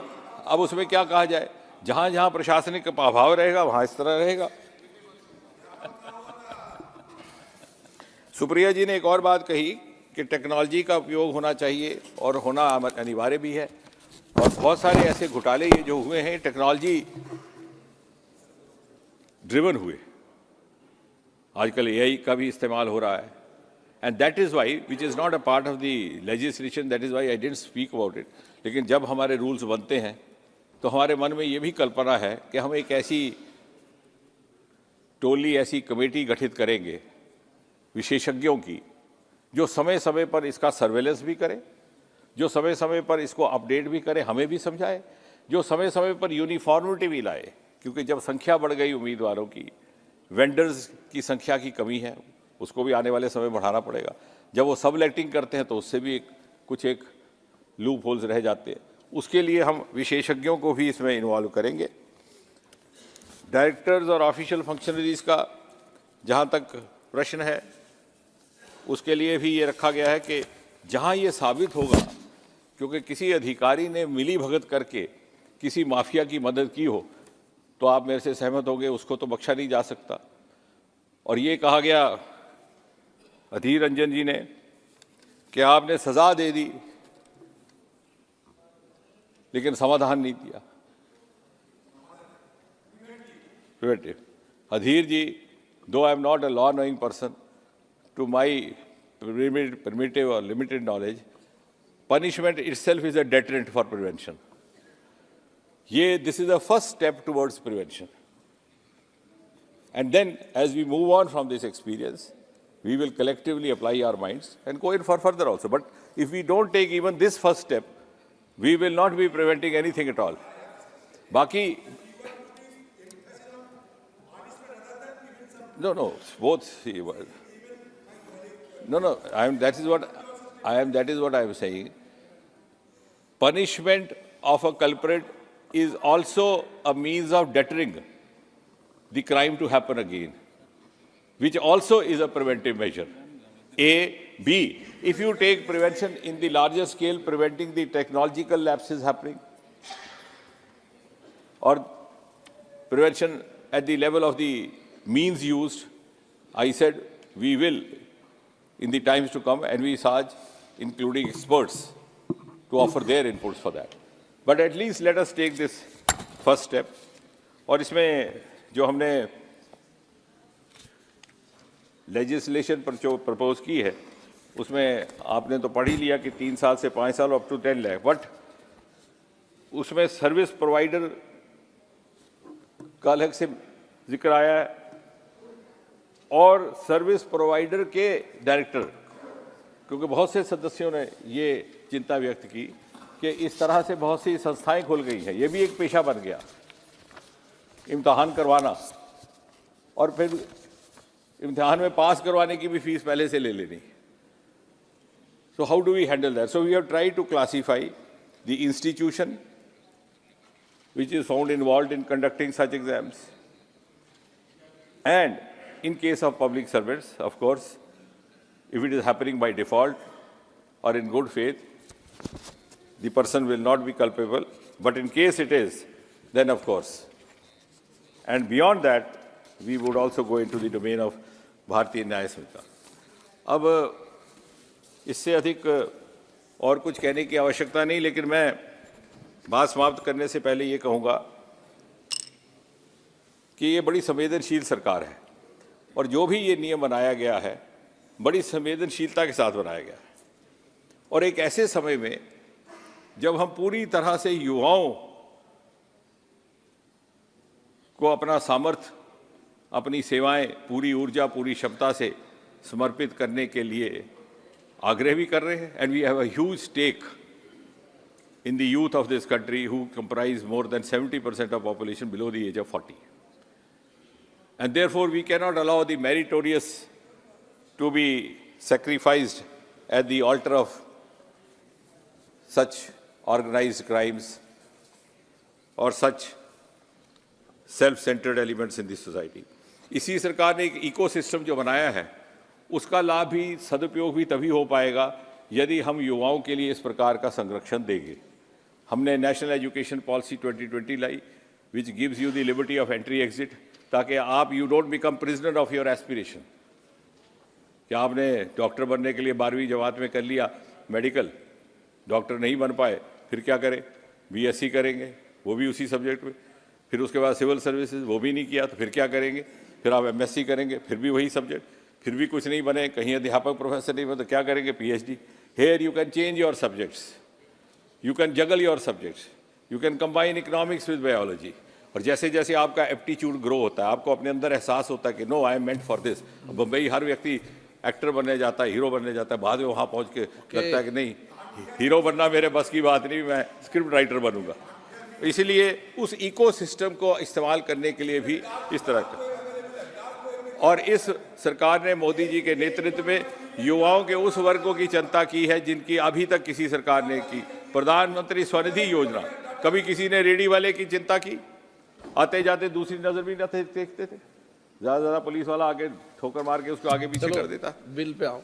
और प्रधानमंत्री विश्वकर्मा योजना, वो लोग जो अपनी जीविका भी कमाते हैं और भारत की संस्कृति सभ्यता को भी जिंदा रखते हैं। चले पास करें। नेशनल रिसर्च फाउंडेशन, और इसीलिए अपनी बात समाप्त करने से पहले मैं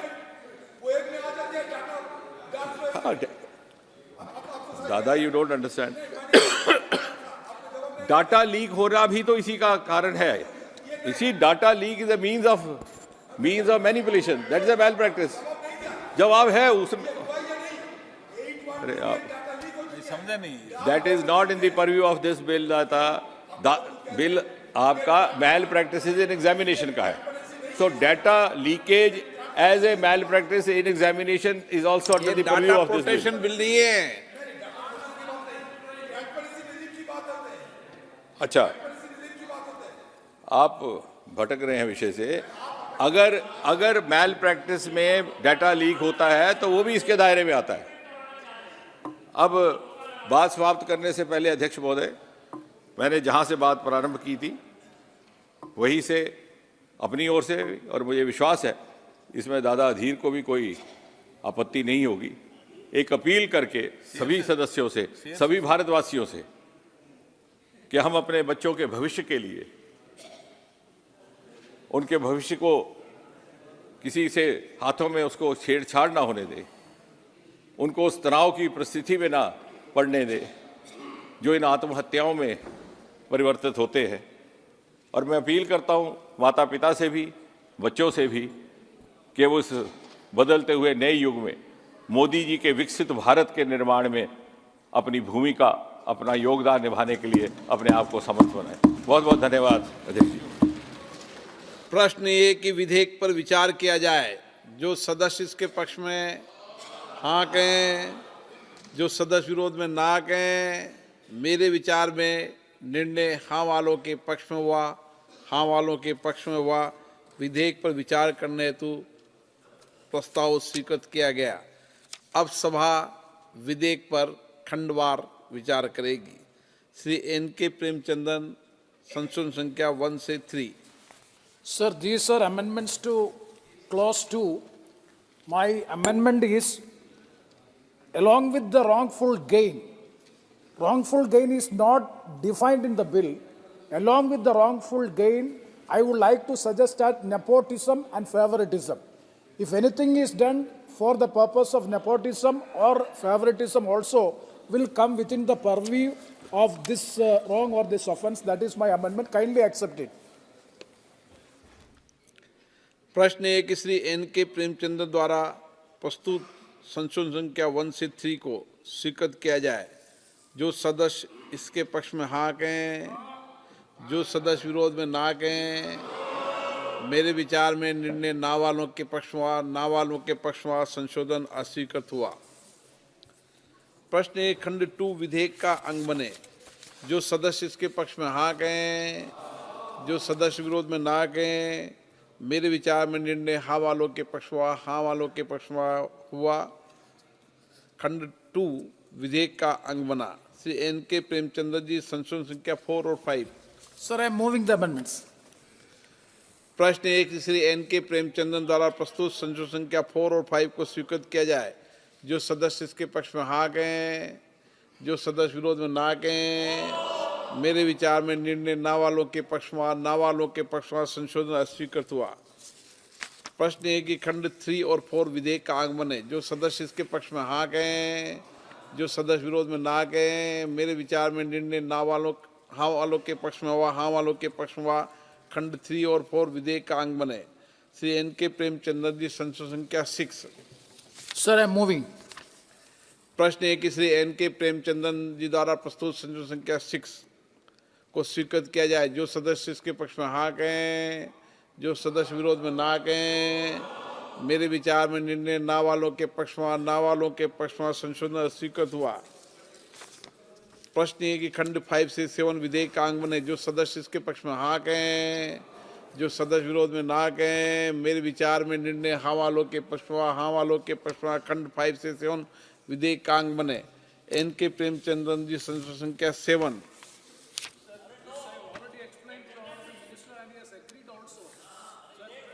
So the Honorable Minister has already agreed also. Kindly see in the future unnecessary proviso is being provided in the bill. That may be looked into after that with the assurance given by the Honorable Minister. I am not moving the amendment. प्रश्न है कि खंड 8 और 9 विधेयक का अंग बने। जो सदस्य इसके पक्ष में हाँ कहें, जो सदस्य विरोध में ना कहें। मेरे विचार में निर्णय हाँ वालों के पक्ष में, हाँ वालों के पक्ष में खंड 8 और 9 विधेयक का अंग बना। N.K. प्रेमचंद्र जी, संसद संख्या 8 और 9। Sir, 8 or 9, I am moving it. प्रश्न है कि N.K. प्रेमचंद्र द्वारा प्रस्तुत संसद संख्या 8 और 9 स्वीकृत किया जाए। जो सदस्य इसके पक्ष में हाँ कहें, जो सदस्य विरोध में ना कहें। मेरे विचार में निर्णय ना वालों के पक्ष में, ना वालों के पक्ष में संशोधन स्वीकृत हुआ। प्रश्न है कि खंड 10 से 17 विधेयक का अंग बने। जो सदस्य इसके पक्ष में हाँ कहें, जो सदस्य विरोध में ना कहें। मेरे विचार में निर्णय हाँ वालों के पक्ष में, हाँ वालों के पक्ष में खंड 10 से 17 विधेयक का अंग बना। N.K. प्रेमचंद्रन जी, संसद संख्या 10। Sir, I am moving.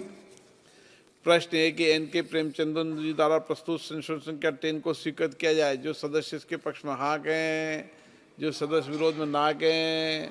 मेरे विचार में निर्णय ना वालों के पक्ष में, ना वालों के पक्ष में संशोधन स्वीकृत हुआ। प्रश्न है कि खंड 18 और 19 विधेयक का अंग बने। जो सदस्य इसके पक्ष में हाँ कहें, जो सदस्य विरोध में ना कहें।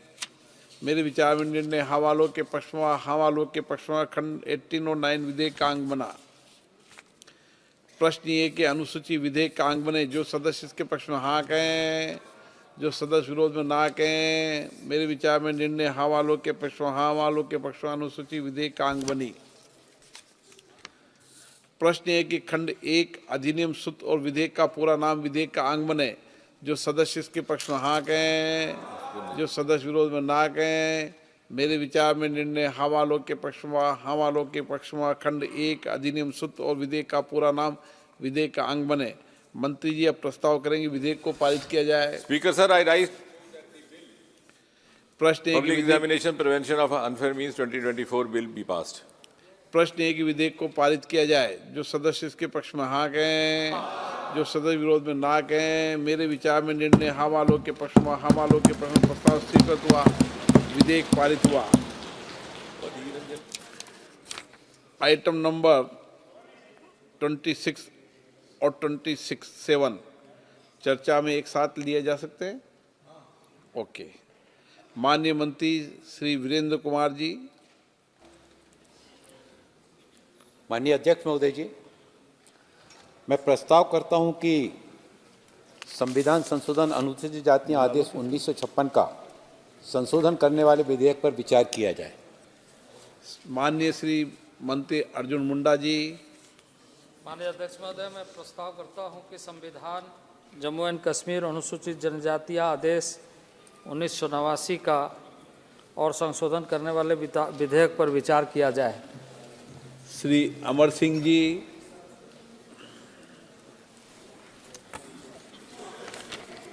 धन्यवाद सर।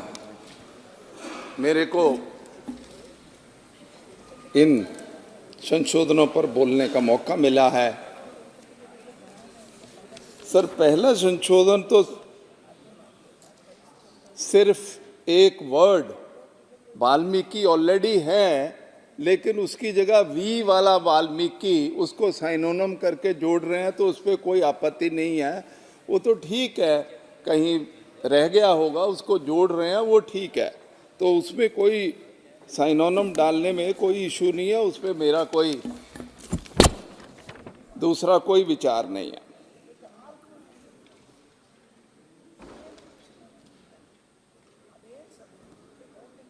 सभापति जी, जो असली मुद्दा है कि जम्मू और कश्मीर में और सारे हिंदुस्तान में जो कमज़ोर लोग हैं उनकी हालत क्या है।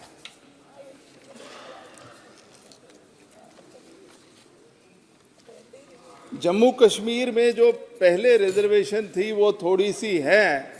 मंत्री जी से निवेदन है कि एक तो जितनी पॉपुलेशन है उस हिसाब से उसको भी अमेंडमेंट ले आए, सो दैट वो जितनी उनकी जनसंख्या उस हिसाब से उनको रिजर्वेशन मिल जाए। अब अगर अपन क्योंकि आपने 2021 का सेंसस तो कराया नहीं तो अपने पास वो फिगर्स तो अवेलेबल नहीं है, लेकिन 2011 का सेंसस अपने पास फिगर्स अवेलेबल हैं। एससी पॉपुलेशन मुल्क में 16.6% है। मंत्री जी आपकी ही फिगर्स हैं 16.6%, लेकिन इन एससी लोगों के पास सिर्फ 2.2% लोगों के पास ही जमीन है, बाकी तो 97.8% लैंड लेस है, मतलब जमीन उनके पास नहीं है। तो ये एक बहुत बड़ा सवाल है मुल्क के सामने। अपन कोई भी चीज देख ले, अगर पॉवर्टी देखे, एनएसएसओ ने 2019 में आपकी सरकार में ही कहा कि इस मुल्क में 21% लोग गरीब रह गए हैं। हालांकि वो गरीबी की जो डेफिनेशन है वो सिर्फ जिंदा रहने के लिए पर्याप्त है, सब्सिस्टेंस लेवल उसको डेफिनेशन बोलते हैं। पर चलिए 26 रुपए रूरल एरिया, 32 रुपए अर्बन एरिया पर डे की, तो ये तो हमारी डेफिनेशन है। पर उसको भी देख लीजिए, अगर 21% जनरल अपना मुल्क में गरीबी है तो ये लोग तो 32% गरीब हैं। अच्छा, पढ़ाई लिखाई में देख लो, लिटरेसी देख लो, ओवरऑल मोर देन 80% है, ये 70% पे खड़े हैं। किसी भी चीज में आप देख लो, बैंक लोन में देख लो, सिर्फ 15 से 16% लोगों को लोन मिल रहा, बाकी 85% घूम रहे हैं, किसी को लोन नहीं मिल रहा। और 2018 में आपकी सरकार ने सर्वे कराया, सिर्फ 11% under graduate post graduate courses में, और पीएचडी में तो उससे भी कम है, 9 या 10% है। एमबीबीएस ग्रेजुएट में आपकी सरकार ने ये सब निकाला, 8.3% स्टूडेंट हैं। ऑल इंडिया सर्विसेज में माननीय मंत्री जी चले गए हैं, इन्होंने राज्यसभा में जवाब दिया एससी सिर्फ 7.65% है, 15% रिजर्वेशन है गवर्नमेंट ऑफ इंडिया में, 7.65%। ये राज्यसभा का एक जवाब है, तो आप देख लीजिए। फिर 15-16 में आपकी सरकार ने एक सर्वे कराया एनएसएसओ से कि माइक्रो स्मॉल एंड जो मीडियम एंटरप्राइजेज हैं उसमें देखो कि वीकर सेक्शन कितने लोग हैं। मीडियम में जो है वो 0.01% है, मतलब नाम के बराबर है। स्मॉल में 5.5% है, माइक्रो में जो छोटा सा कोई धंधा दुकान खोल के बैठ गया वो 12.5% आपकी सरकार का सर्वे है। अच्छा, इनकम देख लीजिए, एवरेज इनकम नेशनल की, ये भी आपकी गवर्नमेंट की फिगर्स है कि एवरेज इनकम अब कंट्री में 1,64,000 करीब है पर एनम, और ऐसी लोगों की 89,000 है, करीब 50% है। अच्छा, एजुकेशन में मंत्री जी मैं चाहूंगा आप मेरे इस सवाल का जवाब दीजिए, आपने प्री मैट्रिक स्कॉलरशिप भारत सरकार ने क्यों बंद किया 22-23 में? अब समाप्त किया जाए। मैडम, मैं पहला स्पीकर हूँ और मैं ऐसे कैसे 5 मिनट मिला है, 1 मिनट और बोलिए। नहीं मैडम, ये तो प्लीज मुझे बोल लेने दीजिए।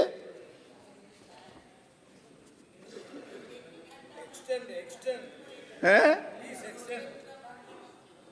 इसको 1 घंटे में एक्सटेंड कर लो मैडम। हाँ हाँ इतना कम टाइट अपन रखेंगे तो कैसे बात करेंगी? हाँ, चलिए, मैं फिर भी 1 मिनट और मिलेगा। मंत्री जी, बजट एलोकेशन पिछले 5 साल का निकाल के देखा है, सिर्फ आप 11% कर रहे हैं और एक्सपेंडिचर है 60 to 70%। दैट मीन्स मतलब जो आप स्पेशल कंपोनेंट प्लान का कर रहे हैं, तो इनका भला होना कहाँ है? एट्रॉसिटीज बढ़ गई हैं, एम्प्लॉयमेंट अनएम्प्लॉयमेंट की हालत क्या है? तो मेरा कहना है कि ये अमेंडमेंट तो सही है, लेकिन हमको ओवरऑल ये वीकर सेक्शन जो हैं, इनकी जो सारे पैरामीटर्स में ये इतने नीचे हैं, उसको सरकार को उस पे लिए कुछ स्कीम लेके आने चाहिए। और मंत्री जी, ये सारे जो मैंने क्वेश्चन उठाए हैं, उसका अपने जवाब में जवाब दें कि सरकार क्या करने जा रही है। बहुत बहुत धन्यवाद। चलिए, श्री जुगल किशोर शर्मा जी।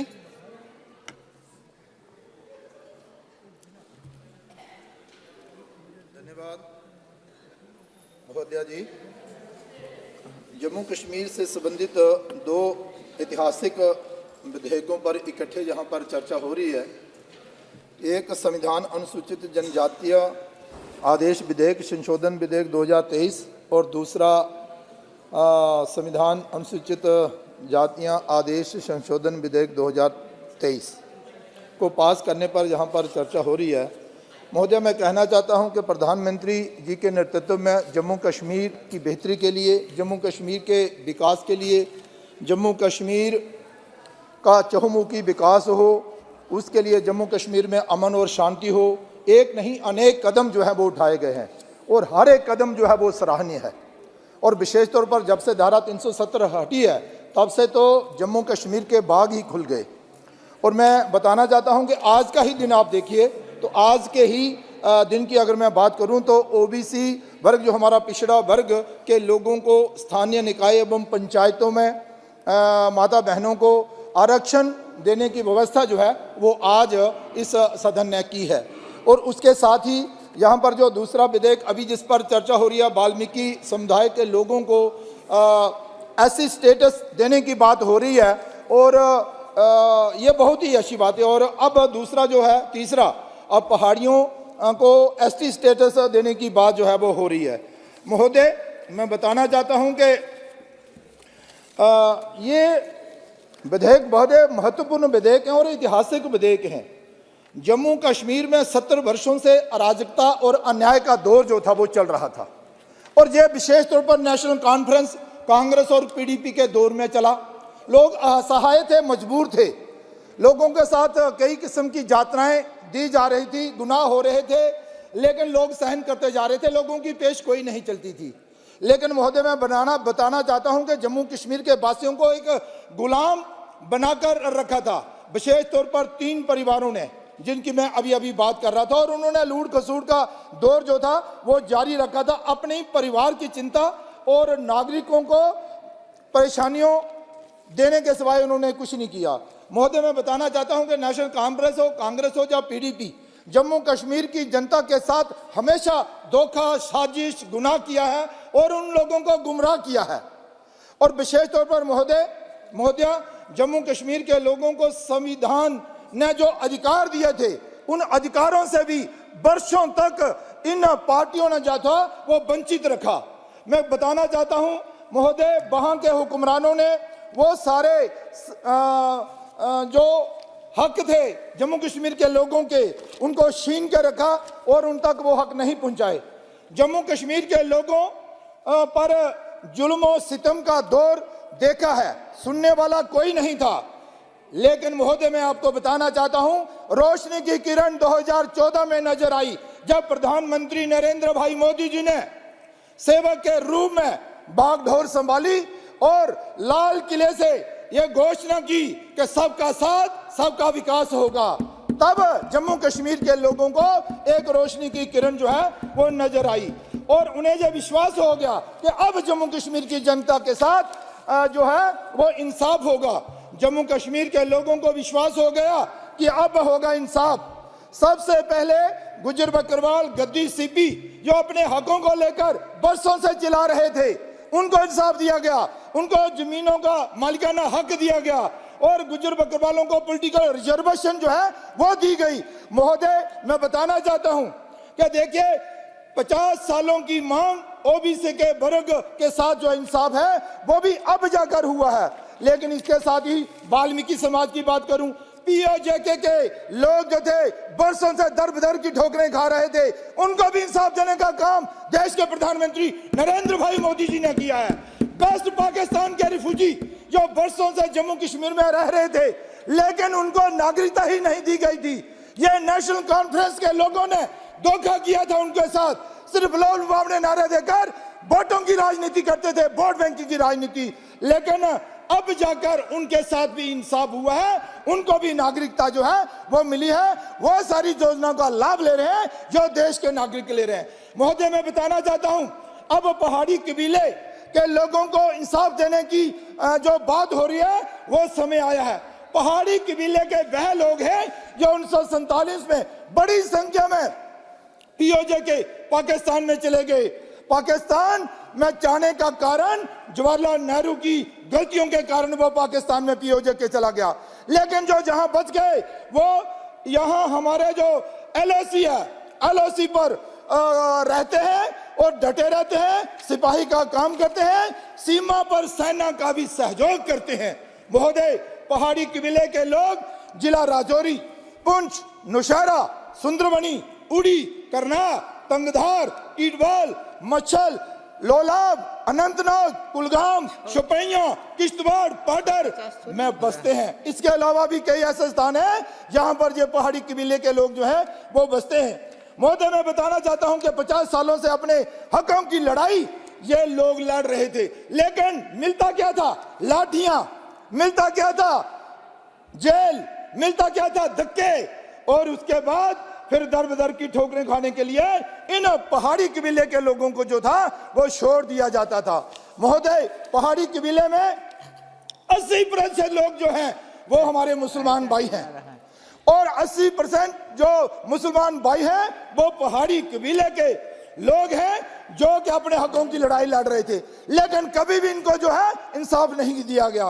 3 खानदानों ने अपना दबदबा बनाए रखा, नेशनल कॉन्फ्रेंस, कांग्रेस और पीडीपी ने ये अपना दबदबा बनाए रखा और पहाड़ियों को इंसाफ नहीं दिया गया।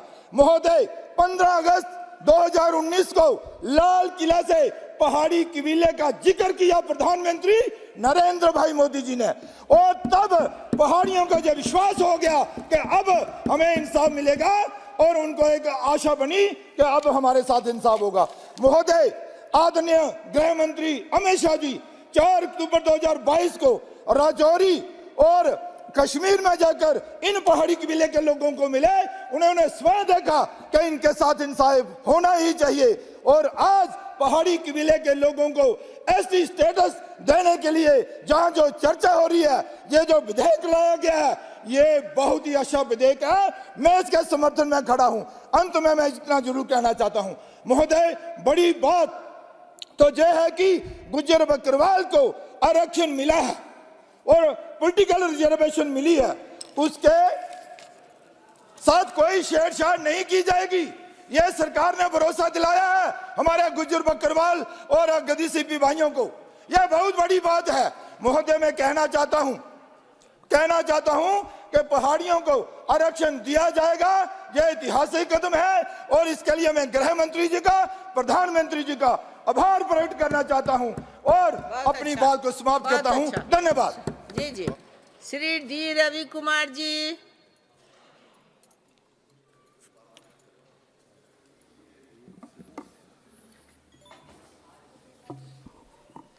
மாண்புமிகு அவைத்தலைவர் அவர்களே, இந்த முக்கியமான மசோதா மீது பேச வாய்ப்பளித்தமைக்காக என்னுடைய நன்றியை தெரிவித்துக் கொள்கின்றேன். ஜம்மு காஷ்மீர் மாநிலத்தில் வால்மீகி என்ற சாதியை ஷெட்யூல் காஸ்ட் பட்டியலில் சேர்ப்பதற்கான இந்த மசோதா வரவேற்கத்தக்கது. இதனால் அந்த சமூகத்தினர் இடஒதுக்கீடு உள்ளிட்ட பயன்களை பெறுவதற்கு வாய்ப்பு ஏற்படுகிறது. எனவே இந்த மசோதாவை நான் வரவேற்கின்றேன்.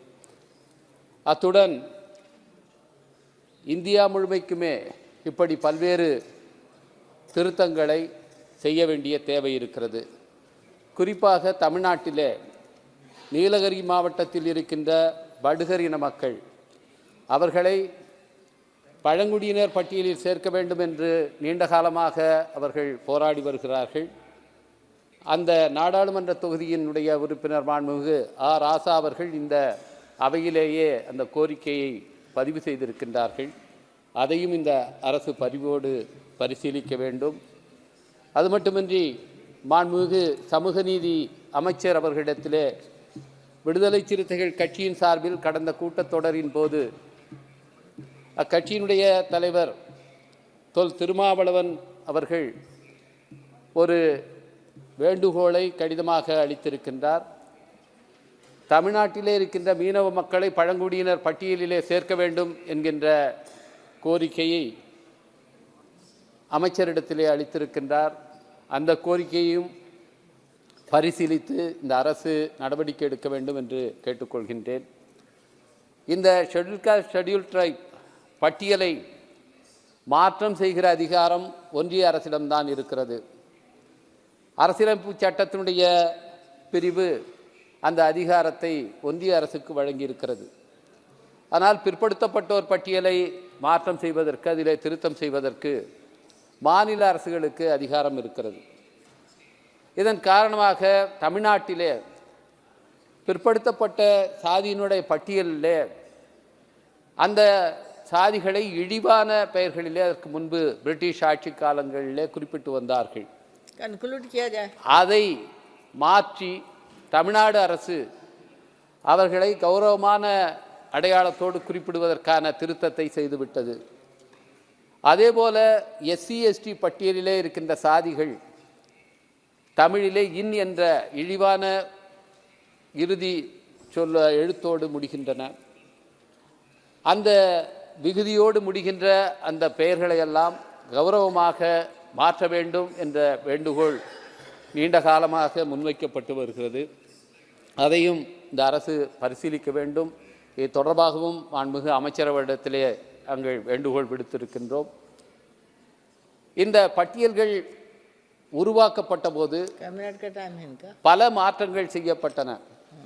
குறிப்பாக தமிழ்நாட்டிலே 1922ஆம் ஆண்டு நீதி கட்சி ஆட்சி நடந்து கொண்டிருந்த நேரத்தில் அங்கிருக்கிற ஆதிராவிட மக்கள் எல்லாம் தங்களை பறையர்கள் பஞ்சமர்கள் என்று அழைக்கக்கூடாது, ஆதி திராவிடர்கள் என்று அழைக்க வேண்டும் என்று சொல்லி பெருந்தலைவர் MC ராஜா, ரெட்டமலை சீனிவாசன் உள்ளிட்ட தலைவர்கள் எல்லாம் வாதாடி அதற்காக மார்ச் மாதம் 25ஆம் தேதி அதற்காக ஒரு அரசாணையை பெற்றார்கள். அதன் அடிப்படையிலே ஆதி திராவிடர் என்ற பெயர் அவர்களுக்கு சூட்டப்பட்டது. ஆனால் 1931 எடுக்கப்பட்ட சென்சஸிலே அந்த பழைய சாதிகளே குறிப்பிடப்பட்டன. இந்த குழப்படி கடந்த 100 ஆண்டுகளாக தொடர்கிறது. அடுத்து வரும் சென்சஸிலே அந்த திருத்தம் செய்ய வேண்டும் என்று கேட்டு இந்த வாய்ப்புக்கு நன்றி சொல்லி அமைகிறேன். வணக்கம். अध्यक्ष जी, बहुत बहुत धन्यवाद. आपने इस SC/ST पे बिल पे बोलने का जम्मू कश्मीर से संबंधित मौका दिया. मैं कहना चाहता हूं कि लोधी के जमाने से फिर मुगल्स के ज़माने में फिर अंग्रेज़ों के ज़माने में जो मुस्लिम गुर्जर आज बने हुए हैं, जिनका धर्म परिवर्तन करा गया था, वो बहुत परेशान हैं. जम्मू कश्मीर में जो ST में आते हैं, उन्होंने हमेशा देश के लिए लड़ाइयाँ लड़ी.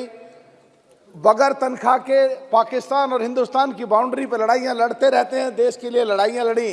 तो मैं उनके लिए मंत्री जी से कहना चाहता हूं कि आए दिन हमारे जुगल किशोर जी ने बड़े अच्छे अभी ढंग से बोला, तो उसी परिप्रेक्ष्य में, उसी रेफरेंस में जुड़ते हुए कुछ ही परिवार, कुछ ही पार्टियां, कांग्रेस, उनके जो मैडम मुफ्ती की पार्टी और नेशनल कॉन्फ्रेंस ये वोट लेती रही, शोषण करती रही, उनके लिए करानी। थोड़ा देर सभा की सहमति हो तो इन विधेयक को समाप्ति तक सभा की कार्यवाही बढ़ा दी जाए। जी दोनों विधेयक की समाप्ति तक बढ़ा दिया जाए। जी बोला जाए। ये हमेशा उनकी वोट लेते रहे, रिश्तेदारी करते रहे, उनको दिया कुछ नहीं, तो 370 के हटने के बाद उन्हें मिला, लेकिन आए दिन उन्होंने, सरकार ने काफी उनको दिया, और जो उनको सुविधाएं दी, जो बाबा साहब की सोच थी, जो बाबा साहब ने कॉन्स्टिट्यूट असेंबली में अपने भाषण में कई बार कहा, तो उनको जो सुविधाएं मिली, बट उन्हें आए दिन कोई ना कोई वहाँ अफवाह चलती रहती है।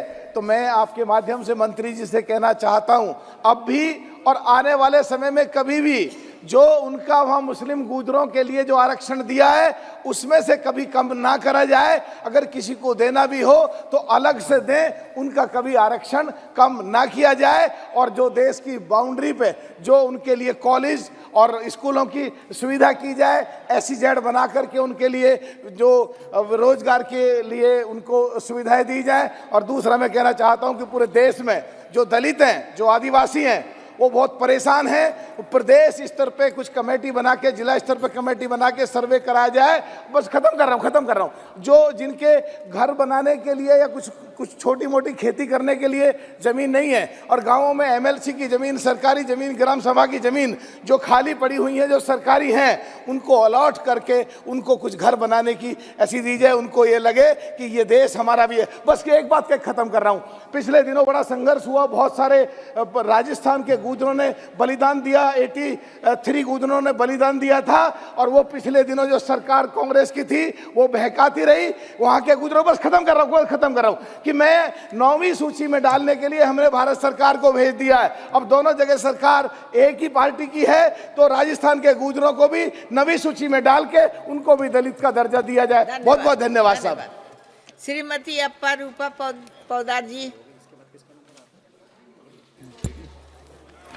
Thank you, Madam, for I thank my party, All India Trinamool Congress, to give me an opportunity to speak on this Jammu and Kashmir Scheduled Caste Order and Scheduled Tribe Order Bill 2023. Ma'am, it's a pleasure to see this government finally give respect to the Valmiki community through Scheduled Caste Order, and to the Koli community, the Pahari ethnic group through Scheduled Tribe Order.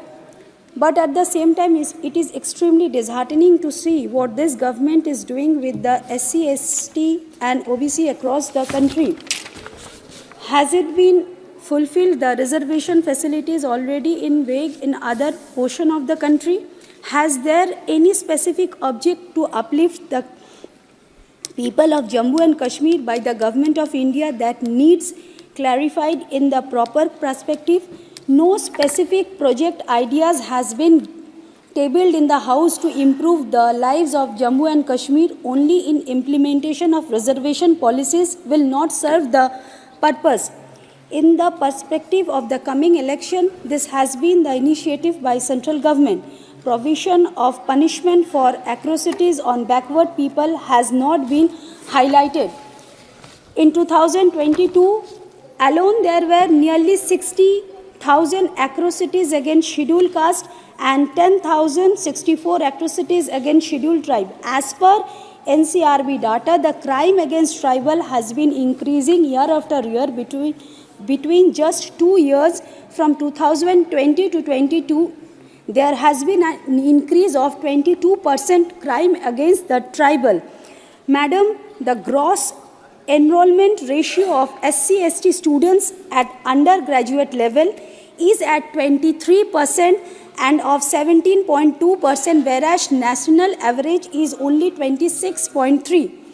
Madam, the Ekalavya school which have been set up for the SC/ST students, the union government initiative have been taken, but still today 38,000 vacancies are not been filled up.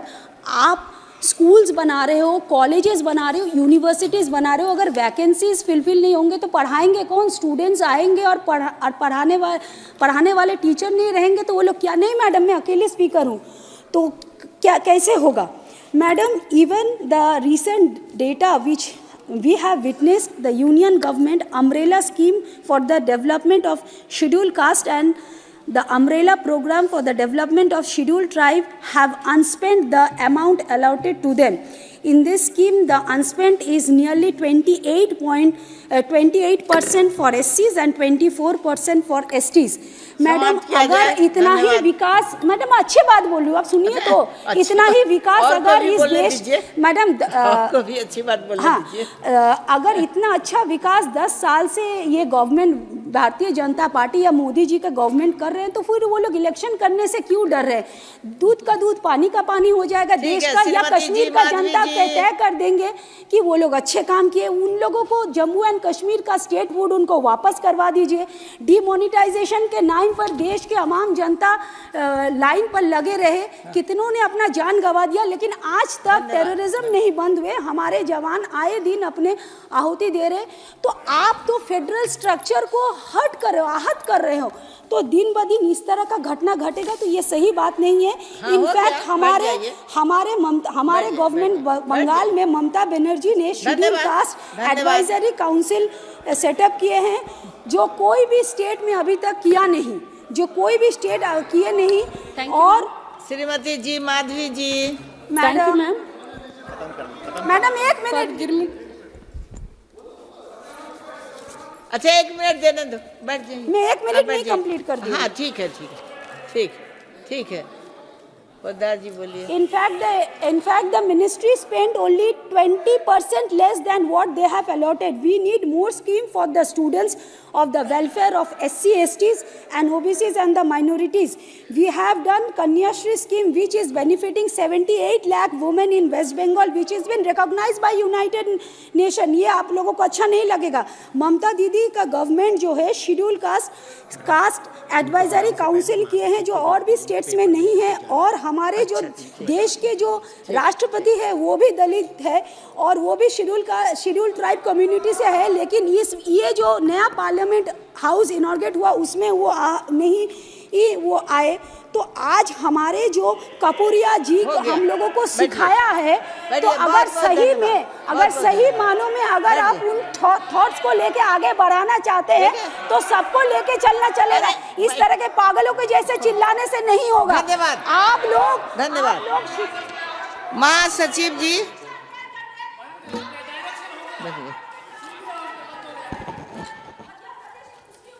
Madam, I have to report that Rajya Sabha at its sitting held on the 6th February 2024 passed the Constitution Scheduled Tribes Order Amendment Bill 2024, the Constitution Scheduled Castes and Scheduled Tribes Orders Amendment Bill 2024, and the Water Prevention and Control of Pollution Amendment Bill 2024.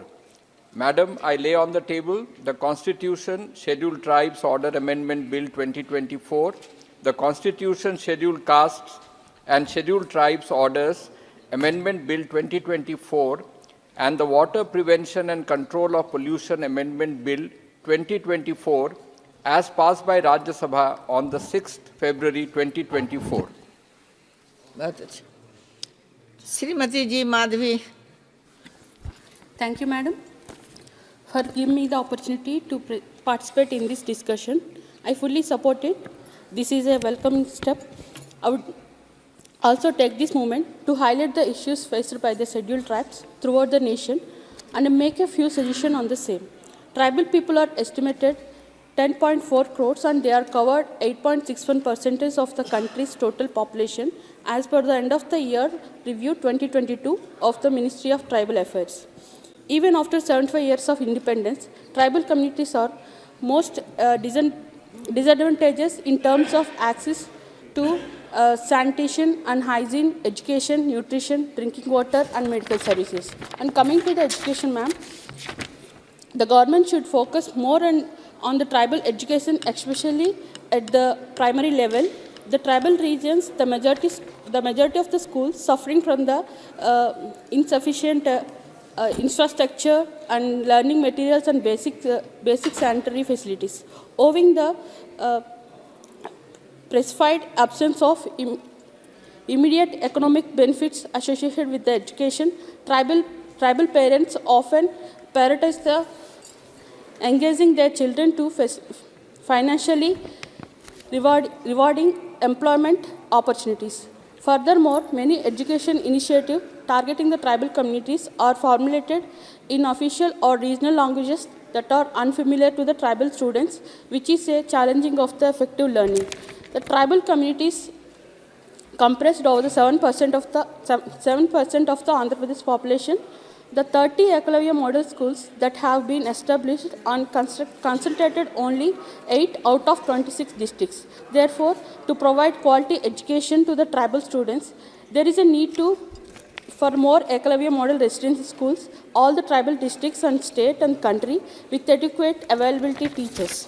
And coming to the health, ma'am, provision of emergency transport for pregnant tribal women to health facilities for obstetric care, one of the major necessity for the tribal women, and also establish the more and mini Anganwadi centers and expansion of village grain banks to tribal areas can help increase the access to the nutrition in the tribal areas. And also, Madam, I'm concluding, ma'am. Low representation of the scheduled caste and scheduled tribes at the senior positions. I would like to conclude, ma'am.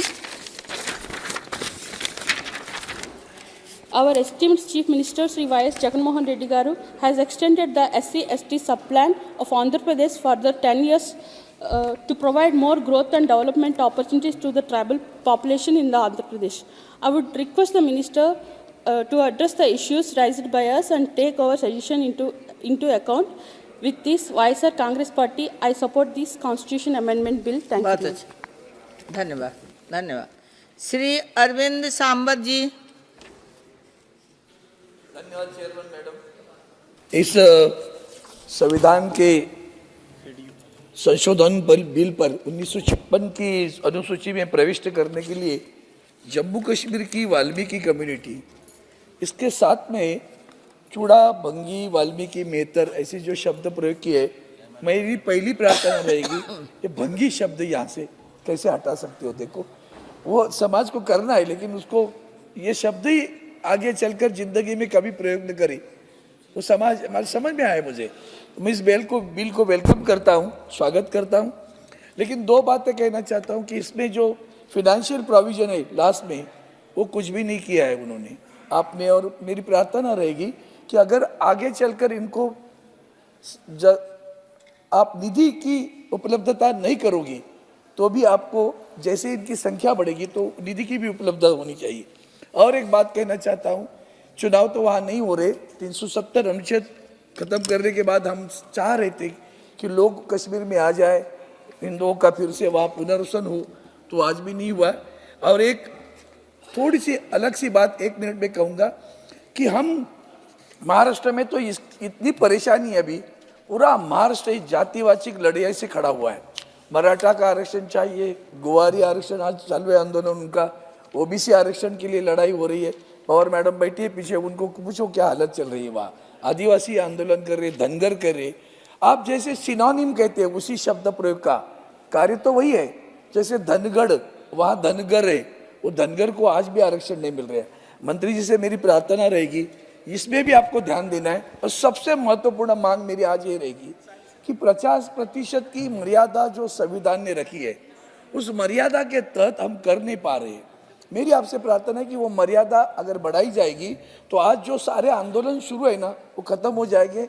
देश में जितनी भी पिछड़ी जातियां हैं, वो किसी भी तरह की हो, एक बार उस राज्य को पूछकर उनके साथ में उनको देना। भाई अगर हम 50 से 10% बढ़ाते, 60% करते हैं, जैसे तमिलनाडु में मुझे लगता है 69% है, तो वो अगर प्रतिशत बढ़ा देते तो वो आगे बढ़ने के बाद में अगर आप राज्य को कहे कि आपके पास पिछड़ी जातियां कौन सी, क्योंकि शब्द के लिए अगर उस पर लड़ाई करते रहे, धनगढ़ है या धनगर है, र और ड में एक अक्षर के लिए किसी समाज को उनको उसे वंचित रखना सही नहीं होगा। इसलिए मेरी प्रार्थना है, अगर सरकार, समय अभी कम है, लेकिन ये सोचे कि 50% का जो मर्यादा है वो अगर खत्म करेगी तो बहुत अच्छा काम होगा।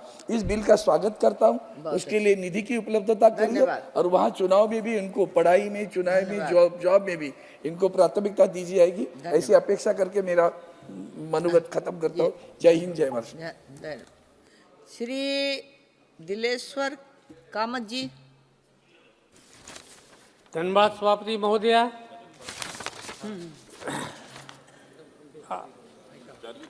आज आपने मुझे 2 बिलों पर संविधान जम्मू कश्मीर के अनुसूचित जाति जनजाति आदेश संशोधन बिल पर बोलने का अवसर दिया है, इसके लिए मैं आभार प्रकट करता हूं। महोदया, दोनों विधेयक का मैं समर्थन करता हूं।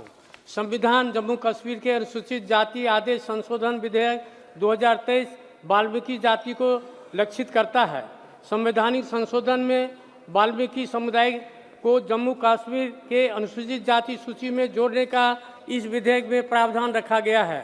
वाल्मीकि जाति को जम्मू कश्मीर में प्रवास करने में के लगभग 60 साल के बाद 2020 में ही अधिवास का दर्जा दिया गया था।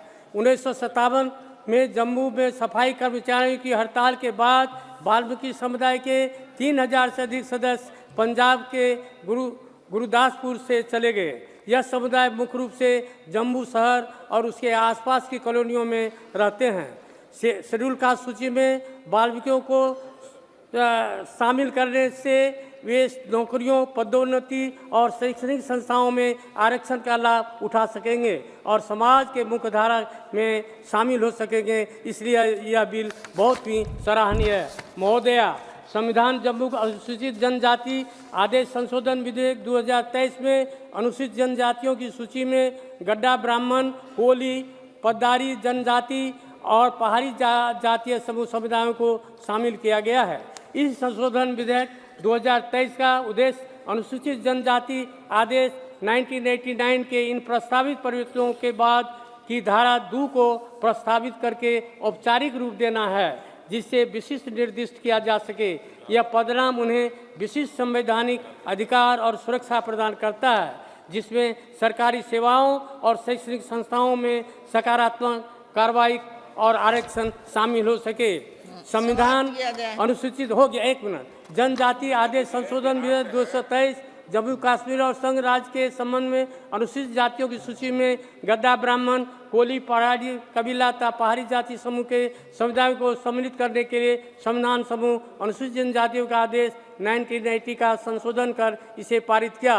अंत में मैं इस अवसर पर भारत सरकार से आग्रह करता हूं कि बिहार में भी केवट, कौट, केवट, धानुक, कहार, अमात, बिंग, बेलदार, गंगोत, गोरी, नुनिया तथा तरहा को अनुसूचित जनजाति का दर्जा देने के लिए बिहार सरकार अनुशंसा कर केंद्र सरकार को भेजा है। इन जातियों को अनुसूचित जनजाति का दर्जा दिया जाए, जिससे इन समाज को मुख्य धारा का में शामिल किया जा सके। दोनों विधेयक का समर्थन करते हुए अपनी बात को समाप्त करता हूँ। बहुत बहुत धन्यवाद। बहुत बहुत धन्यवाद। श्री रमेश माझी जी।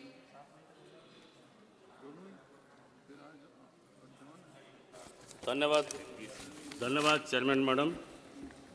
आज जो the constitution Jammu and Kashmir schedule tribe amendment bill 2023 पर चर्चा हो रहा है, मैं इस बिल को समर्थन करता हूं।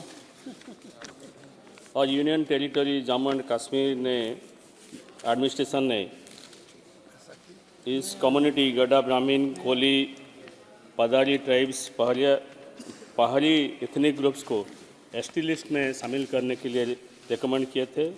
और 1980 में 80 से डिमांड हो रहा है कि पहाड़ी जो कम्युनिटी है, जस्टिस जीडी शर्मा कमीशन ने भी उसको रिकमेंड किया था कि उसको एसटी दर्जा दिया जाए।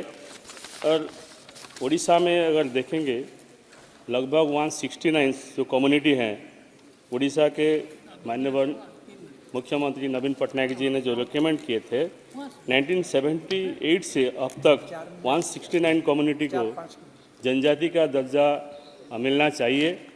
जैसे मेरा संसदीय जो क्षेत्र है नवरंगपुर, वहाँ कोरापुट ज़िले के कुंदरा, बोईपालीगुड़ा और कोटपाड़ इलाके में जो दुर्वा संप्रदाय का लोग बहुत दिनों से रह रहे हैं, उनको जनजाति का दर्जा मिलना चाहिए।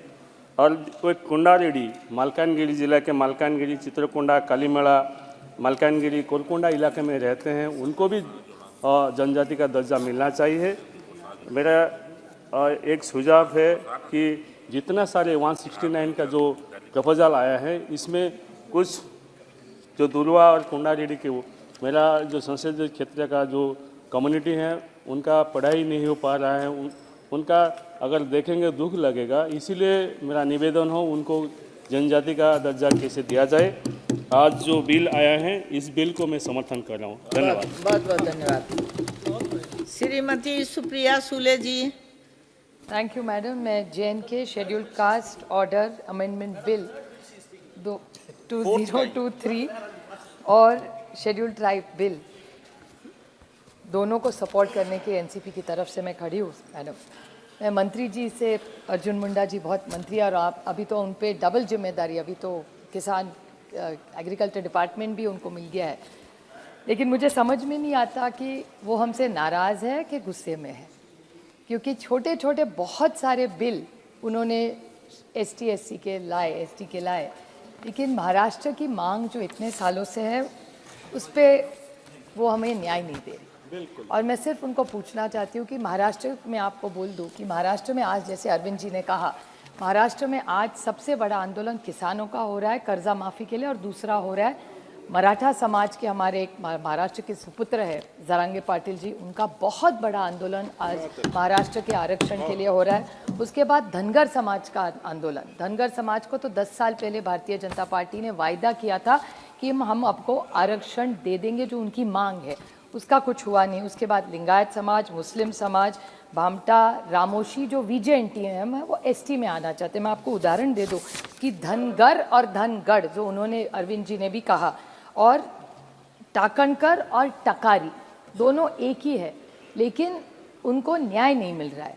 तो मेरी उनसे विनती है, क्योंकि अर्जुन जी हमेशा जवाब भी देते हैं और उनका कहना है कि राज्य ने प्रपोजल भेजा तो मैं ज़रूर सोचूंगा, सबका ही, मराठा, धनगर, लिंगायत, मुस्लिम, टकारी, भामटा, रामोशी, इन सब के बारे में सोचूंगा। ये हमेशा वायदा करते, उनके मैं आभारी हूँ, लेकिन फिर रुक कहाँ गया है? महाराष्ट्र सरकार तो उनके 200 MLA है, भेजने में तो कोई दिक्कत नहीं है, यहाँ तो 303 है ही आपके, तो ये आरक्षण अटका कहाँ है?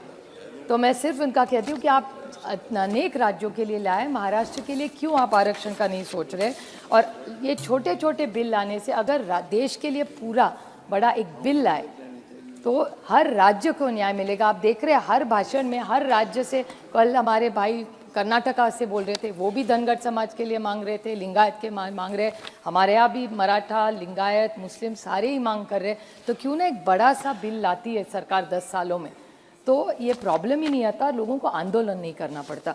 तो इसका टाइमलाइन क्या है और आप कब लाएंगे, और गवर्नमेंट का स्टैंड क्या है? गवर्नमेंट एक बार तय कर ले कि उनको इन सबको आरक्षण देना है या नहीं देना है, क्योंकि महाराष्ट्र में कहते हैं कि मराठा समाज को दे देंगे, मुस्लिम को देंगे, लिंगायत को देंगे, टकारी को देंगे, VJNT को से, रामोशी को देंगे, धनगढ़ को देंगे, लेकिन जब दिल्ली आते हैं तो मंत्री जी कहते हैं कि प्रस्ताव ही नहीं है। तो ये जुमलेबाजी है या हमको दुख हो रहा है कि 10 साल से हम मांग कर रहे हैं और हमारे न्याय नहीं मिल रहा है? तो हमें बहुत सारी अपेक्षा है कि अर्जुन मुंडा जी बहुत वरिष्ठ मंत्री है, अनुभवी मंत्री है, वो महाराष्ट्र को न्याय दें। धन्यवाद। बहुत बहुत धन्यवाद। श्री मोहम्मद सादिकी जी, श्री मोहम्मद सादिकी जी। धन्यवाद अध्यक्षा जी, मैं आपका धन्यवाद करता हूं कि आप जी ने मुझे शेड्यूल्ड ट्राइब्स अमेंडमेंट बिल 2013 पर बोलने का समय दिया है। आपका बहुत बहुत धन्यवाद अध्यक्षा जी। ये ठीक है कि सरकार जम्मू कश्मीर में 4 जातियों को, जिनके नाम गढ़ी ब्राह्मण, कोली, पदारी ट्राइब, आथनिक पहाड़ी ग्रुप को शेड्यूल्ड ट्राइब्स का दर्जा देना चाहती है। इस पर किसी को कोई इतराज़ नहीं है, हम इस बिल के समर्थन में खड़े हैं और इसका आदर करते हैं। लेकिन जो पहले इस जाति के लोग हैं, मेरा मतलब कहने का है पछड़ी जाति, अति पछड़े, दलित, मिनोरिटी, SC, ST, इन लोगों का आज जीवन कैसा चल रहा है, इसके लिए सरकार को ध्यान देना चाहिए। सरकार की नीतियां कुछ इस तरह है, जैसे पंजाबी में कहते हैं कि अग्गा दौड़ पीछा चौड़, यानी नीति बना लेते हैं लेकिन उस पर काम नहीं होता। तो मैं आपको बेनती करता हूं कि एक तरफ तो गरीबों के बच्चों के वजीफे के फंड काटे जा रहे हैं और दूसरी तरफ अंतरिम बजट में हमारी सत्कार योग वित्त मंत्री जी ने कारपोरेट घरानों के टैक्स में कटौती करके यानी 30% से घटाकर 22% करके अंबानी अंडानी इन कंपनियों को 3,00,000 करोड़ का फायदा पहुंचाया है। अध्यक्षा जी, ये सरकार जितने कागजों में है, अंकड़ों में है, उतनी ये ग्राउंड में नहीं है। मैं आपसे बेनती करता हूँ, मेरी प्रार्थना है आपसे कि ये सरकार अपने भाषण में और अपने अखबारों में पछड़ों में, गरीबों में को बड़ी इज्जत, बड़ा प्यार देती है, लेकिन इसकी असलियत ये है कि इस बात से पता चलता है असलियत का कि एक आदिवासी महिला को फर्स्ट लेडी ऑफ इंडिया बनाया गया, लेकिन उनको पार्लियामेंट के उद्घाटन में नहीं बुलाया गया। श्री रामलला जी के प्राण प्रतिष्ठा में उनको नहीं बुलाया गया। ये इनके बोलने की और कहने की और अखबारों में देने की बातें हैं। ये कहते कुछ और हैं, करते कुछ और हैं। मैं इसके मैं एक मिनट मैडम, मैं तो पहली बार बोल रहा हूँ। बोलिए 1 मिनट ले लीजिए, बोला जाए। धन्यवाद आपका, बड़ी बड़ी मेहरबानी। मैंने तो मैं ये कह रहा था, ये सब कुछ देखकर जैसे कि श्री रामलला जी के प्राण प्रतिष्ठान में भी उनको नहीं बुलाया गया, ये मैं इसलिए कह रहा हूँ कि आदिवासी महिला हैं, कितना सत्कार है आपके दिल में। सिर्फ बना देना कोई बड़ी बात नहीं है, उनका उतना सत्कार करना ये बहुत ज़रूरी होता है। मैडम, हाँ, और हमारे पंजाब के किसान भी आ रहे हैं। और मैं आपको एक और बात बताता हूँ, छोटा सा मेरा आपसे प्रश्न है कि कुछ जातियाँ और हैं जो आजकल इसके लिए बहुत ही यत्न करती हैं, वो इतने गरीब लोग हैं। मैं समझता हूँ मैडम, अगर आप उनका थोड़ा सा भी ख्याल कर लेंगे, उनमें डूम हैं, ढाडी हैं, मिरासी हैं और मर्दाने के हैं, मीर आलम हैं, ये सब लोग हैं, ये गरीबी की रेखा से नीचे रहते हैं। तो आपकी बड़ी मेहरबानी होगी अगर सरकार तक ये बात आपकी पहुंच जाए। बड़ी मेहरबानी, बहुत बहुत शुक्रिया, धन्यवाद। श्री भोला सिंह जी। धन्यवाद सभापति महोदय, आपने मुझे संविधान जम्मू कश्मीर अनुसूचित जातियां आदेश 1956 का संशोधन करने वाले विधेयक पर बोलने का मौका दिया। सभापति महोदय, इस बिल के आने से जम्मू कश्मीर के वाल्मीकि समाज के वंचित वर्ग को, जो सरकार की कल्याणकारी योजनाओं से वंचित थे, जो आरक्षण के लाभ से वंचित थे, उनको इस बिल के पास होने से वो लाभ मिलेगा, वो अधिकार उनको मिलेगा। और जिस तरीके से बाबा साहब अम्बेडकर जी का स्वप्न था कि देश के हर गरीब को, हर दलित को, हर वंचित को जीवन यापन की सारी सुख सुविधाएं मिलनी चाहिए, सामाजिक आर्थिक राजनीतिक न्याय मिलना चाहिए, और पिछले दशकों से हम देख रहे हैं कि अपने देश के यशस्वी प्रधानमंत्री आदरणीय नरेंद्र मोदी जी के नेतृत्व में देश के हर वर्ग को, हर गरीब को, हर महिला को, हर युवा को, हर किसान को उसके जीवन यापन की सुविधाएं, आवश्यकताएं योजना के माध्यम से दी जा रही हैं। और अनुसूचित वर्ग के हितों की रक्षा करना, उसको सम्मान देना, चाहे वो योजनाओं के माध्यम से संपूर्ण वर्ग के लोगों की आवश्यकताओं की पूर्ति हो, चाहे उनको अपने पैरों पर खड़ा करने की योजनाएं हो, और चाहे अनुसूचित समाज और अन्य समाज के सभी महापुरुषों को सम्मान देने के साथ साथ उनकी जो कार्य था, बाबा साहब अम्बेडकर जी ने देश के दलितों के लिए संविधान लिखा और उस संविधान के माध्यम से देश के हर गरीब को उसका अधिकार मिला, लेकिन बाबा साहब के हित में जो सम्मान मिलना चाहिए था, वो सम्मान पिछले कई सालों से कांग्रेस की सरकार रहने के समय नहीं मिल पाया। माननीय प्रधानमंत्री आदरणीय नरेंद्र मोदी जी के नेतृत्व में बाबा साहब अम्बेडकर जी को सम्मान देने के लिए जो उनके जीवन से जुड़े 5 स्थान थे, उनको पंच तीर्थ के रूप में विकसित करके बाबा साहब अम्बेडकर जी को सम्मान देने के साथ साथ देश के सभी अनुसूचित वर्ग और सभी वर्गों को सम्मान देने का काम किया गया। सभापति महोदय, अनुसूचित जाति के धार्मिक हितों को ध्यान में रखते हुए संत शिरोमणि रविदास जी का सागर मध्य प्रदेश में स्मारक और जीर्णोद्धार के कार्य का माननीय प्रधानमंत्री जी ने कार्य इसका शुरू किया 100 करोड़ रुपए की राशि से। ये सभी रविदास समाज के भाइयों के लिए, अनुसूचित वर्ग के लिए सम्मान की बात है। हम देखते थे गांव में बचपन में और अभी तक कि जो वाल्मीकि समाज है गांव में सफाई करने का काम, मैला उठाने का काम करता था, लेकिन जब इस देश के प्रधानमंत्री आदरणीय नरेंद्र मोदी जी बने तो उन्होंने स्वच्छ भारत अभियान चलाया सभापति महोदय, और उस स्वच्छ भारत अभियान में देश के सभी नागरिकों के हाथ में झाड़ू लेकर सब सफाई में लगे, तो वाल्मीकि समाज के व्यक्ति को कोई ये नहीं कह सकता कि ये सफाई कर्मी है तो वाल्मीकि समाज ही होगा। ये सम्मान देने का काम माननीय मोदी जी के नेतृत्व में हुआ। और हम देखते थे कि गांव में वाल्मीकि समाज के जो सफाई कर्मचारी थे वो गांव में मल उठाने का काम करते थे, लेकिन उनके घर में शौचालय निर्माण का करने का काम आदरणीय नरेंद्र मोदी जी की सरकार में हुआ। माननीय प्रधानमंत्री जी उनको सम्मान देने का काम किया है। इसके साथ साथ देश के सभी जो अनुसूचित समाज के लोग हैं उनको सम्मान देने का माध्यम, योजनाओं के माध्यम से सम्मान देने का कार्य हुआ। सफाई कर्मी पहले जो हाथ से मैला उठाते थे उनके लिए सब पूरा इसको मैकेनाइज करके उनको उससे मुक्ति देने का काम माननीय प्रधानमंत्री जी के नेतृत्व में हुआ है। और हमने देखा सभापति महोदय कि जब प्रयागराज उत्तर प्रदेश में कुंभ का मेला लगा, उस कुंभ के मेले में माननीय प्रधानमंत्री जी ने स्वयं सफाई कर्मियों के पैर धोकर सम्मान करके उनको सम्मान देने का काम किया। और हम देखते हैं कि अभी हम सबका 500 साल का सपना साकार हुआ, और वो सपना भगवान श्री राम के मंदिर का निर्माण और मूर्ति की स्थापना में जब अयोध्या में हवाई अड्डे का लोकार्पण माननीय प्रधानमंत्री जी ने किया तो उसका नाम भी महर्षि वाल्मीकि जी नाम से देने का काम किया है। ये सभी अनुसूचित वर्ग के लिए सम्मान की बात है।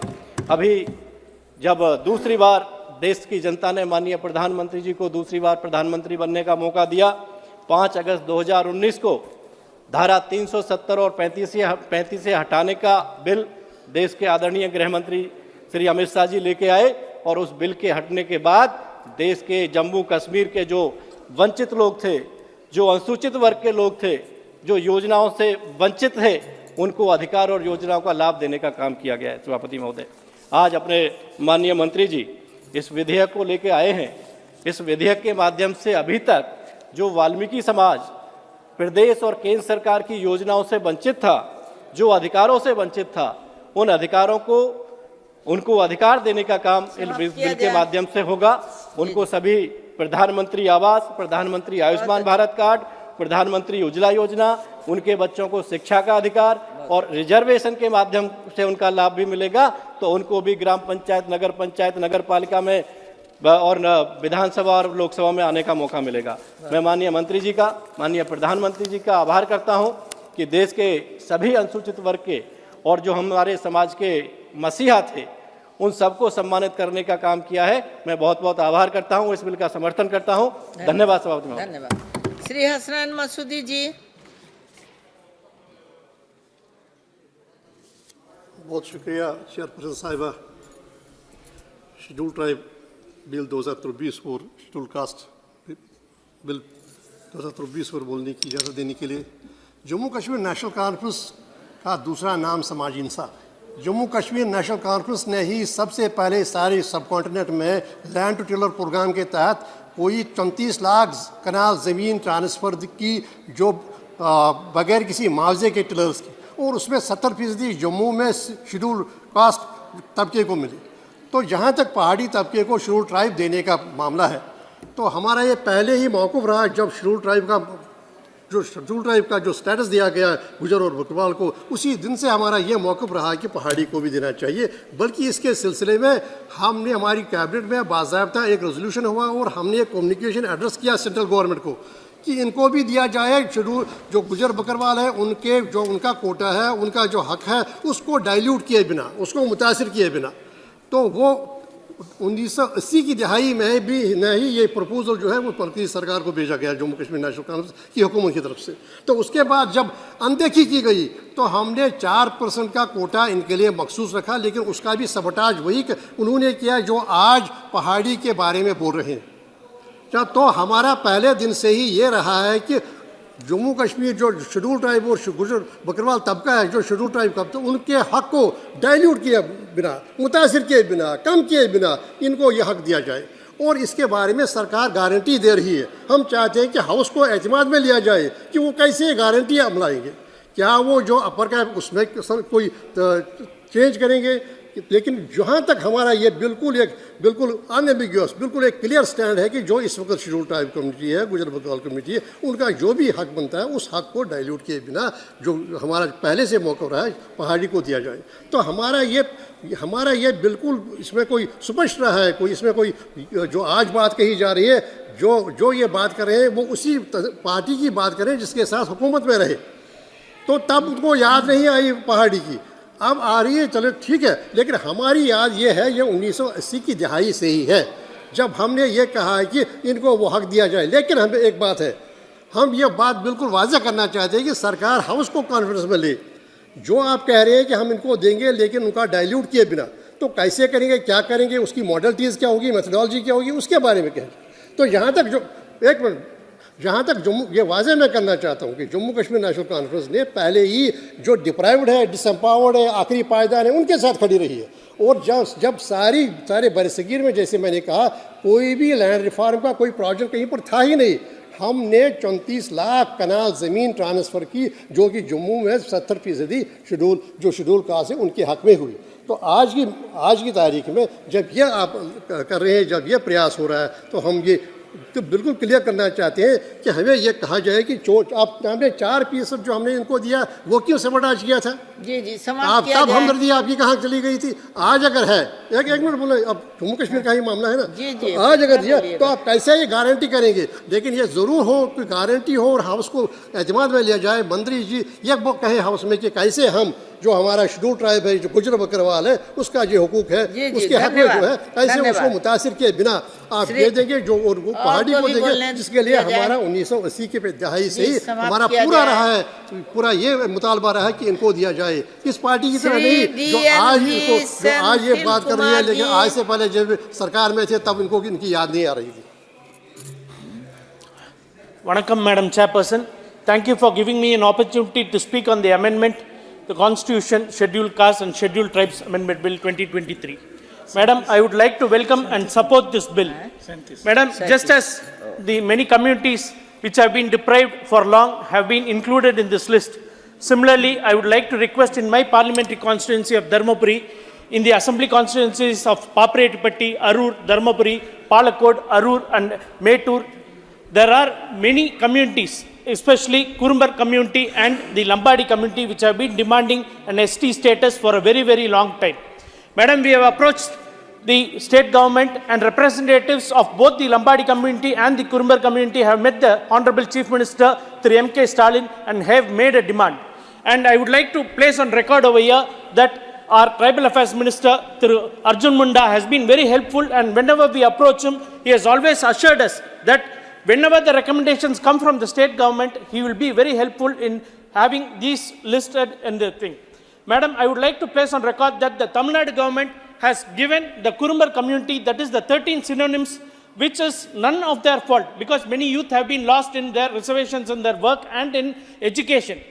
That is 13 synonyms which, when the British had handed over to the government, just by the phonetic variation, the Kurumbar, Kurumbans, Kurumba, Kurumbar counter, and so many other communities have been left out. But the Tamil Nadu government has forwarded to the central government, and it is now at the Tribal Affairs Minister, and I would like to know when it would come into effect so that these community youth can have a very good this thing. Madam, regarding the Lambadi community, which is an ST scheduled tribes in the adjoining states of Karnataka and in Andhra Pradesh, but it is not in Tamil Nadu, and the state of Tamil Nadu government has now gone for a new ethnic study. And as soon as that study is over, we will also process it to the union government, and we request through you, Madam, to both the communities to be included at the earliest. Madam, I would also take this opportunity to demand through you an Ekalaiva school in my parliamentary constituency of Dharmapuri in the various hillock areas. And at last, I would like through you, Madam, to address upon the union government to come upon with a caste census at the earliest, so that all representatives of the various ethnic groups and various scheduled tribes, various underprivileged and marginalized people, everybody gets a say. So I demand for a caste census at the earliest. Thank you, ma'am. Shri Thol Thiruma Balavan ji. அவை தலைவருக்கு வணக்கம். இந்த மசோதாவில் பங்கேற்று உரையாற்றுவதற்கான வாய்ப்பை வழங்கியமைக்கு என்னுடைய நன்றியை உரித்தாக்குகிறேன். அகில இந்திய அளவில் பட்டியலினத்தை சார்ந்தவர்களும் பழங்குடியினத்தை சார்ந்தவர்களும் மக்கள் தொகையால் 25 விழுக்காட்டை கடந்துள்ளனர், அதிகரித்துள்ளனர். ஆனால் இன்னும் 15% பட்டியல் இனத்தை சார்ந்தவர்களுக்கும் 7.5% பழங்குடியினத்தை சார்ந்தவர்களுக்கும் இடஒதுக்கீடு அளிக்கப்பட்டு வருகிறது. அவர்களுக்கான இடஒதுக்கீட்டை மக்கள் தொகை அடிப்படையிலே உயர்த்துவதற்கு அரசமைப்பு சட்டத்திலே திருத்தம் கொண்டு வர வேண்டும் என்று முதலில் வேண்டுகோளாக நான் வைக்க விரும்புகிறேன். அதேபோல ஒவ்வொரு மாநிலத்திலும் பட்டியலினத்தை சார்ந்தவர்களையும் பழங்குடியினத்தை சார்ந்தவர்களையும் இழிவாக அழைக்கும் தொனியில் பெயர்கள் உள்ளன. தமிழ்நாட்டில் மட்டுமல்ல, இந்தியா முழுவதும் அனைத்து மாநிலங்களிலும் இந்த நிலை நீடிக்கிறது. அதனை திருத்துவதற்கு மாநில அரசுகளுக்கு அதிகாரம் இல்லை, பரிந்துரைப்பதற்கு மட்டுமே அதிகாரம் உள்ளது. மைய அரசு, ஒன்றிய அரசு அந்த அதிகாரத்தை மாநில அரசுகளுக்கே அளிக்கக்கூடிய வகையில் அரசமைப்பு சட்டத்தில் திருத்தம் கொண்டு வர வேண்டும். இந்த திருத்தம் மிக மிக இன்றியமையாத ஒன்றாக அந்தந்த சமூகத்தை சார்ந்த மக்களால் பார்க்கப்படுகிறது.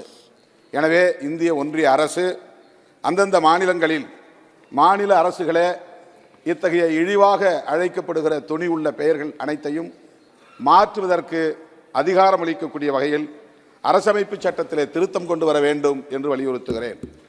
தமிழ்நாட்டில் 74 சாதிகள் பட்டியலினத்தில் உள்ளன, ஷெட்யூல் காஸ்ட்.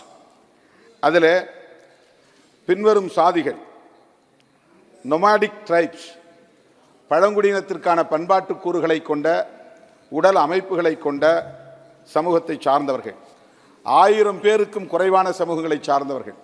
சில சமூகங்கள் 100க்கும் குறைவாகவும் உள்ளன. பைரா, பக்கூடா, சண்டி, பெல்லாரா, தொம்பன், கொடகாலி, கொட்டா, கோசாங்கி, ஹோலியா, ஜக்காலி, ஜம்புவுலு, கூசா, குறவன், நாயாடி, வேடன், வேட்டுவன், இவ்வளவு சமூகங்களை சார்ந்தவர்கள் மைக்ராஸ்கோபிக் மைனாரிட்டிஸ் என்று சொல்லக்கூடிய வகையில், ஒரு நெக்லிஜிபிள் மைனாரிட்டிஸ் என்று சொல்லக்கூடிய வகையில் உள்ள சமூகங்கள். இவர்கள் இதே பட்டியலில் உள்ள பிற சாதியினரோடு, பெரும்பான்மை சாதியினரோடு போட்டி போட்டு கல்வியை பெறுவதற்கோ வேலைவாய்ப்பை பெறுவதற்கோ வாய்ப்பில்லாத நிலை இருக்கிறது. எனவே இவர்கள் அடிப்படையிலே anthropologically they are belonging to nomadic tribes. எனவே இவர்களை பழங்குடியின சமூக பட்டியலில் இணைப்பதன் மூலம் அவர்கள் கல்வியிலும் வேலைவாய்ப்பிலும் இடம்பெறுவதற்கான ஒரு வாய்ப்பு அமையும். எனவே மாண்புமிகு அமைச்சர் அவர்கள் இந்த சாதிகளை சார்ந்த அனைவரையும் எஸ்சி பட்டியலில் இருந்து எஸ்டி பட்டியலுக்கு மாற்ற வேண்டும் என்று கேட்டு, நம்முடைய நாடாளுமன்ற உறுப்பினர் செந்தில்குமார் அவர்கள் முன்மொழிந்ததை நானும் வழிமொழிகிறேன். அந்த பகுதியில் உள்ள குறும்பன் சமூகத்தை சார்ந்தவர்களையும் லம்பாடி சமூகத்தை சார்ந்தவர்களையும் பழங்குடி பட்டியலில் இணைப்பதற்கு உரிய நடவடிக்கைகளை மாண்புமிகு அமைச்சர் பெருமக்கள் எடுக்க வேண்டும் என்று கேட்டு முடிக்கிறேன். நன்றி, வணக்கம். श्री तापिर गाँव जी। Honorable Chairperson, thank you very much. As may the Constitution Jammu and Kashmir Scheduled Caste Order Amendment Bill 2023 and the Jammu Kashmir Local Bodies Law Amendment Bill 2024 को समर्थन करने के लिए यहाँ खड़ा हुआ हूँ। आज मैं हैरान हूँ, कश्मीर शॉर्ट से सुंदर कश्मीर कहा जाता था, ये हम लोग सुनता था, लेकिन इतना अन्याय, इतना शेड्यूल कास्ट को, शेड्यूल ट्राइब को रिप्रेजेंटेटिव नहीं होने का मैं मसूदी साहब को मैं पूछना चाहता हूँ और आईएनसी को मैं पूछना चाहता हूँ, इस 70 साल में जम्मू कश्मीर में इतना अन्याय किया इस समाज को, अगर काश मोदी साहब नहीं आते, 370 नहीं हटाते, असेंबली में रिजर्वेशन नहीं लाते और आज पंचायती राज में रिजर्वेशन ला रहा है और म्यूनिसिपैलिटीज़ में रिजर्वेशन ला रहा है, कितना हमारा गुज्जर, पहाड़ी मेहतर, बागी, वाल्मीकि, सूरा समाज, मैं इन लोगों के बिहाफ में मैं मोदी साहब को और अर्जुन मुंडा साहब को मैं धन्यवाद देता हूँ। ये न्याय 70 ईयर्स से पहले अगर क्या होता, मसूदी साहब के पार्टी और कांग्रेस पार्टी अगर क्या होता, आज सही में जम्मू कश्मीर स्वर्ग से सुंदर होना था। लेकिन इतना अन्याय होने का बावजूद भी आज मोदी साहब आके, ये मोदी जी का गारंटी है, आज हमारा जम्मू एंड कश्मीर के डाउन ट्रोडन एंड नेग्लेक्टेड समाज आज मेन स्ट्रीम में आ रहा है। इसके लिए मैं इस बिल को समर्थन करता हूँ और आज मैं दावे के साथ कह सकता हूँ कि देशवासियों के सामने 370 मोदी जी हटाने के बाद और ये रूल आज म्यूनिसिपैलिटीज़ में, पंचायती राज में रिजर्वेशन लाने के बाद और असेंबली में रिजर्वेशन लाने के बाद मैं दावे के साथ कह सकता हूँ मसूदी साहब, कश्मीर स्वर्ग से सुंदर है। इसलिए मैं इस बिल को समर्थन करता हूँ और साथ में मैं अर्जुन मुंडा साहब से एक रिमाइंड करना चाहता हूँ। मैं अरुणाचल प्रदेश से आता हूँ। अरुणाचल में एक योबिन समाज है, म्यांमार और तिब्बत चाइना बॉर्डर में रहने वाला एक कम्युनिटी है, योबिन समाज है, योबिन ट्राइब है। अरुणाचल प्रदेश अपना स्टेट शेड्यूल ट्राइब दिया गया है, लेकिन उसको भी पार्लियामेंट में अमेंडमेंट लाके हमारा योबिन समाज का एक बहुत लॉन्ग स्टैंडिंग डिमांड है, इसको भी आप एक दिन इसी सदन में लाके इन लोगों को भी tribal status, constitutionally tribal status दिया जाए तो ये अच्छा रहेगा। ये मैं आपसे मांग करता हूँ। और आज ये जम्मू कश्मीर भाई बहनों का सामने मैं आपको भी धन्यवाद देता हूँ, मोदी साहब को भी धन्यवाद देता हूँ। जो साथी जो पार्टीशन हुए, मनमोहन सिंह साहब प्रधानमंत्री बने, हमारा वरिष्ठ नेता LK एडवाणी साहब डिप्टी प्राइम मिनिस्टर बने, इन लोगों का साथी जो कश्मीर में बसे, इन लोगों को मोदी जी आने से पहले कोई वोटिंग राइट ही नहीं था, पंचायत में कोई वोटिंग राइट नहीं था। ये अन्याय मसूदी साहब, आज मैं कह सकता हूं कि कश्मीर स्वर्ग से सुंदर है, ये मोदी जी का गारंटी है। Thank you very much. बहुत अच्छा, बहुत अच्छा। श्री राम शिरोमणि वर्मा जी।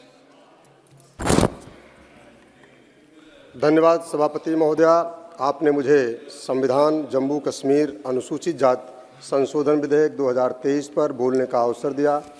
महोदया, जम्मू कश्मीर संघ राज्य क्षेत्र ने वाल्मीकि समुदाय को जम्मू कश्मीर संघ राज्य क्षेत्र की अनुसूचित जातियों की सूची क्रम संख्या 5 पर चूड़ा, भंगी, वाल्मीकि, मेहतर के पर्याय के रूप में सम्मिलित करने की सिफारिश की है।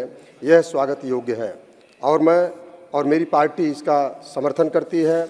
लेकिन सिर्फ जातियों को अनुसूचित जाति में शामिल करना ही बड़ी बात नहीं है।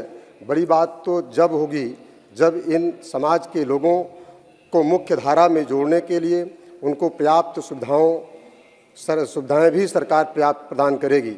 अनुसूचित जाति के बच्चों को पढ़ने के लिए जो छात्रवृत्ति आती है उसे 100% सभी छात्रों तक पहुंच नहीं पाती है, जिससे कक्षा 1 से 10 तक के बच्चों के साथ साथ ही ग्रेजुएशन कक्षाओं के बच्चों का भी ड्रॉप आउट रेट बढ़ोतरी आई है। साथ साथ केंद्र और राज्य सरकारों में भी काफ़ी पद SC/ST के खाली पड़े हैं। सरकार को चाहिए कि बैकलॉग के माध्यम से SC/ST के लोगों को अस्थायी रोजगार देने का भी काम करे, जिससे इनके जीवन स्तर को सरकार बढ़ाने में कारगर साबित हो। साथ साथ अभी भी अनुसूचित जाति, अनुसूचित जनजाति के लोगों के पास खेती करने के लिए भी भूमि 0% है। मेरी सरकार से मांग है कि उनके भविष्य को देखते हुए उनको भूमि अलॉटमेंट हो, जिससे वो खेती करने योग्य हो और अपना पेट भर सके। धन्यवाद। वाह, बहुत अच्छा। श्रीमती सुनीता दुग्गल जी।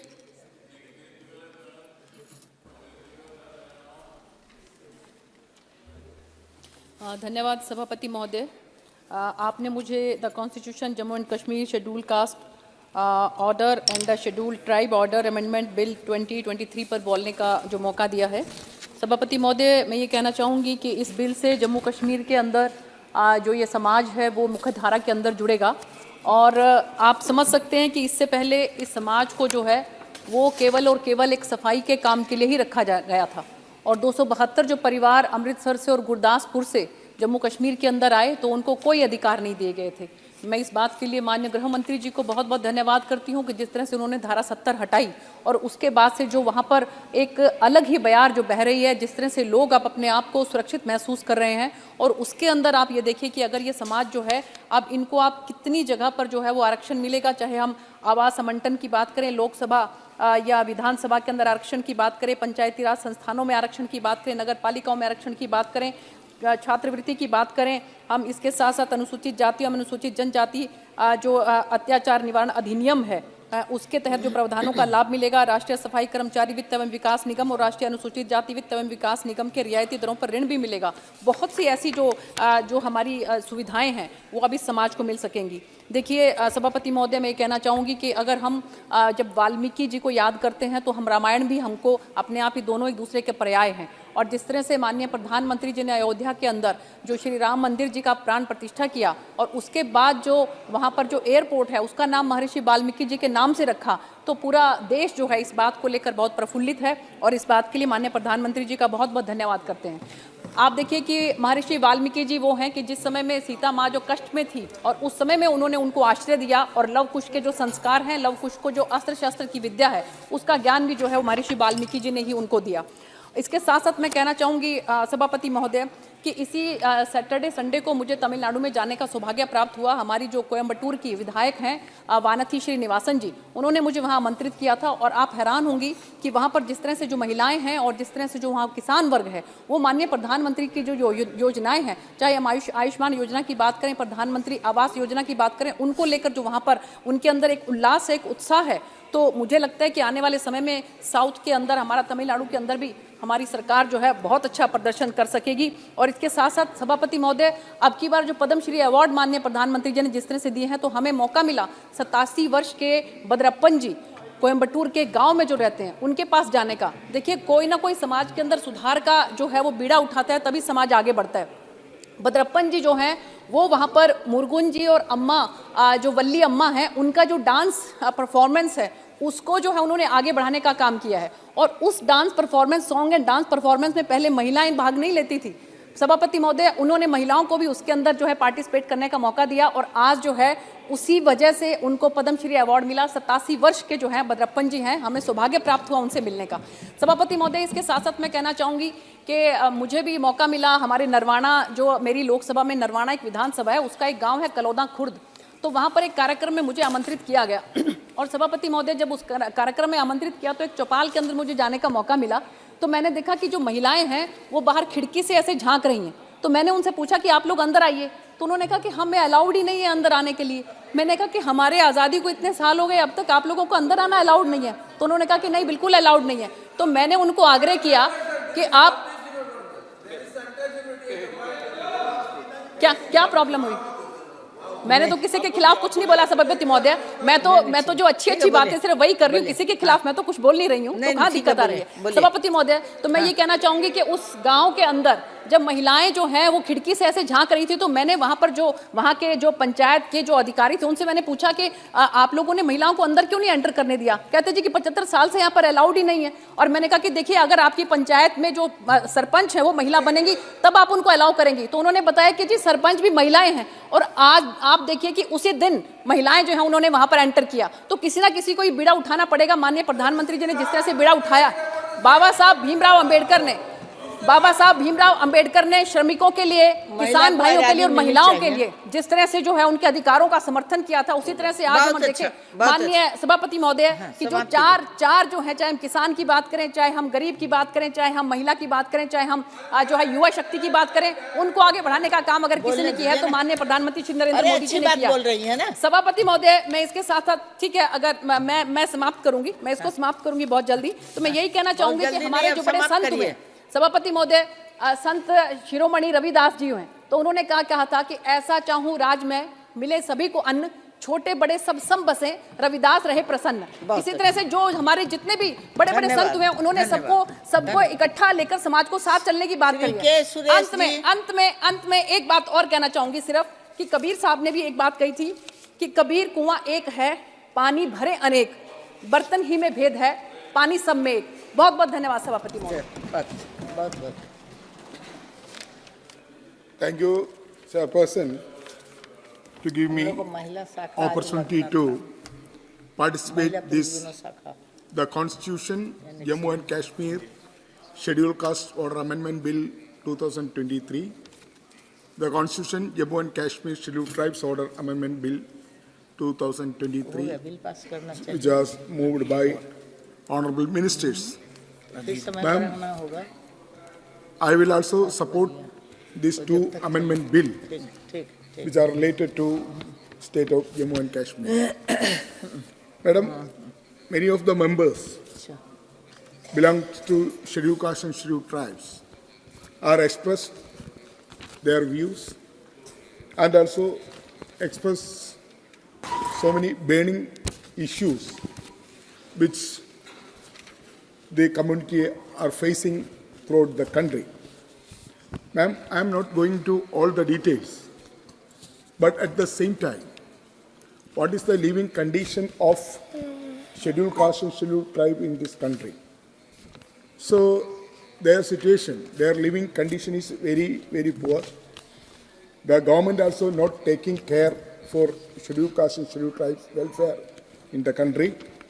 Even the budget allocation of SCP and TSP for scheduled caste and scheduled tribes also decreased and also cut short, and also whatever amount estimated in the SCP and TSP not spending in a time. Many of the areas allocation, the SC/ST fund allocation also lapsed. Okay. So the officials, the different ministries for SC/ST fund also not spending timely. The officials, I means bureaucrats, they are not taking any interest to spend the scheduled caste, scheduled tribes allocation for their welfare. This is the main problem. I would like to bring the attention of honorable ministers. Madam, the atrocities among the scheduled caste and scheduled tribes are increasing day by day. Throughout the country, especially in the northern part of India, scheduled caste and scheduled tribe atrocities are increased. That everybody know. Every media also reporting. But we have a strong law here, SC/ST Atrocities Amendment Act also here. So the Prevention of SC/ST Atrocity Act also not implementing properly. So the police authorities not ready to register the case under scheduled caste prevention of scheduled caste and scheduled tribe atrocities, and also conviction also very, very less. This is the situation in the entire country. But the Home Ministry of India is not given a strong direction to the state governments, state home department to register the case where, wherever the SC/ST atrocity is there, the Prevention of SC/ST Atrocity Act should be taken against the atrocities. Then only the state will obey the atrocities cases. But unfortunately, there is no any such direction from Home Ministry. That's why states are also not taken seriously. Madam, another important issue is unemployment.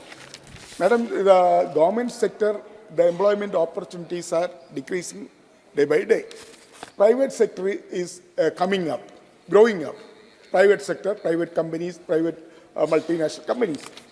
There is a long pending demand from the scheduled caste and scheduled tribe communities to have a special recruitment for government sector as well as the private sector.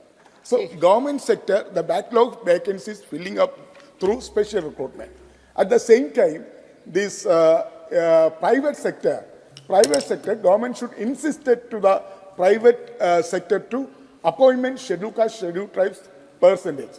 Government has to fix the percentage. That percentage, the scheduled caste, scheduled tribes employees should be recruit the private sector. But so far, the government of India has not taken any step for the recruitment of private sector for SCST. And also, the government of India departments, there are backlog vacancies are lakh and lakh backlog vacancies are not filled up timely. So I would like to I would like to appeal to the government, honorable Home Minister is here, and also SCST ministers also here. I would like to appeal to the ministers to take necessary steps for the special recruitment to fill up the backlog vacancies among the scheduled caste and scheduled tribes. So, last point. Last one line. Ma'am, the scholarship of scheduled caste and scheduled tribes. Honorable Minister is very much aware. The previous session also number of questions raised in the post-matric scholarship.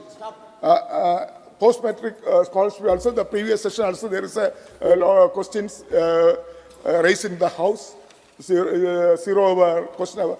The post-matric scholarship also not given properly, timely. Our SC/ST students are facing serious problem. Without a scholarship, how can they study?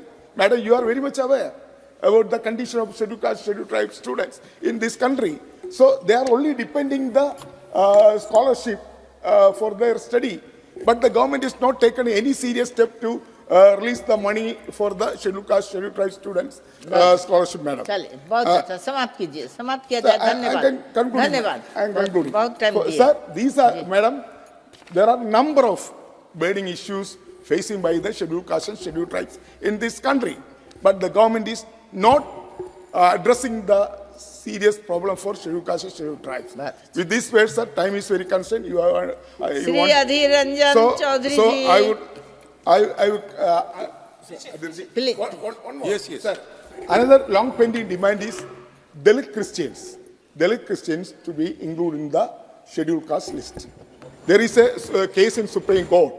There is a Mr. Commission already recommended Dalit Christians to be included in the scheduled caste list. But unfortunately, government of India has not taken any positive step. That's why scheduled caste Christians are not getting reservation. This is also long pending demand from the Dalit Christians to be included in the scheduled caste and scheduled. I would like to appeal the honorable the Social Justice and Empowerment Minister to consider this also. Thank you, madam.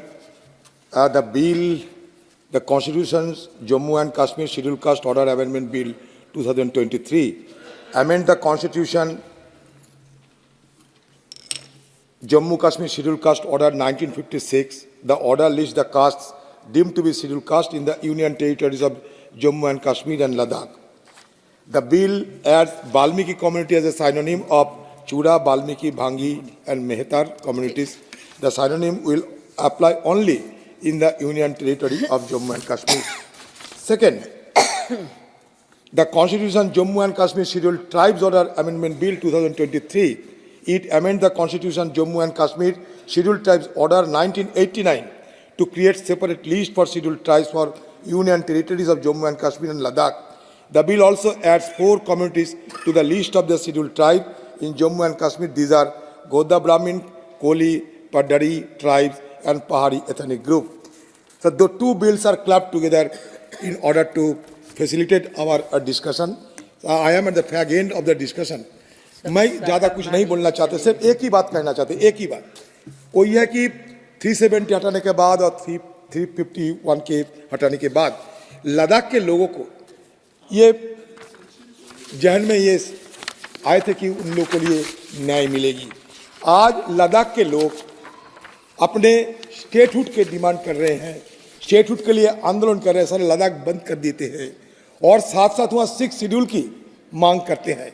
एक तो statehood, दूसरी तरफ 6 schedule की मांग करते हुए सारे लद्दाख के आम लोग हजारों की तादाद पे आज रास्ते पे उभर रहे हैं। तो इस मुताबिक जब ये बिल आ ही रहे हैं तो लद्दाख को क्यों नहीं और लद्दाख वासियों को ये उनकी भावना को सम्मान देते हुए, उनकी भावना को संज्ञान में लेते हुए क्यों ना लद्दाख के लोगों को ये 6 शेड्यूल की अंतर्गत करने की नहीं सोचने की जरूरत है सरकार को।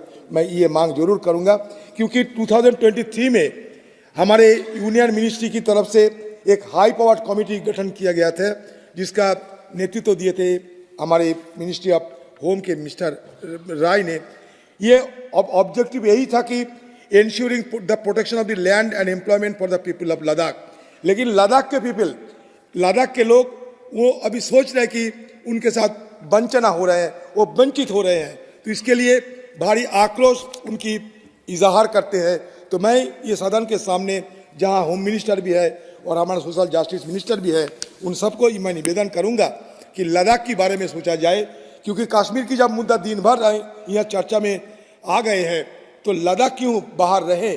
क्योंकि लद्दाख भी आपने कश्मीर को 2 हिस्से में बांटकर लद्दाख और जम्मू कश्मीर 2 यूनियन टेरिटरी बनाए, लेकिन लद्दाख के बारे में हम यहाँ चर्चा नहीं होते। इसके साथ साथ इस दायरे की बाहर, लेकिन फिर भी मैं कहना चाहता हूँ कि हमारे गृह मंत्री और सोशल जस्टिस मिनिस्टर ये भी सोचे कि बंगाल में दार्जिलिंग के जो गोरखा लोग रहते हैं, उन्हीं लोगों का भी बहुत सालों से ये मांग है कि उनको भी 6 शेड्यूल के दायरे में लाया जाए। ये भी सोचने के लिए मैं सरकार को निवेदन करूंगा।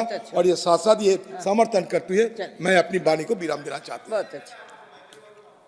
माननीय श्री वीरेंद्र कुमार मंत्री जी।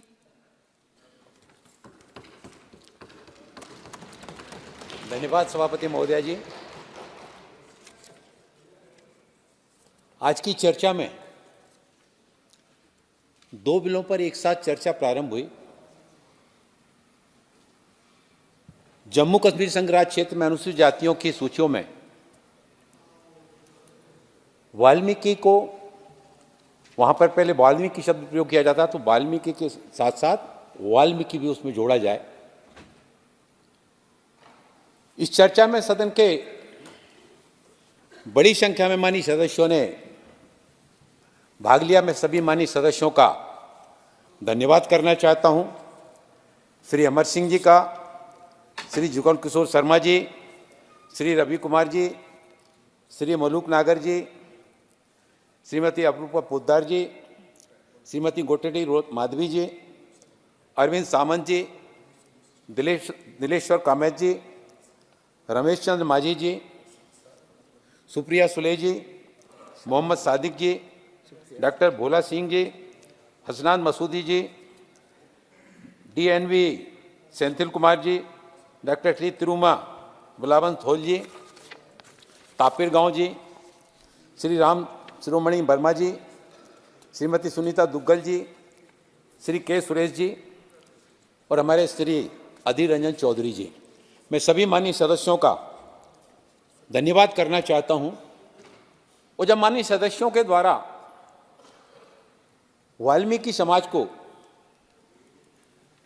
के संदर्भ में जब अपनी बातें कही गई, तो सभी की प्रतिध्वनि जो निकल करके आई, वो प्रतिध्वनि यही निकल कर आई थी कि वाल्मीकि समाज के को यह अधिकार मिलना चाहिए। उनको ये सरकार जो बिल लेकर आई है, देश के प्रधानमंत्री आदरणीय नरेंद्र मोदी जी के नेतृत्व में डॉक्टर भीमराव अंबेडकर जी के समानता, सामाजिक न्याय और अधिकार के ध्येय वाक्य को पूरा करने का लक्ष्य लेकर सरकार इस दिशा में जो कदम आगे बढ़ा रही है, उसी दिशा में यह बिल एक महत्वपूर्ण बिंदु आज साबित होने जा रहा है।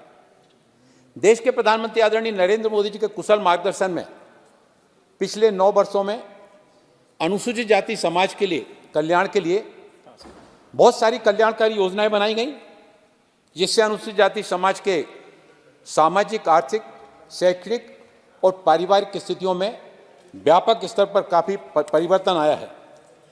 आदरणीय प्रधानमंत्री जी का सोच सबका साथ, सबका विकास, सबका विश्वास और देश को आत्मनिर्भर बनाने में सभी का सामूहिक प्रयास। उन्नत माता का कश्मीर हमारे देश का, भारत माता का माथा है, और वहां पर समाज के सबसे अंतिम पंक्ति के अंतिम छोर पर रहने वाले हमारे वाल्मीकि समाज के बंधु जो पिछले 60 दशकों से,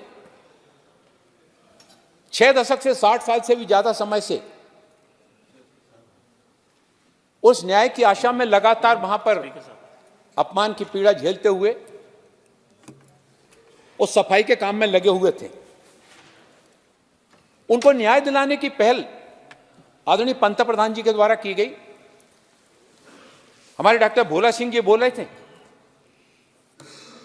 कि इलाहाबाद में जहां करोड़ों की संख्या में देश और विदेश से श्रद्धालु वहां पर कुंभ में जब वहां पर आए थे, वाल्मीकि समाज के बंधुओं के बैठ करके उनके पैर धोने का काम देश के प्रधानमंत्री जी के द्वारा जब किया जा रहा था, प्रधानमंत्री जी के हाथों में जल का कलश था, सामने हमारे वाल्मीकि समाज के उस इलाहाबाद कुंभ परिसर को साफ स्वच्छ बनाने में योगदान देने वाले हमारे सफाई कर्मी भाई बहन थे, और जब माननीय प्रधानमंत्री जी उनके पैर धो रहे थे तो उनके सामने जो हमारे सफाई कर्मी बैठे थे, उनकी आंखों से आने वाले आंसू, उन आंसुओं की भावना को समझने का अगर प्रयास किया होता तो मैं समझता हूं कि शायद उनकी पीड़ा को, उनको सम्मान देने के बारे में जो कदम आज उठाया जा रहा है, 60 साल पहले इस बारे में सोचा गया होता।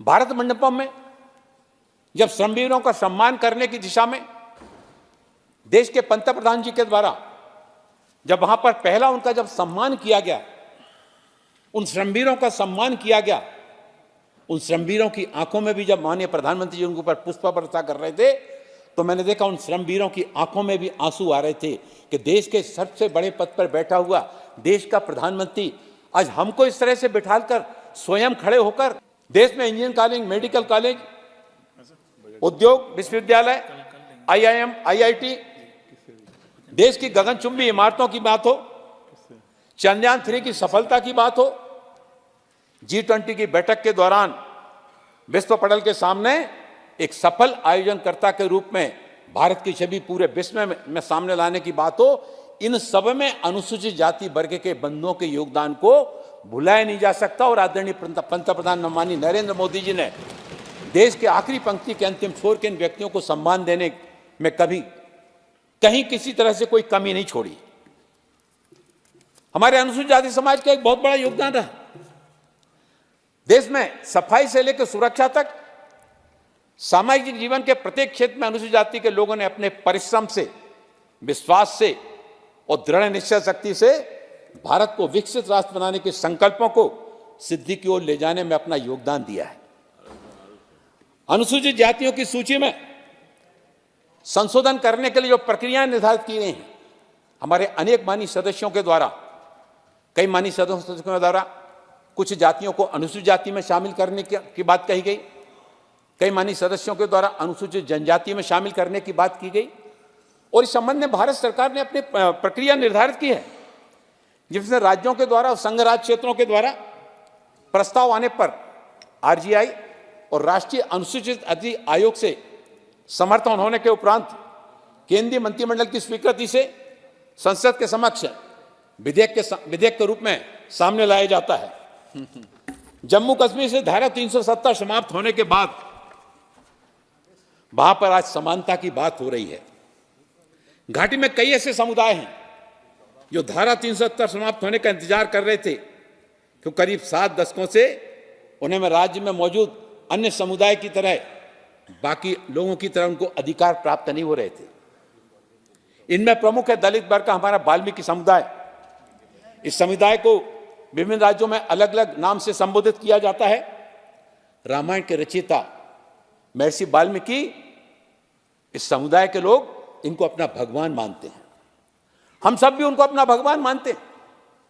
और देश के पंतप्रधान आदरणीय नरेंद्र मोदी जी के द्वारा जब सागर मध्य प्रदेश में 100 करोड़ रुपए की लागत से संत रविदास जी के मंदिर की जब आधारशिला रखी गई, तो संत रविदास जी के अनुयायी इतनी बड़ी संख्या में वहां पर पहुंचे थे, उनकी आंखों से आंसू आ रहे थे कि देश में किसी प्रधानमंत्री जी के द्वारा देश की आजादी के बाद पहली बार ये कदम उठाने का साहस किया गया।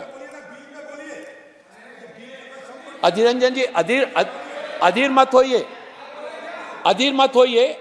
अगर 70 सालों में अगर सोचा होता तो एक बात और कही गई, कि माननीय राष्ट्रपति जी को, जब द्रौपदी मुर्मू जी को जब राष्ट्रपति बनाया गया, ऐसा नहीं हुआ, वो ऐसा नहीं हुआ, यहां नहीं बुलाया गया, वहां नहीं बुलाया गया। अरे मन में अगर इतनी संवेदनशीलता थी तो क्यों नहीं अनअपोज उनको विजयी बनाने के लिए, क्यों नहीं साहस किया, क्यों नहीं आगे आकर समर्थन दिया? कहां गई थी संवेदनाएं, कहां गई थी भावनाएं? आलोचना प्रत्यालोचना करना, पूर्वाग्रहों से ग्रसित होकर बात करना, ये बात अलग होती है, लेकिन समाज के अंतिम पंक्ति के अंतिम छोर को न्याय दिलाने की जहां तक बात आती है तो बात केवल नारा दिया जाता था, गरीबी हटाओ, गरीबी हटाओ। अरे गरीबी तो हटाने का काम नहीं किया गया। अनुसूचित जाति समाज को केवल एक वोट बैंक के रूप में उपयोग किया जाता रहा। उनकी पीड़ाओं को, उनकी भावनाओं को, उनके दर्द को, उनकी शिक्षा के बारे में, उनके स्वास्थ्य के बारे में, उनके आवास के बारे में। आज जब अभी हमारी बहन सुनीता दुग्गल जी बोल रही थी, हमारे मलूक नागर जी बोल रहे थे, अनेक माननीय सदस्यों के द्वारा जब यहां पर जब बात कही जा रही थी, उनके द्वारा जब जो बात कही जा रही थी कि अब उनको आवास योजना का लाभ मिलेगा, अब उनको आयुष्मान भारत योजना का लाभ मिलेगा, अब उनके बच्चों को राज्य और केंद्र सरकार की शैक्षणिक संस्थाओं में प्रवेश का उनको लाभ मिलेगा, अब उनके बच्चों को छात्रवृत्ति योजना का लाभ मिलेगा, अब उनके बच्चे मेडिकल की, इंजीनियरिंग की, तकनीकी पढ़ाई कर सकेंगे, वो केवल सफाई के काम में आगे नहीं लगे रहेंगे। 60 साल से जम्मू कश्मीर में हमारे 272 परिवार जो पंजाब के गुरदासपुर और अमृतसर से गए थे, उनको वर्षों से उनको स्थायी निवास प्रमाण पत्र नहीं दिया गया। ये स्थायी निवास प्रमाण पत्र नहीं दिया गया। सुनिए अधीर जी क्या कर रही थी कांग्रेस उस वक्त? अधीर आज जब उनको जब ये बिल लाया जा रहा है, सर्वसम्मति जब इस बिल को पास किया जाएगा, उन्हें समान अधिकार, नए मौके, नए रोजगार के अवसर प्राप्त होंगे। और इतना ही नहीं, जब उनके साथ ये सब वो अन्याय के दौर से गुजर रहे थे, स्थायी प्रमाण पत्र नहीं होने की वजह से वाल्मीकि समाज के लोग वहां पर संपत्ति नहीं खरीद पाते थे। उनके बच्चों को राज्य सरकार की शिक्षा भत्ती का लाभ भी उनको प्राप्त नहीं हो पाता था। वाल्मीकि समुदाय के बच्चों को राज्य की इंजीनियरिंग, मेडिकल और टेक्निकल कोर्स के कॉलेजों में एडमिशन भी नहीं मिलता था। वाल्मीकि समुदाय के लोग लोकसभा चुनाव में तो मताधिकार का उपयोग कर सकते थे, लेकिन विधानसभा चुनाव में मताधिकार का उपयोग नहीं कर सकते थे। अधीर जी, ये बिल की ही बातें, और इन बिल की बातों पर हमारे साथी जब माननीय सदस्यगण जब बोल रहे थे, तो ये बिल स्पेसिफिक पूरी तरह से केंद्रित था जम्मू कश्मीर में। वाल्मीकि समाज के हमारे जो बंधु 272 परिवार जिनकी संख्या आज हजारों में पहुंच गई है, इस संशोधन के माध्यम से वाल्मीकि शब्द को भी जब जोड़ा जाएगा, जब शब्द को जोड़ा जाएगा तो हमारे वाल्मीकि समुदाय को, उनको आवास आवंटन में आरक्षण का लाभ मिलेगा, लोकसभा विधानसभा में आरक्षण का लाभ मिलेगा, पंचायती राज संस्थाओं में आरक्षण मिलेगा, नगर पालिकाओं में आरक्षण मिलेगा, प्री मैट्रिक छात्रवृत्ति का लाभ होगा, मैट्रिक का छात्रवृत्ति का लाभ मिलेगा, राष्ट्रीय विदेश छात्रवृत्ति का लाभ मिलेगा, उच्च श्रेणी शिक्षा के लिए छात्रवृत्ति का लाभ मिलेगा, राष्ट्रीय सफाई कर्मचारी वित्त एवं विकास निगम और राष्ट्रीय अनुसूचित जाति वित्त एवं विकास निगम की रियायती दरों पर लोन का लाभ भी उनको मिलेगा। अनुसूचित जाति और अनुसूचित जनजाति अत्याचार अधिनियम के प्रावधानों का भी लाभ मिलेगा, नमस्ते स्कीम का लाभ भी उनको मिलेगा, और वेंचर कैपिटल फंड का उसका भी लाभ उनको मिलेगा। बहुत सारी बातें आपने उठाई, कई प्रश्नों को भी आप लोगों के द्वारा उठाया गया।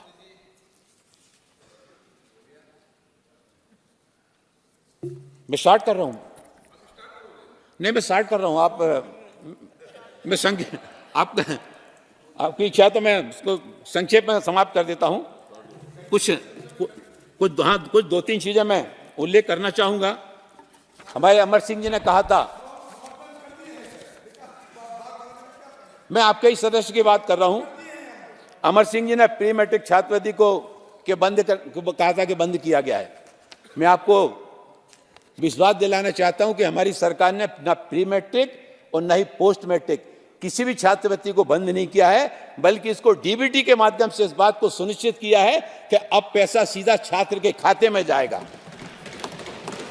बीच में जो सारी अनियमितता होती है उन अनियमितताओं को छोड़ करके अब सीधा छात्र के खाते में जाएगा। हमारे श्री डी रवि कुमार जी तमिलनाडु के, उन्होंने कहा था कि तमिलनाडु राज्य की अनुसूचित जातियों की सूची में, मैं उस संबंध में कहना चाहता हूं कि राज्य सरकार के संबंध में कोई प्रस्ताव प्राप्त नहीं हुआ है। कुछ एक जाति नामों को बदलने के प्रस्ताव जरूर प्राप्त हुए हैं जो आरजीआई के पास हैं। के सूरज जी शायद हैं नहीं, चले गए हैं। उन्होंने कहा था कि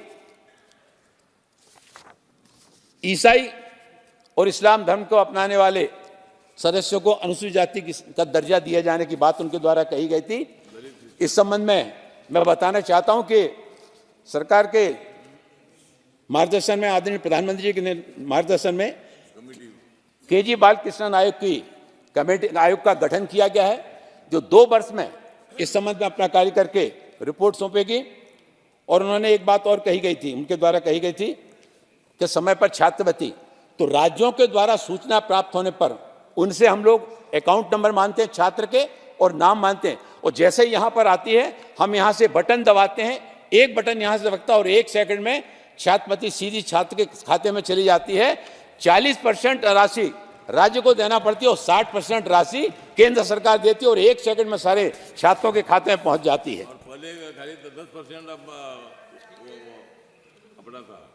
अंतिम बात,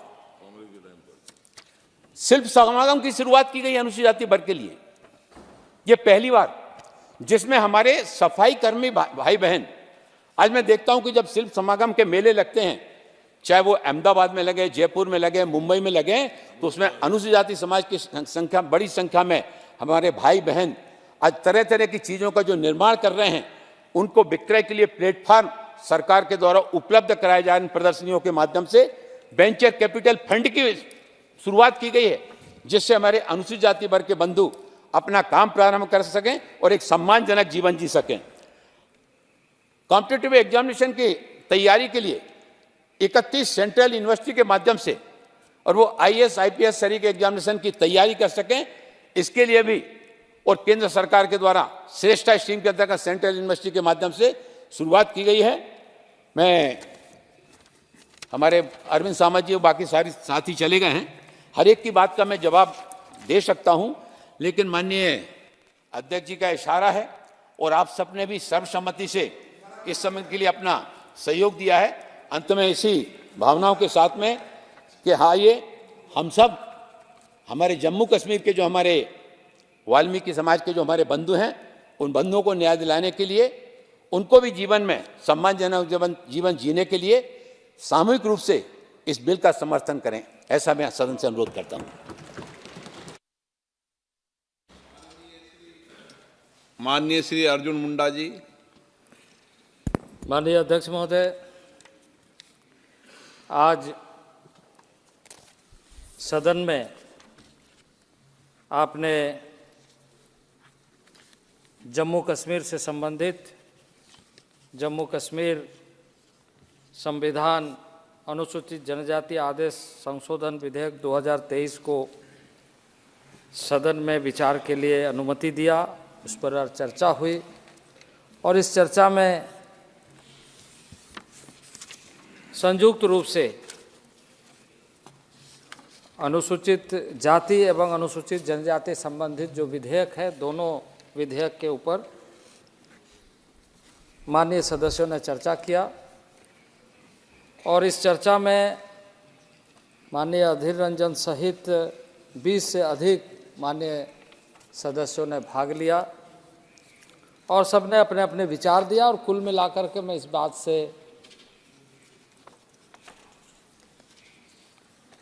इस बात के लिए आभार व्यक्त करता हूं कि लगभग सभी माननीय सदस्यों ने इस बिल का समर्थन किया है, पर कुछ बिंदु, कुछ विषय भी इनके माध्यम से आए हैं।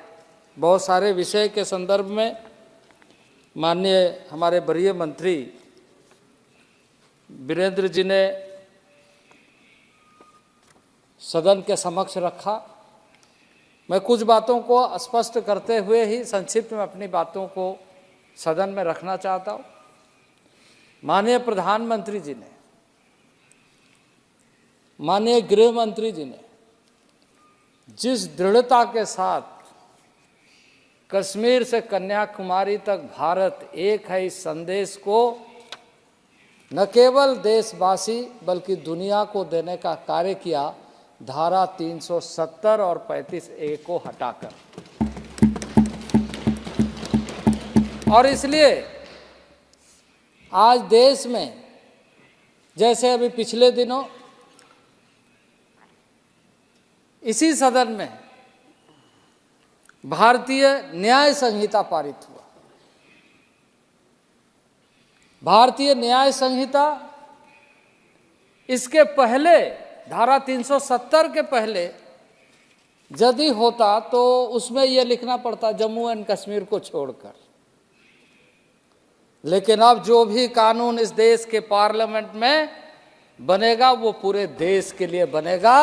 यह कश्मीर से कन्याकुमारी तक भारत एक है।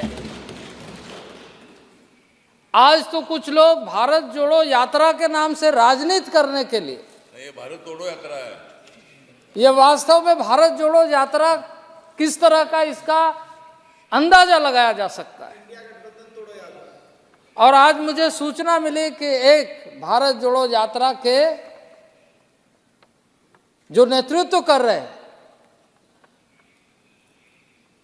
वो खूंटी के धरती पर गए और खूंटी के धरती पर जाकर के उन्होंने अपने राजनीतिक महत्वाकांक्षा को तो बताया, पर बिरसा मुंडा के जन्मभूमि पर जाने की उनकी इच्छा नहीं हुई। और वहां जहां पर 15 नवंबर को देश के प्रधानमंत्री नरेंद्र भाई मोदी ने 15 नवंबर को भगवान बिरसा मुंडा के जन्मभूमि उलीहातू में जाकर उस मिट्टी को तिलक लगाकर अंतिम पंक्ति पर बैठे हुए व्यक्ति पीएम जनमन के माध्यम से primitive tribes, venerable tribal group के लिए 24,000 करोड़ की योजना प्रारंभ की। और आज एक गए वहां पर, उन्हें श्रद्धांजलि देने के लिए उनके जन्मभूमि उलीहातू में जाने का फुर्सत नहीं मिला। ये उनके भारत जोड़ो का विवरण। ये दिख रहा है कि देश को किस नजरिए से देखा जाता है। और इसलिए अध्यक्ष महोदय, आज ये जम्मू कश्मीर के संदर्भ में अनुसूचित जाति एवं जनजातियों से संबंधित जो विधेयक है, यह विधेयक इस संदेश के साथ है कि सबका साथ और सबका विकास होना चाहिए और सबका विश्वास के साथ सबका प्रयास के माध्यम से देश आगे बढ़ना चाहिए।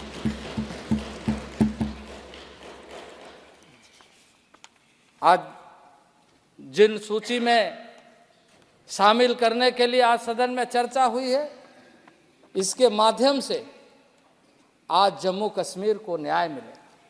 जम्मू कश्मीर जिसको कहा जाता है कि वो कश्मीर कश्यप ऋषि का तपोभूमि है, उस कश्यप ऋषि को सम्मान देने का काम आज ये जनजाति और अनुसूचित जाति के विधेयक के माध्यम से किया जा रहा है। मैं इस बात का उल्लेख इसलिए करना चाहता हूँ कि हमारे विधानों में जिस किसी को भी कोई गोत्र के बारे में पूछा जाता है, वो यदि नहीं बताए तो उसका पूजा पद्धति कश्यप गोत्र के माध्यम से होता है। और वो कश्मीर जो कश्यप ऋषि के नाम से है, वहाँ आज वहाँ के जनता को न्याय मिलने का काम मैं यहाँ पर स्पष्ट करना चाहता हूँ। अध्यक्ष महोदय, बहुत सारे लोग इस क्वेश्चन को भी क्रिएट करने का कोशिश करते हैं, इसमें आशंका व्यक्त करते हैं। जो वहाँ पर ऑलरेडी हमारे गुज्जर बकरवाल गद्दी समुदाय के लोग हैं, मैं इस आशंका को स्पष्ट करना चाहता हूँ कि उन्हें शिक्षा में, नौकरी में उसके आरक्षण के साथ कोई छेड़छाड़ नहीं होगा, बल्कि इन सारे जो अभी हम जिनको सम्मिलित कर रहे हैं न्याय देने के लिए, उनके लिए भी व्यवस्था होगी और जो व्यवस्था है वो व्यवस्था बरकरार रहेगी। और इसके साथ साथ ही जिसका उल्लेख माननीय मंत्री वीरेंद्र कुमार जी ने किया कि पॉलिटिकल रिजर्वेशन नीचे से लेकर ऊपर तक सभी को मिलेगा। ये पॉलिटिकल रिजर्वेशन जो नहीं मिलता था वो वहां पर मिलेगा। तो संवैधानिक अधिकार का पूर्ण स्वरूप वहां पर प्रतिबिंब होगा, दिखाई देगा इस विधेयक के माध्यम से। अध्यक्ष महोदय, जम्मू कश्मीर से 370 हटाकर इस देश को एक समग्र शक्ति बनाकर जो देश आगे बढ़ रहा है, इस विधेयक का मूल आधार है। और आने वाले दिनों में निश्चित रूप से जम्मू कश्मीर जिस तरीके से लोगों का विश्वास बढ़ा है, जिस तरीके से लोग वहां आत्मविश्वास के साथ संकल्प ले रहे, जिसका आह्वान माननीय प्रधानमंत्री जी ने सबका साथ सबका विकास का मूल मंत्र के साथ प्रारंभ किया है, वो सार्थक रूप से दिखाई दे। मैं इस अवसर पर माननीय खासकर अधीर रंजन जी को भी थोड़ा धीर रहने के लिए निवेदन करूंगा। वो इसलिए कहूंगा कि आप लद्दाख किस मनसे से आप उसका जिक्र कर रहे हैं, आपकी उसमें मंशा क्या है? धारा 370 के माध्यम से आपको जितना निचोड़ना था लद्दाख को आपने निचोड़ा। आज जब लद्दाख को न्याय मिल रहा है तो आपको उसमें परेशानी हो रही है। लद्दाख के बारे में जितना चिंता भारतीय जनता पार्टी और नरेंद्र भाई मोदी के नेतृत्व में यह सरकार करेगी, दूसरा सरकार या पिछले शासन में आपने कभी नहीं किया। इसलिए मैं इस सदन में निश्चित रूप से कहूँगा, आज जो एक ऐतिहासिक फैसला जम्मू एंड कश्मीर के schedule caste and schedule tribes के संबंध में हो रहा है, माननीय सदस्यों ने समर्थन दिया है। लेकिन अब जब विधेयक को पारित किया जाएगा, मैं निवेदन करता हूं कि इसे सर्वसम्मति से पारित किया जाए। इन्हीं शब्दों के साथ मैं अपने वाणी को विराम देता हूं। बहुत बहुत धन्यवाद। आइटम नंबर 26 प्रश्न है कि विधेयक पर विचार किया जाए। जो सदस्य इसके पक्ष में हाँ कहें, जो सदस्य विरोध में ना कहें। मेरे विचार में निर्णय हाँ वालों के पक्ष में हुआ। हाँ वालों के पक्ष में हुआ। विधेयक पर विचार करने हेतु प्रस्ताव को स्वीकृत किया गया। अब सभा विधेयक पर खंडवार विचार करेगी। प्रश्न है कि खंड 2 विधेयक का अंग बने। जो सदस्य इसके पक्ष में हाँ कहें, जो सदस्य विरोध में ना कहें। मेरे विचार में निर्णय हाँ वालों के पक्ष में, हाँ वालों के पक्ष में खंड 2 विधेयक का अंग बना। माननीय मंत्री जी, संशोधन संख्या 2। माननीय अध्यक्ष जी, मैं संशोधन पेश करता हूँ। प्रश्न है, माननीय मंत्री जी द्वारा प्रस्तुत संशोधन संख्या 2 को स्वीकृत किया जाए। जो सदस्य इसके पक्ष में हाँ कहें, जो सदस्य विरोध में ना कहें। मेरे विचार में निर्णय हाँ वालों के पक्ष में, हाँ वालों के पक्ष में संशोधन स्वीकृत हुआ। प्रश्न है कि खंड 1 यथा संशोधित विधेयक का अंग बने। जो सदस्य इसके पक्ष में हाँ कहें, जो सदस्य विरोध में ना कहें। मेरे विचार में